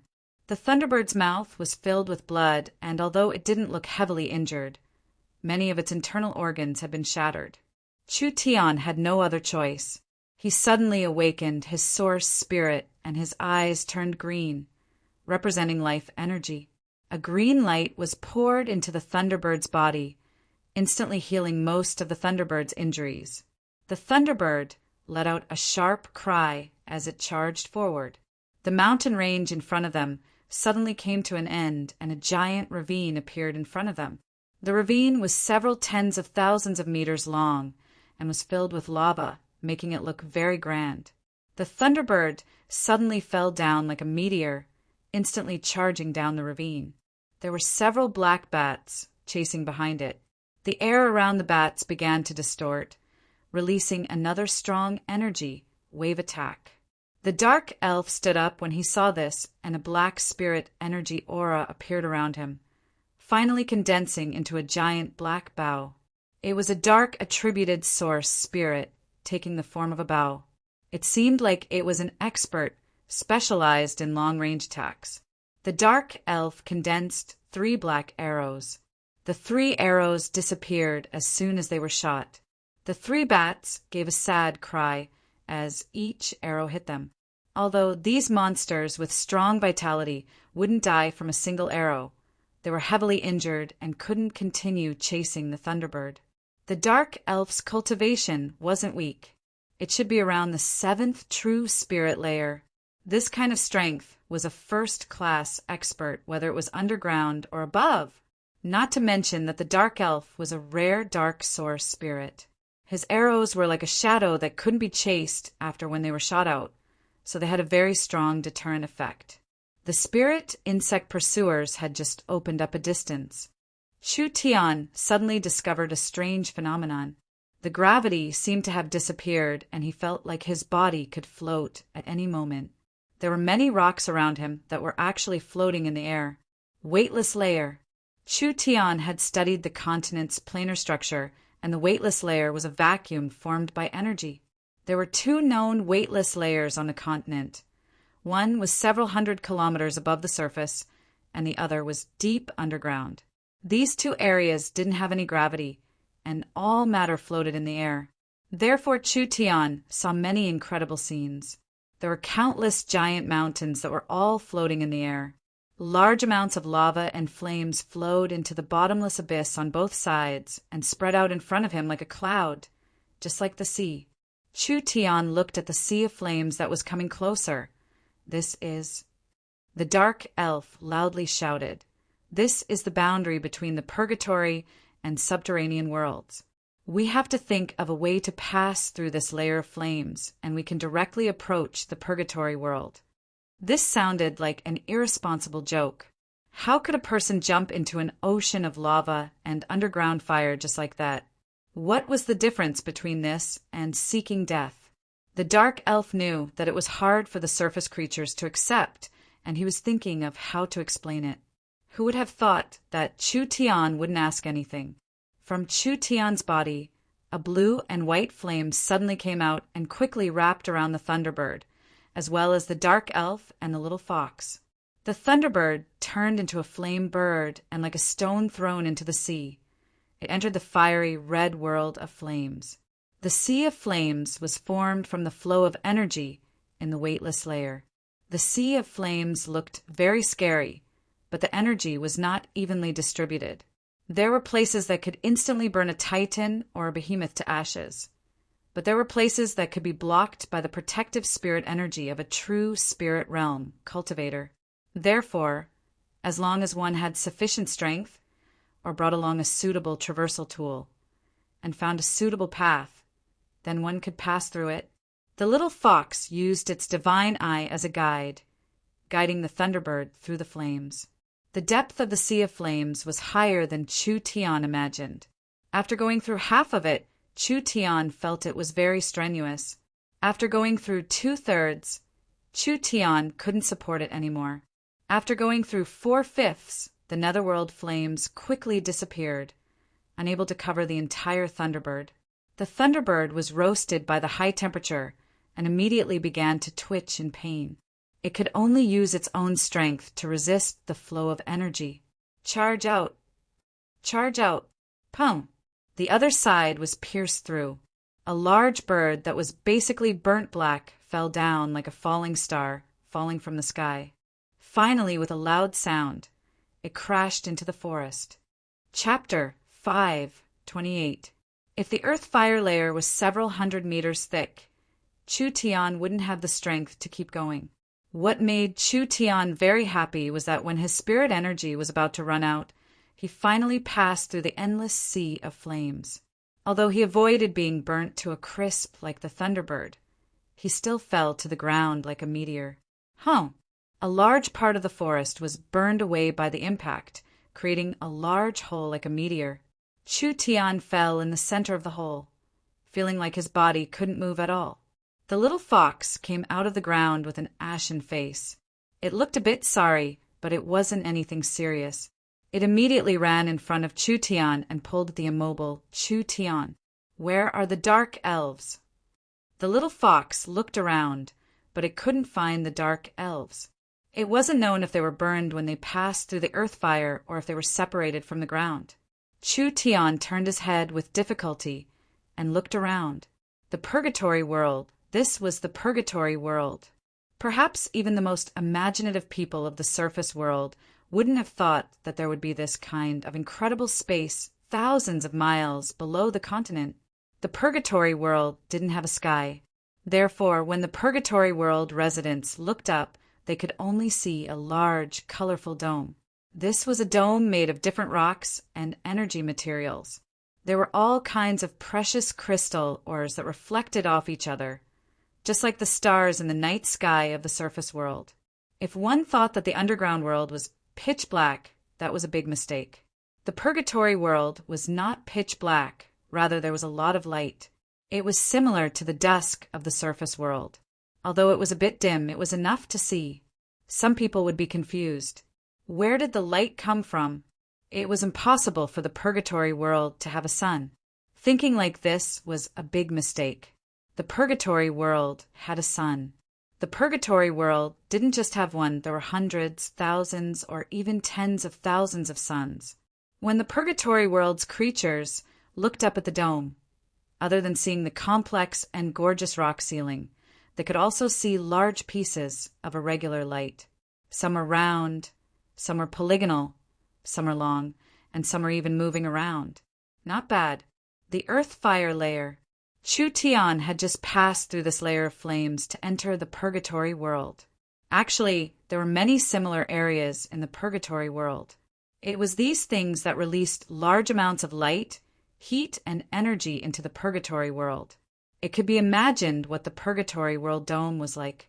There were countless little suns and stars shining together, just like the stars and sun coexisting, making people sigh in amazement.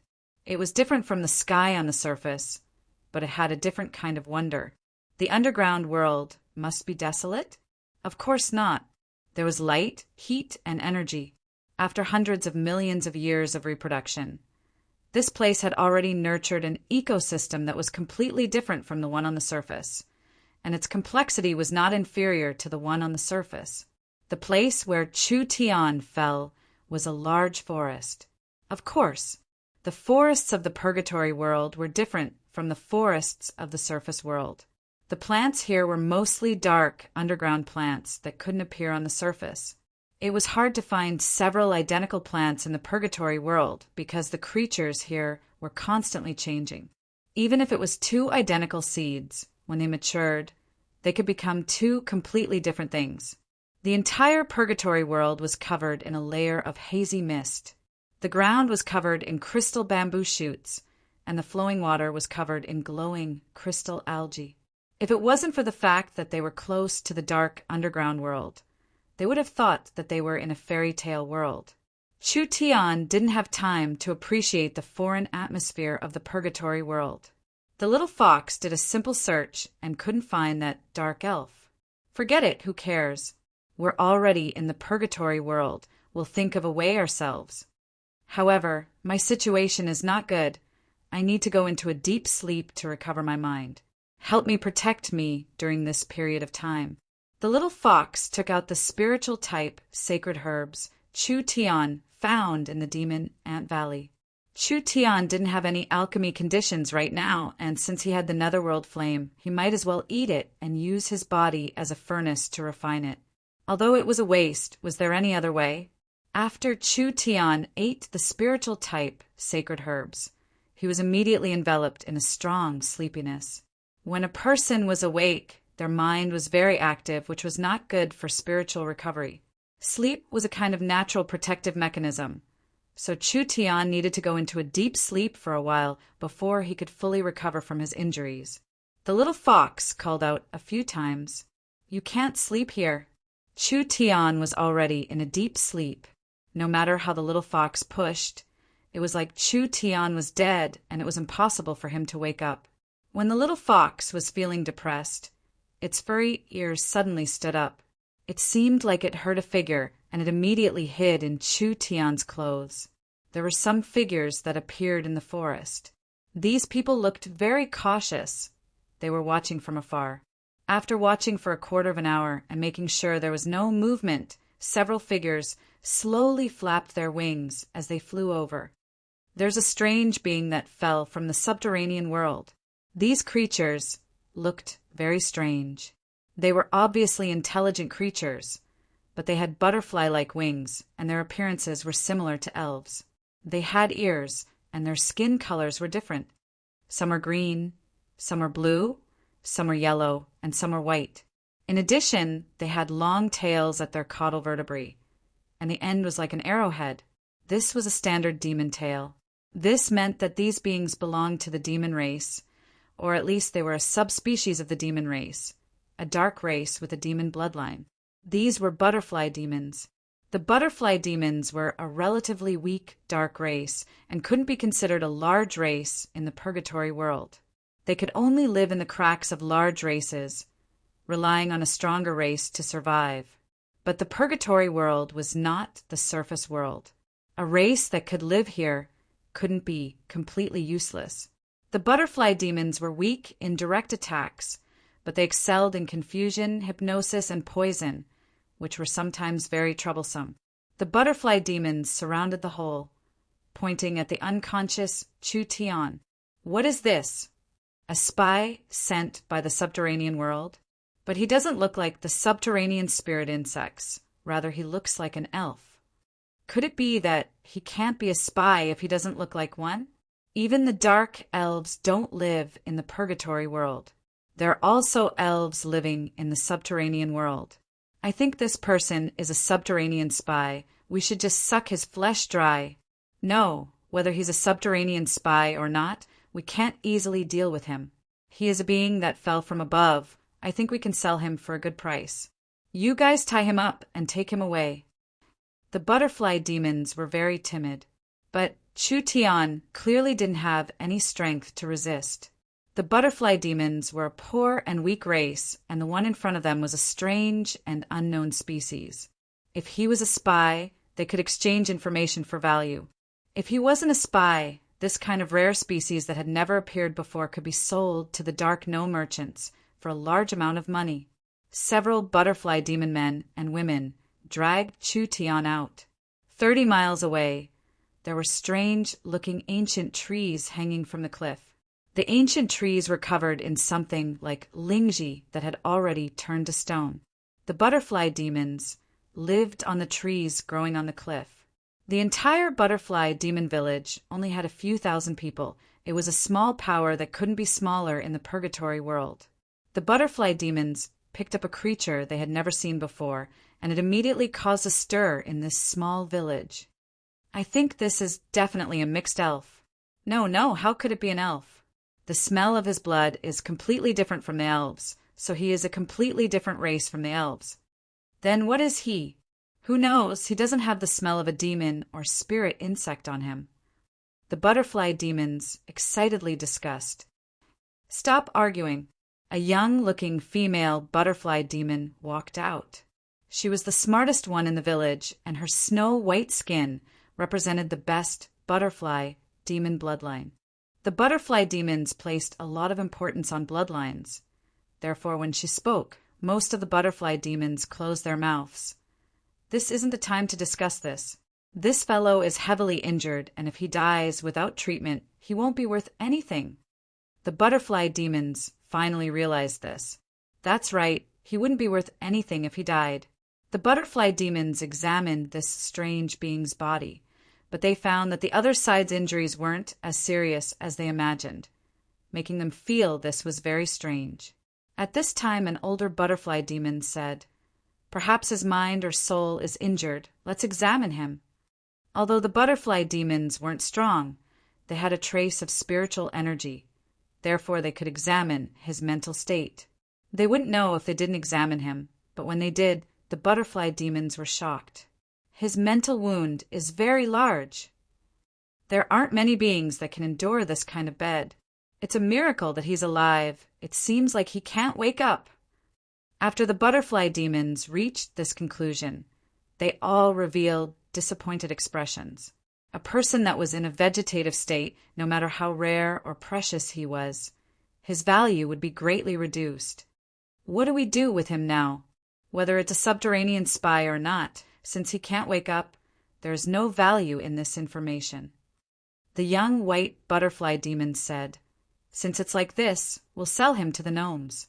Our village is lacking in resources, so we hope we can sell him for a good price." Right. They could only do this. The butterfly demons didn't have any source of income. This strange being that fell from the sky had the ability to pass through the subterranean world. This meant he wasn't normal. Perhaps they could sell him for a sky-high price. The gnome merchants were all overflowing with wealth.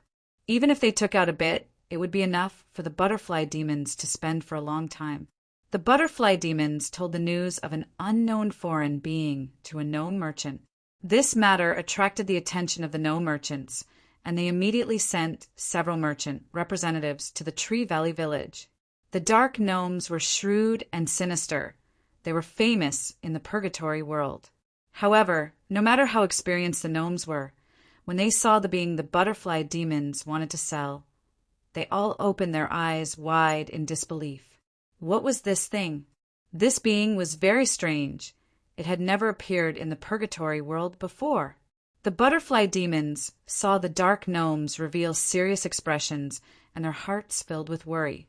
Could this being they picked up bring wealth to the village? Chapter 5:29. The purgatory world was a chaotic world, not forming an orderly civilization and not forming a kingdom. All the races and creatures lived in a loose manner around a few strong cities, a bit like the forest of chaos. Therefore, the locals in this place had a very low level of culture. There were very few records passed down in the purgatory world, and there were even fewer records of the surface world. The purgatory locals didn't even know the surface world existed, and they didn't know the humans living on the surface.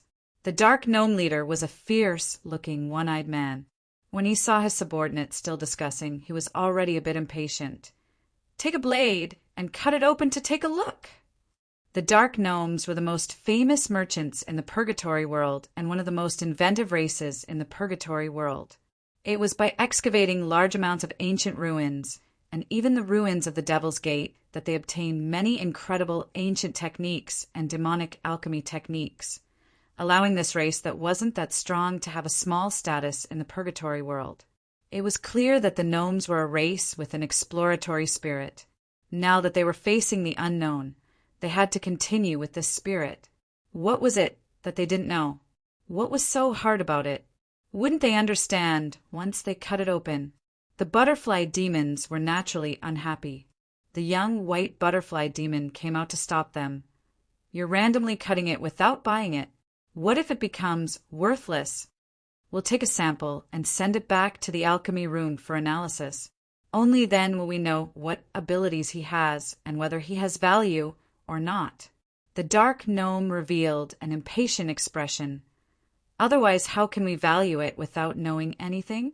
Do you still want to sell it?" "Sell, sell. Of course we want to sell it." A butterfly demon elder quickly came out and pulled the white butterfly demon to the side. "Little village chief, this foreign race doesn't have any use with us. Let them cut it." The butterfly demons picked up the foreign race that fell from the sky and wanted to exchange it for some resources for the village. If they couldn't sell it, there was no value in keeping it here. The white butterfly demon village chief was unwilling, but there was nothing she could do. "Don't waste time. Cut a finger first," the dark gnome leader ordered. "This foreign race doesn't seem weak. His skin and bones should be sturdy, so we need to be quick." "Yes." The goblin unsheathed an ancient black gold sword from his waist and walked out. This blade was completely black, like it was made of gold or jade with a faint golden glow.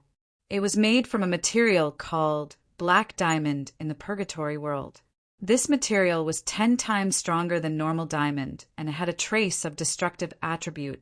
In the forging process of a normal weapon, just a little bit was needed to turn it into a sharp blade that could cut through iron like mud, not to mention a blade made entirely out of black diamond. The little fox hid in the corner, acting as if it had nothing to do with it. Its black eyes kept turning, but there was a trace of mischievousness in them. Choosing his fingers in the darkness, he raised his hand and chopped. Clang! The black gold ancient knife broke like brittle glass, and the fragments scattered around like raindrops. The black dwarf was caught off guard and was hit by the fragments. Each black gold diamond fragment was extremely sharp. It pierced through his body like piercing a layer of paper. The unlucky guy screamed and fell to the ground dead on the spot. What's going on? Everyone was dumbfounded. How sharp was the jet black ancient blade? This strike did not even leave a scratch on his skin. Instead, the jet black ancient saber was shattered. This foreign race's physique was actually this strong. Perhaps it wasn't inferior to the dragon race at all. Whether it was the butterfly demon or the gnome, they didn't suspect it was a defensive cultivation technique. This was because when a person lost their will, no matter how strong their protective spirit energy was or how strong their cultivation technique was, it was useless. How could the purgatory bumpkins know? After the starlight immortal body was cultivated to the perfection realm, there was no need for one's consciousness to activate it. When a certain part of the body was injured, the starlight immortal body would automatically create a defensive mechanism.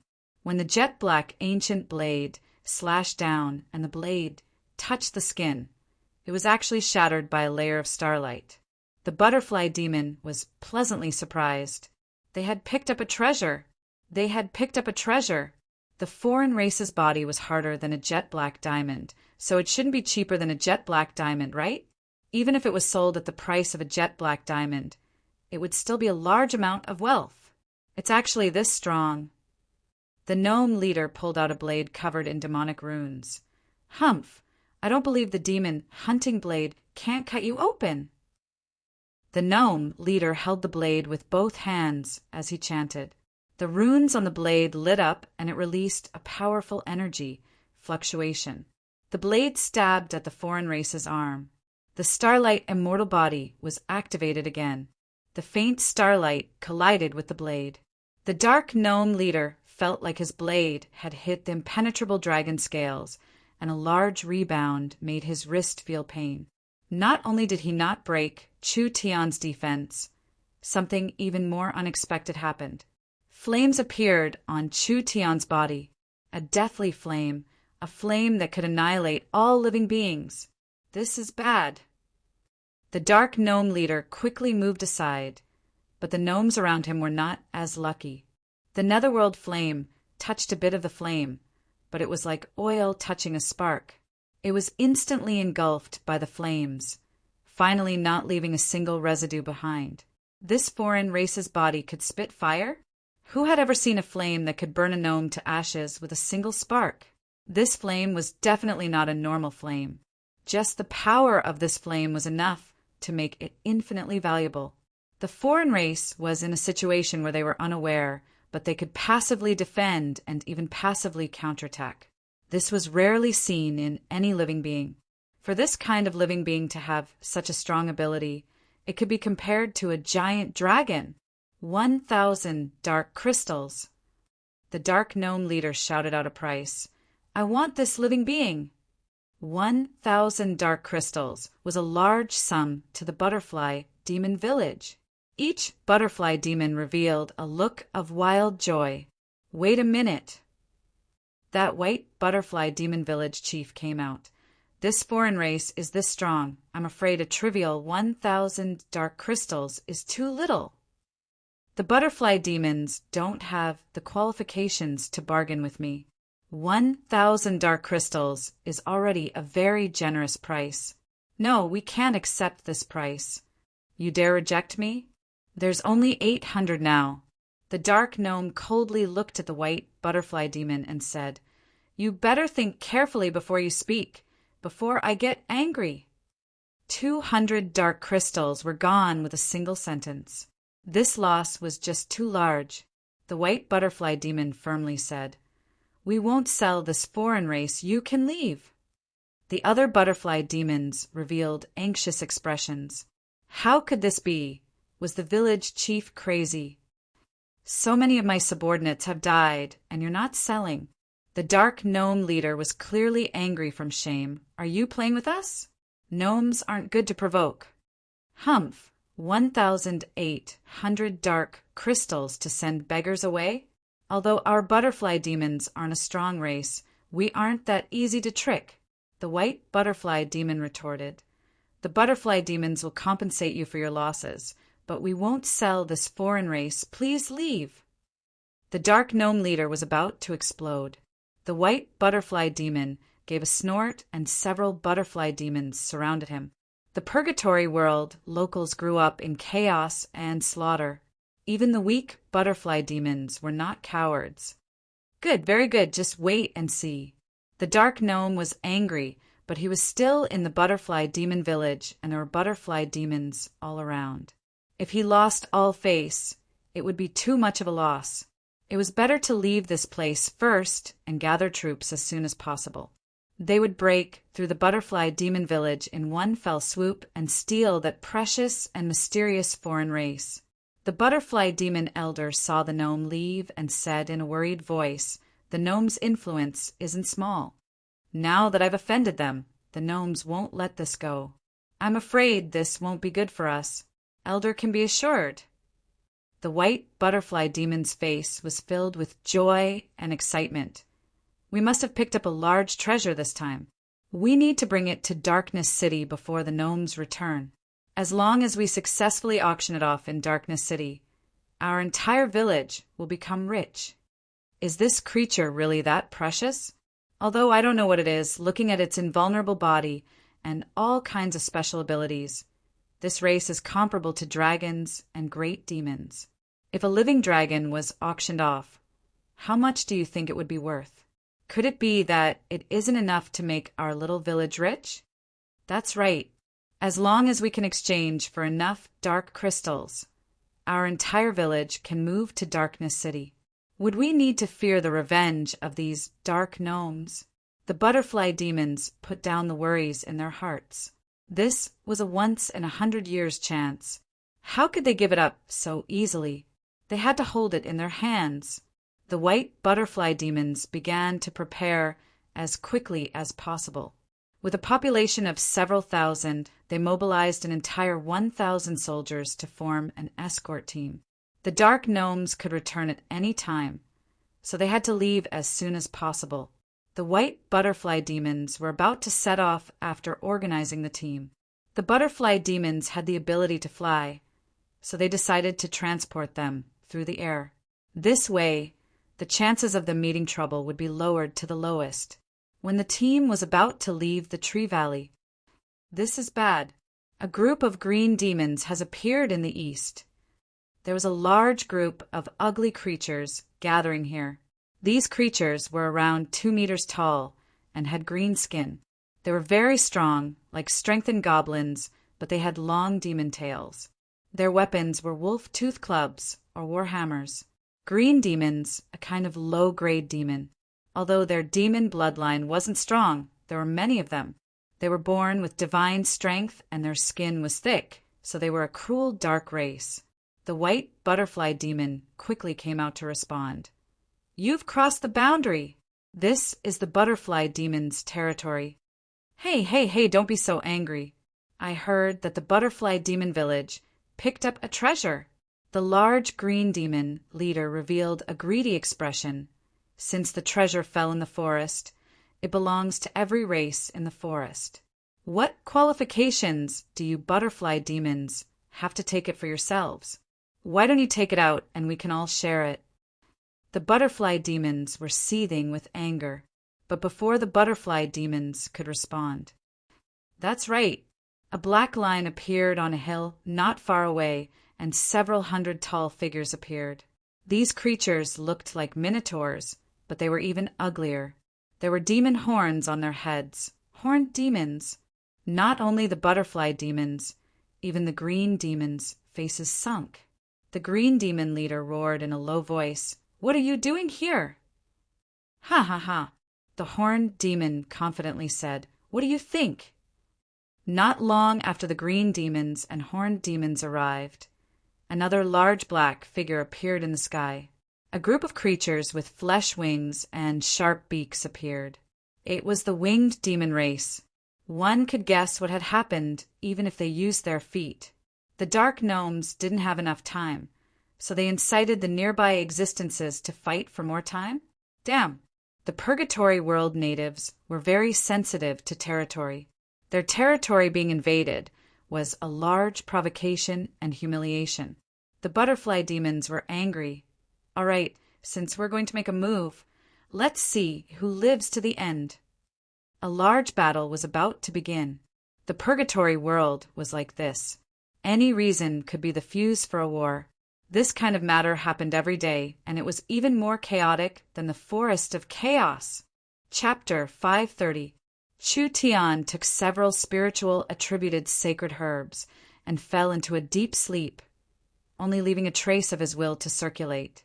When the precious spiritual attributed herbs were absorbed by the netherworld flame, it slowly recovered his spiritual energy bit by bit. The process was slow and steady. This experience also loosened the bottleneck of his cultivation. Chu Tian realized that a turning point had arrived, and naturally, he wouldn't let go of this precious chance. Therefore, while recovering his spiritual energy, He gathered countless streams of new spirit energy into a river. Finally, when his spiritual energy was completely recovered, Chu Tian's cultivation easily broke through to the peak fourth true spirit layer. He was only a step away from the fifth true spirit layer. He's awake. He's awake. The butterfly demons saw Chu Tian wake up, and it was like they had seen a ghost, immediately running out of the secret room to report. Chu Tian was a bit confused. Fox, come out. Pung! A black fog appeared. The little fox wagged its tail as it sat on his shoulder. Chu Tian looked around and saw that the living style and architecture was strange. It was clear that this was the residence of the Purgatory World natives. What is this place? What happened here? The little fox described everything that happened during the day and night that Chu Tian was asleep. Damn, Father has never been this popular before. When Chu Tian learned that the Purgatory World races were fighting over him, although he was speechless, he also felt very honored. It seemed like handsome people were welcomed everywhere. Chu Tian didn't even have time to fantasize. There was the sound of wings flapping around him. There were around 100 butterfly demons surrounding him. When Chu Tian looked up, he saw that the butterfly demons were all different colors. The leader had snow-white skin, and it had an exotic appearance, but it was still in line with human aesthetics. The white butterfly demon was shocked and anxious. Ew. Why are you awake? The butterfly demon language wasn't the spirit insect language or the elven language. Rather, it was the demon language. It was the mainstream language of the purgatory world. There were very few people on the surface who knew the demon language, but it had already spread in the future. The butterfly demon's language was the most common demon language. In the past, when he studied the materials left behind by the demon race, Chu Tian had naturally learned a bit, so there was no problem in communicating. Is it strange? Chu Tian shrugged. Thank you very much for your care. As for me, let me tell you a fact. I am a human from the surface world. The human race is a large race in the surface world. There are at least 80 billion, if not 100 billion. If you really like humans so much, I will catch 300 to 500 of them for you. All right, I have something to do. Forgive me for not being able to accompany you for tea. What? There were hundreds of billions of such creatures. Every butterfly demon had a stunned look on their faces. The number of intelligent races in the purgatory world added up didn't even reach this number. You can't leave. The outside is already surrounded by horned demons, green demons, and winged demons. The white butterfly demon pulled out a snake-shaped sword and pointed it at him. The butterfly demon's property can't fall into anyone's hands. Capture him! The butterfly demon's attacks were very special. Whether or not the butterfly demon had a spiritual type source spirit, they had an innate ability to turn spirit energy into spiritual matter. With a flap of the large butterfly wings, countless spiritual matter turned into dust, instantly covering the surroundings.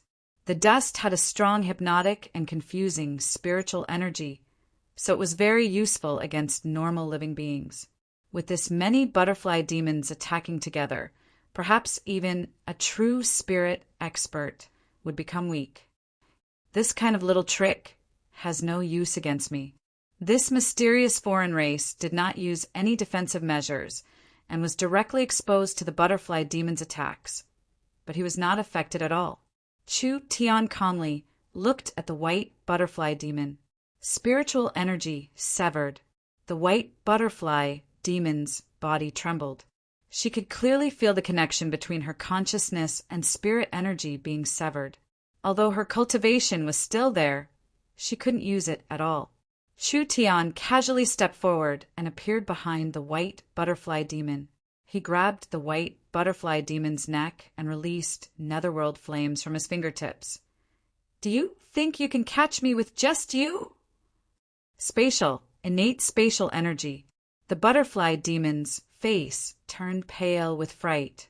The white butterfly demon was covered in a cold sweat. She was even more afraid of the flames released by this mysterious being. She had personally seen its might. Even a single spark could burn a person to ashes. This foreign race's entire hand was covered in flames, but not a single hair was injured. This was clearly a perfect control of his strength. Too strong. Too strong. Now she finally knew how stupid her actions were. This person had a rare innate spatial energy. It was as easy as turning his hand to kill her. It was impossible to stop him from leaving. The Butterfly Demon Village chief did not even have time to beg for mercy before sounds of fighting came from outside the valley. Her face sunk again. This is bad. They're attacking again. A few low-ranked demons? Chu Tian looked around and his heart skipped a beat, as if he was thinking of something. Come with me. The white butterfly demon didn't even have time to speak before she was sent out of the valley with Chu Tian. There was a large battle going on in the valley with close to 10,000 people fighting here. Chu Tian had suddenly appeared in front of everyone, and he was holding the Butterfly Demon Village chief hostage, which shocked everyone. Everyone be quiet! Chu Tian's opening words stunned everyone. I can already feel the passion of the Purgatory World people, so I won't be polite. Chu Tian let go of the white butterfly demon and looked over everyone. He spoke in a very relaxed voice, like he was talking to a friend. I want to congratulate everyone here. The horned demon leader spat out 2 streams of fire from his nostrils. What did he say? Chu Tian continued to say in a serious manner, because from today on you will welcome a wise, talented, and peerlessly handsome leader. That's right, it's me. Your only way out is to obey. I advise you not to do anything stupid, otherwise the consequences will be very serious. With these words, the 10,000 low-grade Purgatory World demons were all stunned. After around 10 seconds, they finally erupted in wild laughter. It was probably because the Purgatory World lacked a sense of humor, so this joke that wasn't that funny almost made these demons burst out laughing. A single person facing over 10,000 fierce Purgatory World demons and confidently announcing that he would be their leader. Was there a more funny joke in this world? The winged demon leader couldn't hold it in. Go, capture him! The winged demons had the advantage of flying. Over 1,000 winged demons moved as fast as lightning as they charged at Chu Tian. When the Butterfly Demon Village people saw this, they quickly went to block them. The Butterfly Demon Village chief stopped her people. Let's watch first. No matter how high a person's cultivation was, they were still in the true spirit realm. The strength of these low-grade demons wasn't clear, but it was more than enough to surround a true spirit cultivator with over 1,000 people. Even a powerful spirit transformation cultivator couldn't take it. Chu Tian closed his eyes and shook his head, revealing a trace of mockery on his lips. Spiritual energy explosion. Chu Tian first used his vision domain divine sense to cover the surrounding several hundred meters before exploding most of his spiritual energy. This created a large-scale spiritual energy attack, and the close to 1,000 winged demons were submerged by the spiritual energy explosion. Their minds instantly went blank, and they all lost consciousness, falling to the ground like rain. What happened? What happened? This being did not move at all, but he instantly made all the winged demons lose their battle strength. Only the butterfly demons who were sensitive to spiritual energy felt this. Each butterfly demon revealed a look of deep fear. They simply couldn't imagine that a person could create such a terrifying spiritual attack. Spiritual attacks were mostly one-on-one. They had never seen such a large-scale, indiscriminate attack before. Whether it was the spiritual energy cut against the white butterfly demons or the spiritual energy explosion, they were all spiritual energy techniques learned from the demon Ant King. The spiritual energy cut was a very good, non-fatal control technique. It could instantly destroy a cultivator's resistance, as long as the cultivator's divine sense was not strong enough, especially if they didn't even have a mind's lamp, no matter how high their cultivation base, cultivation technique, or secret techniques they had. they would not be able to withstand a single blow from Chu Tian. As for the spiritual energy explosion, this technique consumed a large amount of energy, but its effect was very strong. Chu Tian could imitate the demon ant's attack, gathering a large amount of spiritual energy and instantly exploding it. The range of the fluctuations and the number of targets it could attack was something no spiritual energy technique could compare to. Of course, the spiritual energy explosion's effect was limited. It was mainly used to deal with opponents with lower divine sense and cultivation bases. It could destroy a large area of the enemy's defenses in one go, which was very useful in large-scale battles. Relax, they aren't dead, they just fainted. Chu Tian stood in the middle of a large group of paralyzed winged demons, and this scene was as shocking as it could be. This is just a small punishment. If you dare do anything excessive, I won't be merciful. I don't believe it. The horned demon leader angrily roared. Let's go together and take him down. The horned demons and green demons all attacked. Before the human even felt it, the long-range attacks arrived. What was hard to explain was that this human was still standing in the same place. All the long-range attacks hit his body, but it was like they were passing through air, not causing any damage at all. Why do you force me to use violence to solve this problem? Chu Tian released his powerful divine sense again and used a move he had never used before, Heart Flame. Flame, flame. Chu Tian still did not move half a centimeter. When the horned demons and green demons were about to charge over, once they came within 10 feet of him, their bodies would inexplicably ignite. The terrifying blue and white flames would instantly burn their bodies to ashes. 1, 2, 10, dozens of them. The horned demons and green demons were like moths flying into a flame. Not a single one was spared. Monster, he was simply a monster.